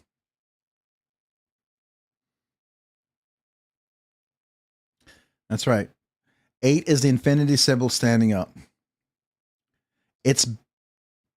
I could say something where it's late, it's after dark. It's basically infinity flipping you off.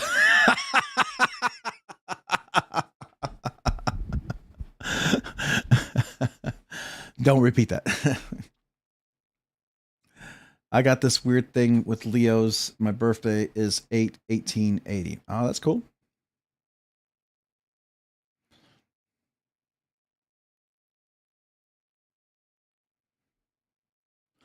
I feel seen. I will stand in the kitchen late and fiddle with a knife. Absolutely. Fiddle away. Now make the knife fiddle. Make a fiddly noise. I got to tell you, do you think Spyderco is going to get the hint of how popular the Sage 6 is? That everyone wants this? I mean, honestly, if they want to double their sales, just do that. And I don't think it's that crazy for them to do. Ryan Johnson, how's it going, Rob? It's going well. We're good. Unmedicated ADHD has no fear of consequences. That's right. It's because we don't even see the consequences. What do you mean? We fear what we do not see or understand or perceive to be upcoming. I don't know. Derek for reals, Rob, you should do a late night ADHD insomniac knife stream. People have said that. We actually came up with some names. We had Rob's nerdy late Rob Late Knives or something like that. Or we had a whole bunch of names that we came up with one night. It was pretty cool. Right. And that's fair. You may not. And I didn't like Spyderco's until I handled a pair of 3, but I liked it. And I bought one because I knew I was going to give my oldest twin one when he graduated, which I did. And he loves it. So. Oh, Derek, for real? 45th birthday? Wait. Robin, it was your birthday yesterday? Hold on, Robin. Hold on. Robin, happy birthday.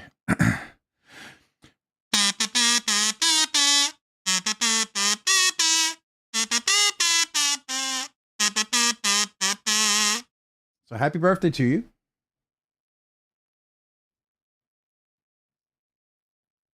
When is yours, Derek?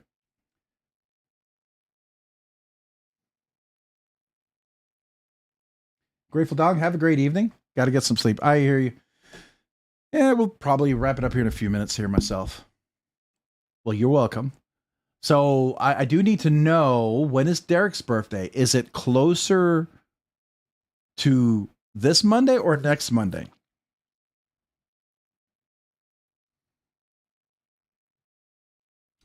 Ryan Johnson's going to be 30 next year. Whoo, there you go, man.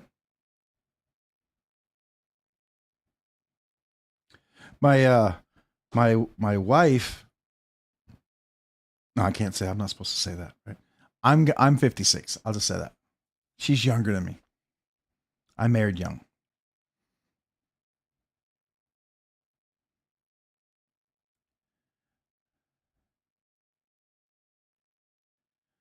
Yeah, I mean, I think the hardest birthdays for me was, ironically, 25. 40 was weird, but not as weird as 50. I did not want to celebrate my 50th birthday. I didn't want it even to be acknowledged.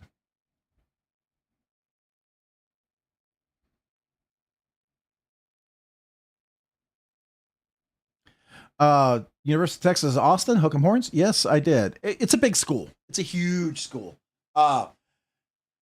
Lots of different departments. Every department's a little bit different. Depends on if you're in the science, engineering, business. I did chemistry and physics, so that was interesting.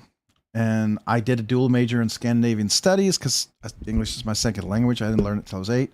So I thought that was interesting, but it's definitely an interesting campus. I liked it. You'll find a very eclectic mix there. Ever hear about the dyslexic atheist with insomnia? Slept all night wondering if there truly is a dog. I've heard that one. I love that one. Yeah. Sadly, 45 didn't come with a pay raise. I hear you, man. I hear you. I'd like a pay raise with that. Still a couple of months. All right, then we'll celebrate in a couple of months. Revolving Blades. I'm a child of the 60s as well. My oldest brother was born in the 60s. My other brother was born in 62. My other brother was born in 65, and I was born in 69. Studied mechanical engineering in California, and I'm looking into out-of-state schools. Yeah, Texas has got a great mechanical engineering. I'd say it's probably a good one. Who else has a good mechanical engineering? It's been a while. I mean, the school's probably all changed since I was last in school, which is quite a while ago. So, we're talking way back. Robert, let's see here. I'm a dual wielding Sage 6. I blame you. Hey, you could do a whole lot worse. You really could. I mean, that's not a couple of bad knives to wield, man. Seriously. All things being said, I gotta tell you, the action on the Sage 6 is so far better than the Sage 5. It really is so far better. But my kazoo salute to you. Thank you for the super chat. Appreciate you, man. I'm 40 and a mechanical engineer, cat scratch. There we go. I always wish that when I was in high school, I understood what engineering was, because everyone, they always said, oh, you could do whatever you want. And so I studied physics, and then I did chemistry. And so I was a chemistry lab research assistant in college for quite a while working. And man, I hated working as a chemistry lab assistant in the research labs. It's so boring. No people. It killed my soul. And that's why I ended up giving up on chemistry.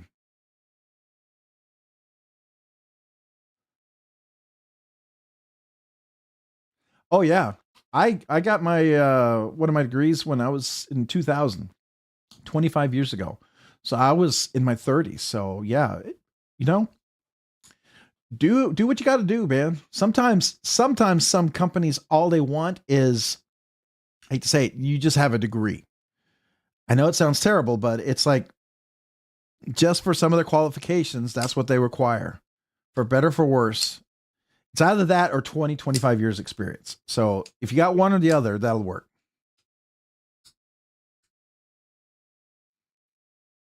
Daniel Smith, dual wielder of the sixes. That just sounds kind of like epic. What is that? The seventh son? Like it sounds like the antithesis of the seventh son. You know that movie? You remember that? It's kind of a while ago. Total science fiction nerdy movie, but it sounds like the antithesis of the seventh son. Oh, the seventh son must fight the dueler of wielder of the sixes. I know. I totally went nerd mode there. I mean, that was like nerd to the infinite degree. Happy being born, Sage 6. Okay, let's see here.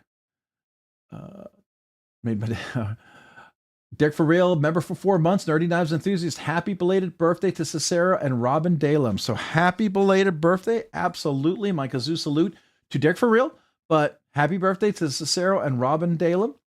We will do a little extra kazoo salute there for you guys. So appreciate you being a member for 4 months.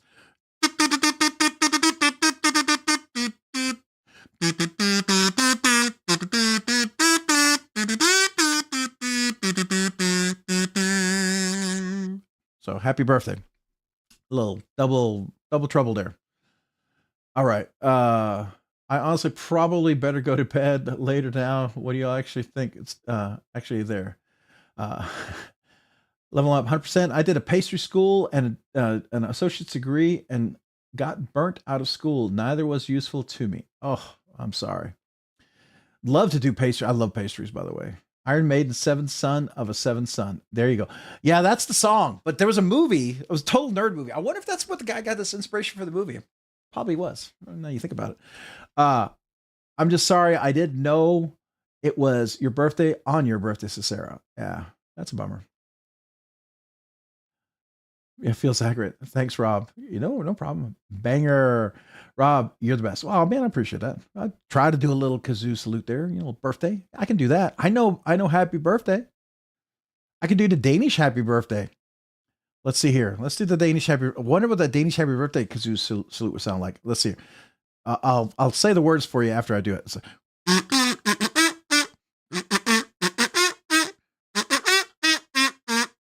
wait. I dag er det Cicers fødselsdag. Ura. Han skal sikkert sig en gære for med dejlig chokolade og kager til. Så i dag er det Cicers fødselsdag. Ura. Han skal sikkert sig en gære for med dejlig chokolade og kager til. So something like that. That's not quite what I was singing. I went to the American birthday song. So yeah, it didn't work out. I got 2 years left in order to transfer for engineering, hoping Cal Poly Sci, slow, if not out of state. That's cool. That's a good school for sure. Yeah.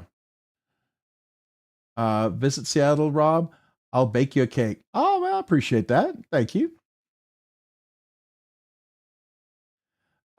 Just think last week about this time you had 150 people cursing your name. Oh, it wasn't your fault. It was the internet. Oh, I remember that, man. And we started so late because of coming back. I mean, I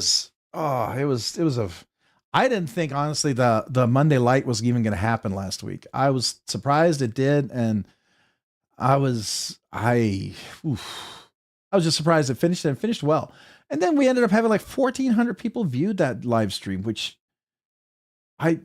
doesn't make sense, right? It was like, I felt like it was like worst live stream I've done in a long time, and a lot of people viewed it. So I don't know, maybe people it's like watching a crashing train. You can't look away. I don't know. Anyways, dang, Rob, still rolling. I thought I missed you out there. I know, Z-Bird. We're going to try to wrap it up here. Yeah. 5 minutes, 5 minutes. 5 minutes, last call. Here we go. We'll do the, ladies and gentlemen, it's 5 minutes, the last call. Last call. Please get your last drinks before we shut down the bar. So there you go. Rob, at one point, you almost had 200 people in the live stream. Yeah, that was crazy. That's cool, though. Very crazy. I suspect there's a lot to learn, but it's pretty fun overall. Just not the career for me. Yeah, fair enough. I suspect that the 9K and the 10K are going to be pretty hectic. That'll be pretty busy. I know the 10K. I've been working a long time to get the giveaways for the 10K, and I want to get through 9K, get it done, because I can't. It's not fair to talk about 10K until we do the 9K. 9K giveaways are pretty epic for 9K. They're not still really good, I think, personally. I mean, I'd be pumped to be in any of those giveaways, but 10K is, man, that's a lot of work to get to that one, and that's a big giveaway. I'm really, really, really super excited about that one.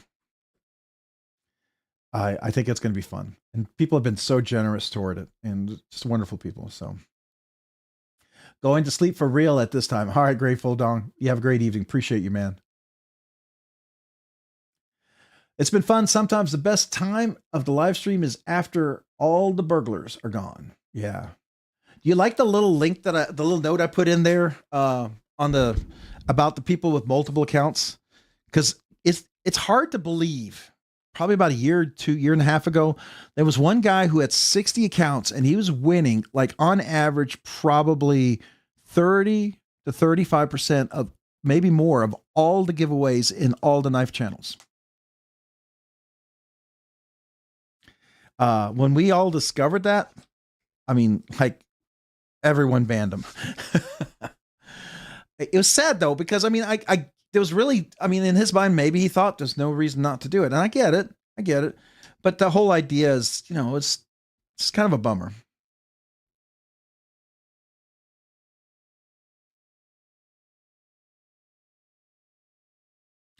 Fair enough.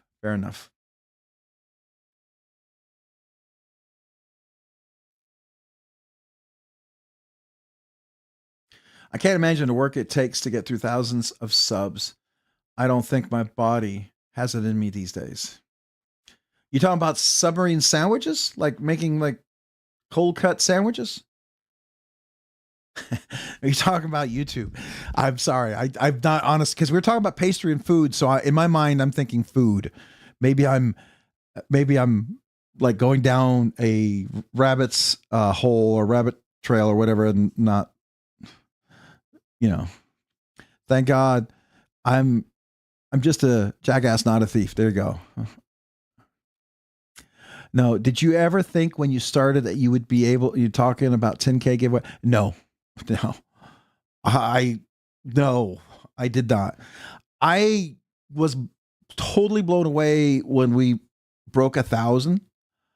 I didn't think 1,000 people would actually like watch.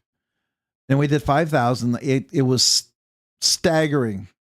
The fact that we're coming up to 9 is, it's almost unbelievable. It really is.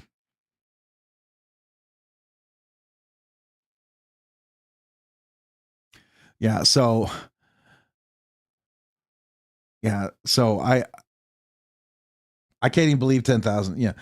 I mean, I've made the commitment. I'm still going to be the same person you saw here, for better or for worse. I've seen a lot of people change, and I've seen some people who haven't. And I see things that some people change in and some people don't change in, and try to learn. I really don't want to be that guy. Right? I really don't. And I try to stay grounded with, like, I have certain people I always talk to, and I ask them for real feedback. And I take honest feedback. Like, like sometimes when I get a little upset about some things, some people tell me, I think you're overreacting. And that's a great response, because if I am, I want to know. Sometimes people say, well, man, you're way too kind there. And I'm like, oh, okay. So I don't know. It's one of those challenges. I always think of, I'm nowhere near this guy. So please, I'm not comparing myself to him, but he is an example of someone who's grounded and pretty real. And so it's someone we could all look to if any of us experience any success. But I think of Keanu Reeves, whether you like him or not, The dude, from what I understand, is a real deal behind the scenes. He's not so full of himself. He can't talk to people. He can't interact. So I always think that dude can do it. I'm sure all of us can do it. So I always think that's a good example.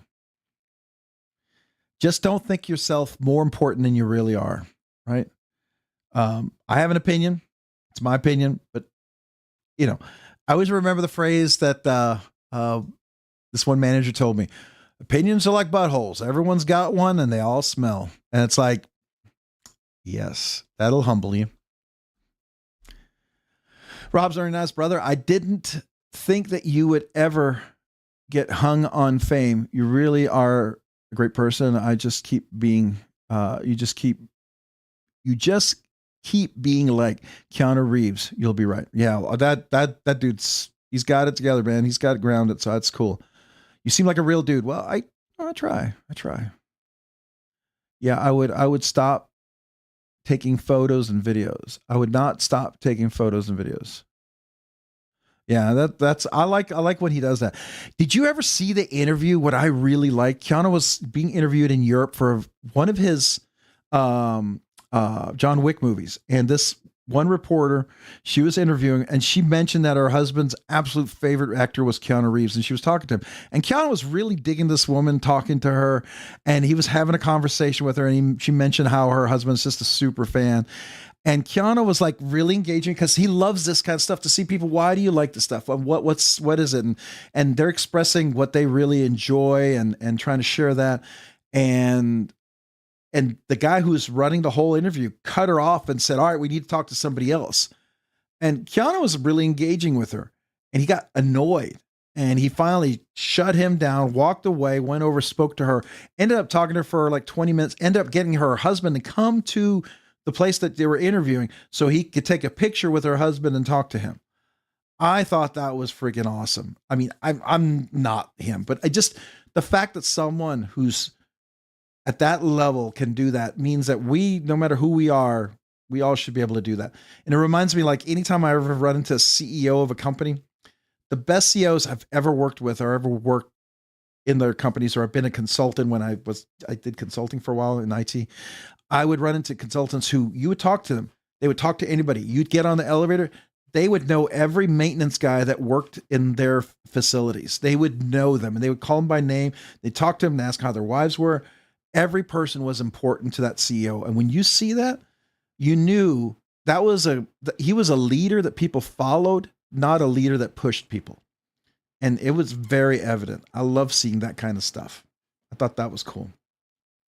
So anyways, this is my little reflection there. But I just think it's kind of cool. I have not seen the new Ballerina movie. I think, is it supposed to be before John Wick gets out? Right? It's supposed to be before he does what he had to do to get out, and he married his wife before she got sick and died. Right? That's what I think it's supposed to be, like a pre-Wick, kind of a pre-Wickle. Is it a pre-Wickle? Can we call it that?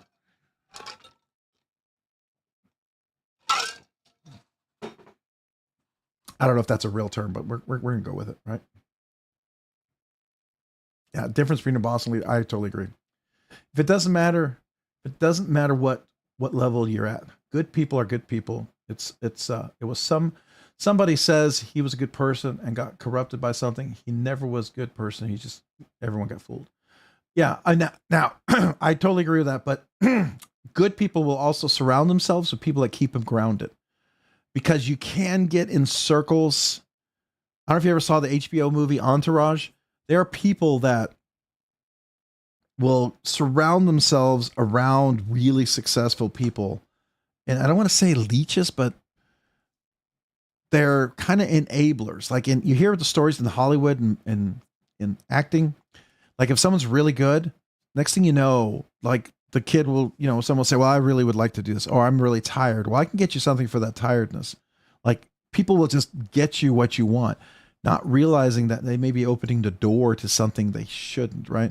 And that's why you want people who are around you who don't just do that, right? So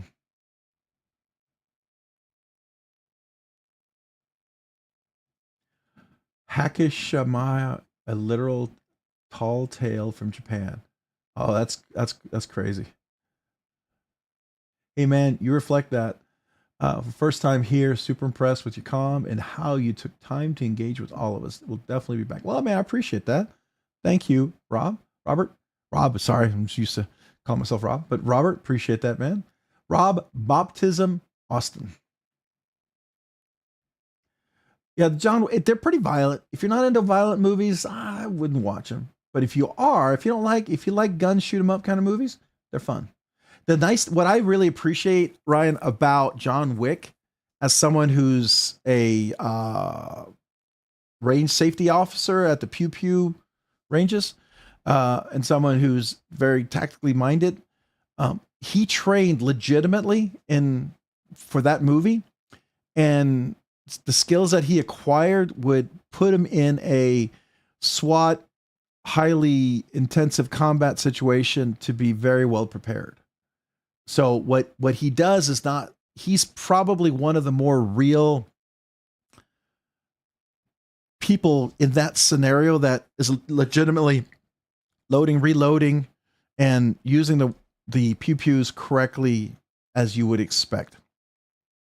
And I like that. I like an actor and actress that takes time to totally get in.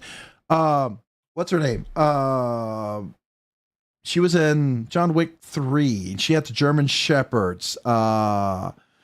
She's one of my favorite actresses. I really like her. She was Catwoman in one of the Batmans.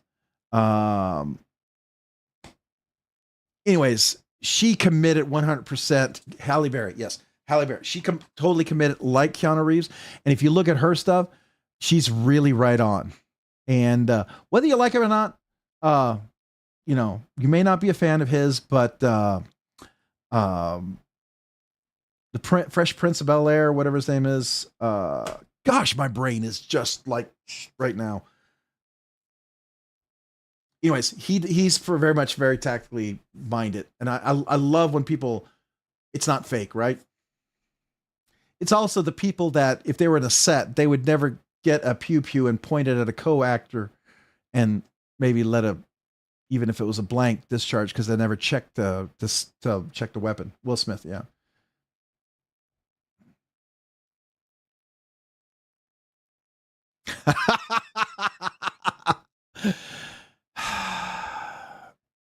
I don't know if we're allowed to say this, but no, I don't know. Maybe not. I like Halle Berry a lot. I had a big crush on her for a long time. My wife knows that. She's my Hollywood crush. I'll just say that. I'd go on a date with her if I could.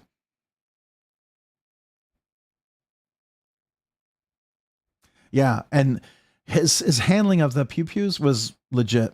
If you ever saw him, he went into a pew pew shop and had some people following him, so his entourage, and he was with one of his buddies who was some actor, and they had picked up a pew pew, and his friend picked it up and pointed at people, and Will immediately took it from him and says, "What's wrong with you, fool? What are you doing, man?" And he dropped the magazine, cleared it back, the rack, checked it, make sure it was clear, handed it back to him and says, "What are you pointing that thing at anybody?"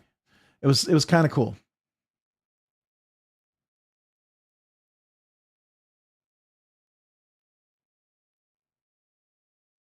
Yes, I agree. I'm going to date myself, but do you remember back? I can't even remember the name back then. Kathy Ireland. I had a huge crush on Kathy Ireland years ago when I was really young. She was another one of those big crushes. Yeah, so I think there's several of us who like pew pews and are very familiar and comfortable with them. So when we talk about, we know what we talk about. But we're just using ambiguous terms because we don't want to have the entire live stream demonetized because they frown on certain conversations. So we have to be vague. Oh. Yeah. You know who was always really beautiful? Raquel Welch. Even even into her 70s, she was still stunning. I mean, just goes to show you that beauty is not just only physical. Things that are inside of you can make things more beautiful. Anyways. Speaking of wild things, level on up. What's up? I remember that cardboard cutout, those green eyes. Wow. Yeah. Rob, you're showing your age, Raquel Welch. Well, she was older when I was younger, but she was still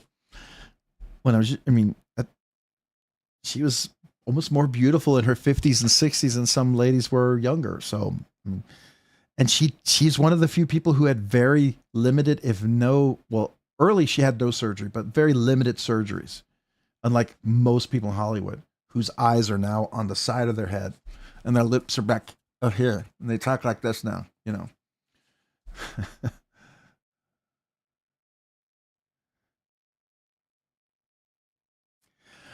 All right, guys, it is 5 minutes till midnight. We got to wrap it up. It's a late stream, but man, I've enjoyed it. I appreciate you guys. Somebody asked me earlier, was it, you asked me about the thing.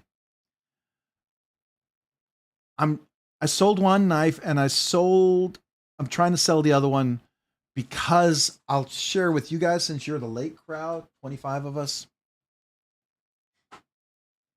Give you a quick view of something that I might have gotten that's carryable and it's not out of my range. And I got an incredible deal on, thanks to one of you guys out there letting me know about it. BladeBinge does sometimes sell things for a lot less than what they should cost. And it was a good deal. But I'll just show this to you, a quick view. I don't know when I'm dropping the video because I don't want anybody to think that I went nuts, but I did it with the intent of replacing it at some point because I did want to have this in my collection. I just didn't want to have the one I had in my collection that was way more expensive than I felt comfortable carrying. So, ready?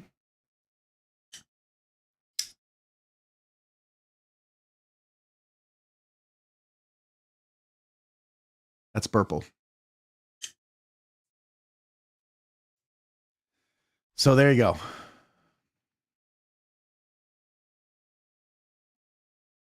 And that one is significantly less expensive than the one I had. And one I would feel more comfortable carrying. The one I had was the Damascus inlay. It was a lot. I've realized now, no, I don't know. Well, it was on BladeBinge. Got a great deal on BladeBinge.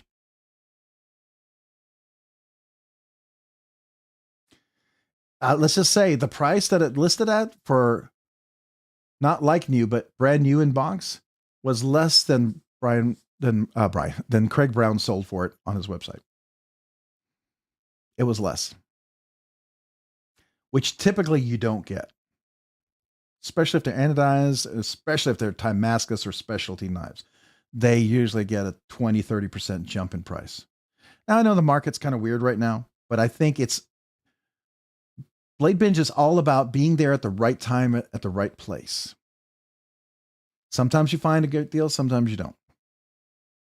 Sometimes you feel like a nut, sometimes you don't. Sorry. Dating myself. Anyways.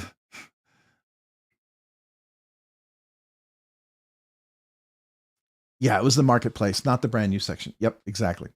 So the marketplace, you can get things that are like new in box or brand new in box. So brand new in box has a very specific thing. It means the knife was never sharpened, never cut anything, was never anything was taken out. It's never handled. There's no scratches. There's no wears. There's no snail trails. It's a mint perfect. Like you didn't use it. You basically put it in the box. You took it out. You looked at, you closed it. You put it back in. That's the most you might have ever done. Like new in the box means you could have carried it. You got to carry it very carefully, and you just never got any scratches on it.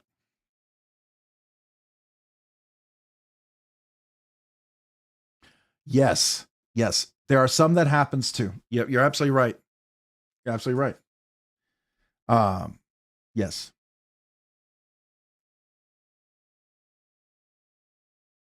Ah, there's Ramses with his nice carry. Love it. Love it. Love it. Love it.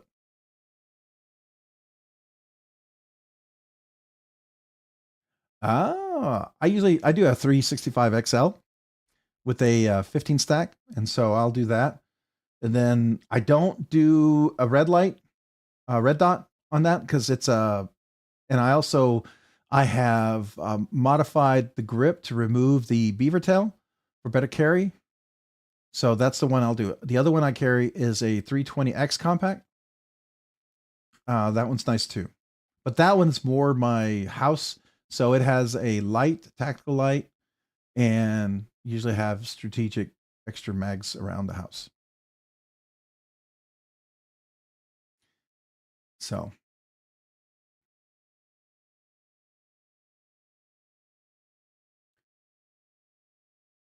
you're gonna get a Zerkatide clip spacer and nanoscales some color. Oh, that's nice. That's nice.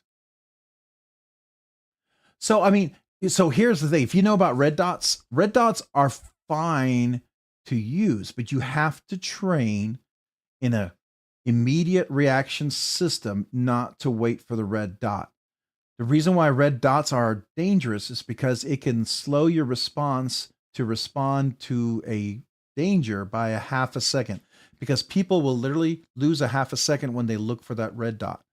So you have to train in like very close kind of combat situations where you present and you don't care if the red dot or anything's on. You got to present in a way that you're at the target, right? And that's takes training. And you can get past that if you train, but you got to train. If you don't train, that half a second can be the difference between life or death. That's the reality. Just can be.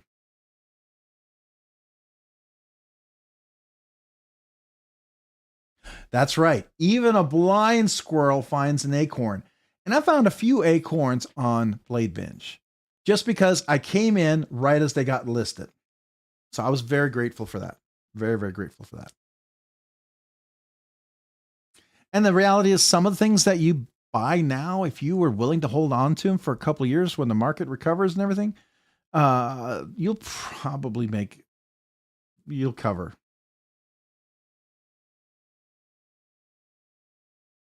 There you go. Exactly what I recommend. Yeah. And we also have, when my kids were younger, we had tactical bear pepper gel. And there was the one that could shoot 35 to 45 feet, and it had up to 40 shots in them. And yeah, and so we had a couple of those throughout the house so that they could, and it's the gel, not the spray, but it had like a 40-foot range, which is good to practice with. I think the resell. So here's the thing: there's certain knives that will always do well. They just will.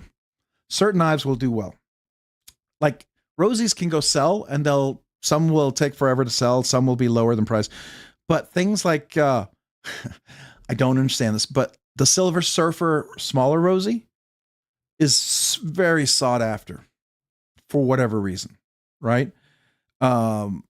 If I do a video with the Rosie with that one, I get 4 to 5 offers almost every time for people who want to buy it. The Les George that Trish gave to me, that was Billy's, which I love. It's a beautiful, beautiful button lock right here, right? This is fantastic. This will never sell. I'll never sell this, right? Because it's a gifted knife. I don't sell gifted knives, but I get offers on this regularly. That's why you may not see a lot of videos, because when it first happened, I got a little ticked off, and I didn't mean to, because I know the people didn't know, and they were being nice and genuine, but I just didn't want it to be about that, right? But there are things that are just hot like that.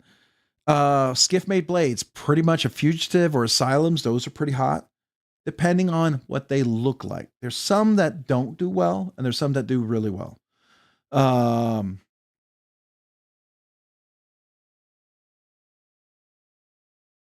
Oh, the Zerbait, the Silver Surfer.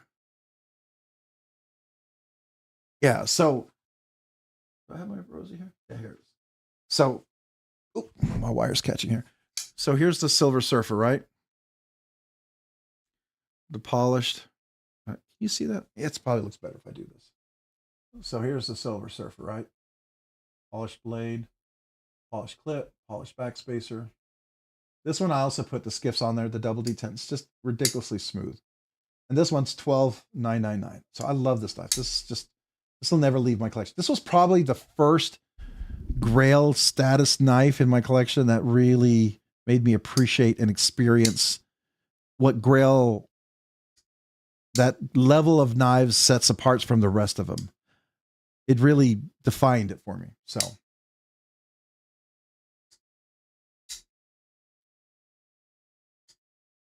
It also depends on the shape that your knife is in. Because sometimes you'll see some of these and they'll look like they'll be a great deal. And you'll find out, oh, there's all sorts of issues with it. Like, here's my duckling. I got this one super cheap. The reason why I got super cheap, it had a huge snail trail here and here. So what I did is, because of this etching, I polished this and I polished this, which is almost like one of his styles of his knives. And it looks like it's like accentuated to the rest of the knife. And so now it looks almost intentional and you don't see the snail trail. And I wouldn't be surprised if this was a knife I would resell. I wouldn't be surprised if it would do better. I'm not sure if it would do great, but it would do better.